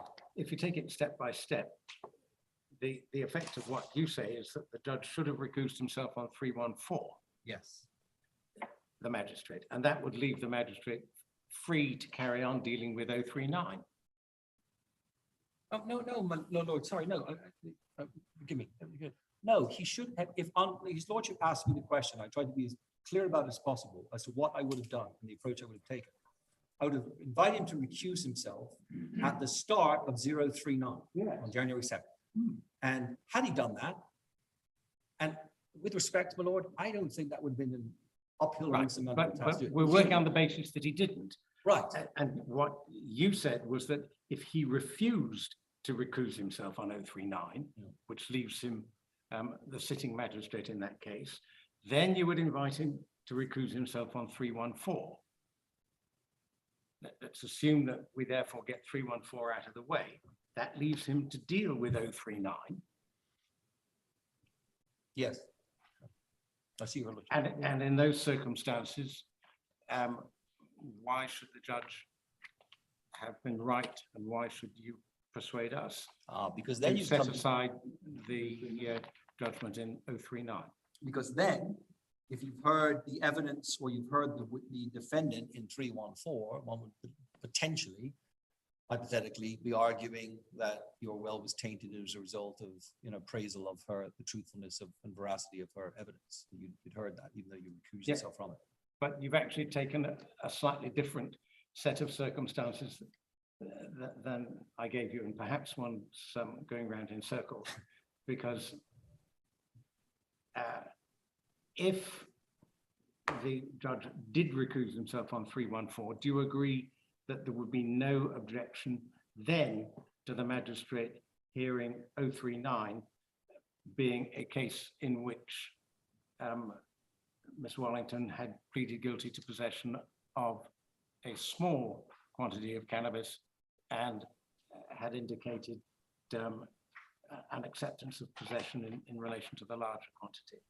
No, because I would not, in those circumstances, in protecting my client, want the court being aware that she had been on trial in relation to a larger sum of cannabis, whether she was guilty or not. I wouldn't want any of those facts or circumstances to be clouding the magistrate's minds. I would have taken the position he shouldn't hear that either. And at that point, I'd been bound. Well, I think the question does, in fact, Mr. Pettingill, become academic, because the fact is that, the magistrate did not recuse himself on 314, which no doubt had something to do with the fact that nobody asked him to. Well, that raises certainly a significant concern, because part of this question that His Lordship posed to me and all the rest of it is about the system, about what really should happen. If nobody asked him to, my respectful submission is they certainly should have. And if not, candidly, Well, the learned judge was a difficult position there because he wouldn't have known. So really one can't fault him for suddenly being in it and then, you know, having the realization, oh, perhaps I shouldn't be here. We don't know. But the application in any event, I say, you know, not even, it should have been made at that point. It should have done. It wasn't. And I think in looking at Kuhl on that with regard to that it might be waived in the civil instance, but it certainly can't be waived in a criminal instance. One can't, as the agent, as your lordship put it, waive the rights of your client. I can't waive my client's constitutional rights. I can't waive their right to fair trial. I can't waive that position because I'm their agent in a criminal proceeding. I have a duty to hold the shield up and defend it every way I can. And getting in a position where the court is able to hear the facts of one case in these circumstances and having preempted with regard to possession is what one would endeavor to do for the safety of the position. I think what we have highlighted with the greatest respect, my lord, is a mess. The mess because of the way that unfortunately the cases had to be heard and how disjointed they were. And then with respect, it's a mess because of the issues with regard to the major assessment. The pivotal issue was about credibility. Right. I think Justice Smellick has a question. My lord. Yes, I think I should make the observation. I think Mr. Pettingill overstates the issue here, bearing in mind that the magistrate had already embarked upon the trial in 314 on the 15th of April 2019. 7 months later, when he had 039 before him, what then happened was that a guilty plea was offered and accepted in relation to a small quantity, one of the two charges in 039. So he then proceeded to hear the remaining allegations in 039. So at this stage, it seems the only thing that you have identified that is objectionable is that he's aware of an admission of guilt of possession simplicity of a small quantity in 039. Why would that have prevented him from continuing to hear the evidence in 039? Because he had started hearing the evidence in 314. Yeah, I mean, my lord, with respect, I guess the question depends on the degree. He had a full day's hearing with regard to the 314 on April 15th. And at that stage, he would have certainly been apprised that she was an individual who was accused of possessing a significant amount of cannabis in different circumstances, and he would have heard whatever evidence he did. Well, he was trying that very issue. He had not taken a decision on that. He was trying that very issue in 314. Trying in two different sets of circumstances. Exactly. He's trying the issue. So once he gets into 3.9, I respectfully submit the well is poison. I don't think that's an overstatement. He becomes and poison because he has heard of a guilty plea for a small quantity of the drug on the basis of possession simplicity.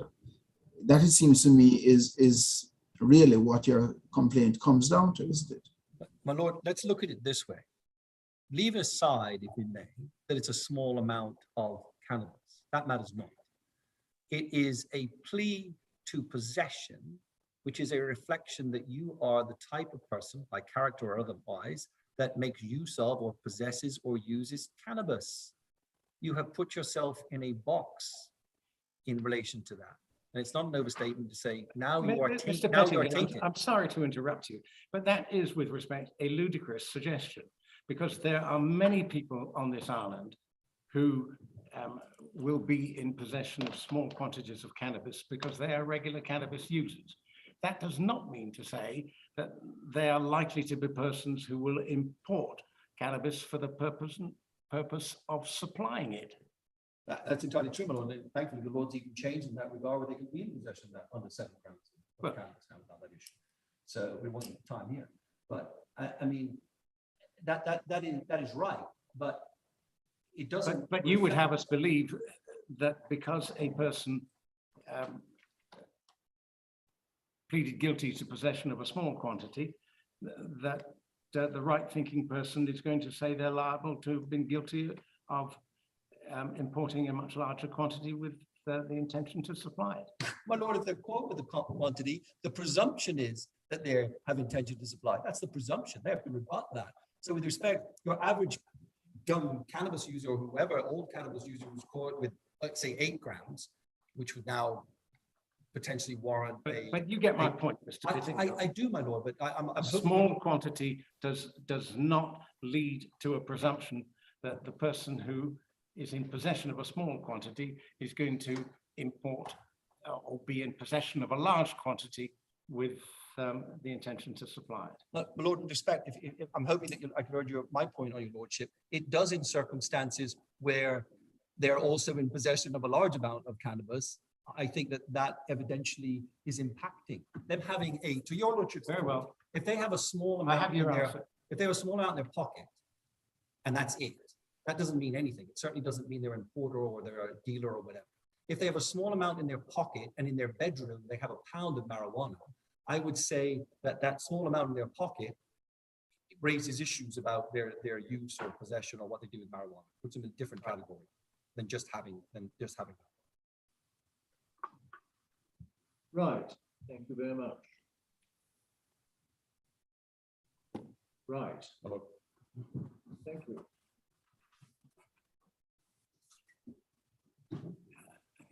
Maybe ask Justice Smelly. Justice Smelly, do you wish to hear from Mr. Richards? I wouldn't trouble Mr. Richards further. Thank you for my purposes. Mr. Richards, I don't think we need trouble you unless there's anything that you think should be drawn to our attention. Well, it was just one point that had occurred to me whilst my learned friend was on his feet. Yes. And I'll just draw your lordship's attention to it rather than engaging in argument. But I've now understood that my learned friend takes the position that at the start of the proceedings on case 39 before Magistrate Attridge on the 7th of January, he would, had he been there, have asked Mr. Attridge, who was already seized of 314, to not have anything to do with 39, even to the extent of taking a plea on it.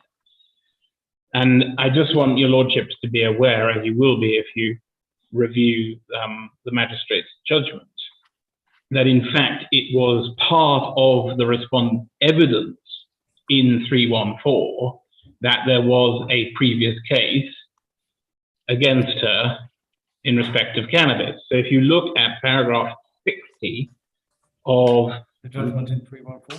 yes, you'll see there that he rehearses a message or quotes a message that she said she had received from a Mr. Ingham, who was an estranged former partner of hers, saying that he was going to assist the police, this is the italicized portion of the text, going to assist the police in getting her a higher sentence in her first case.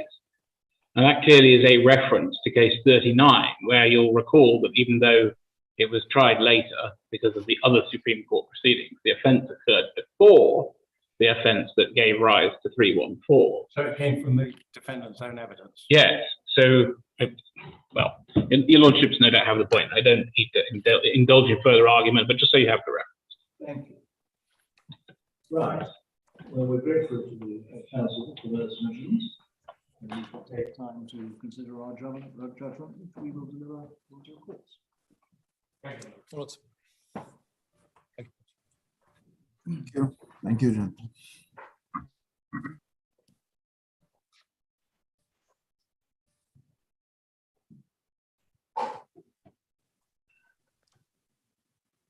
The council can turn their mics and devices off.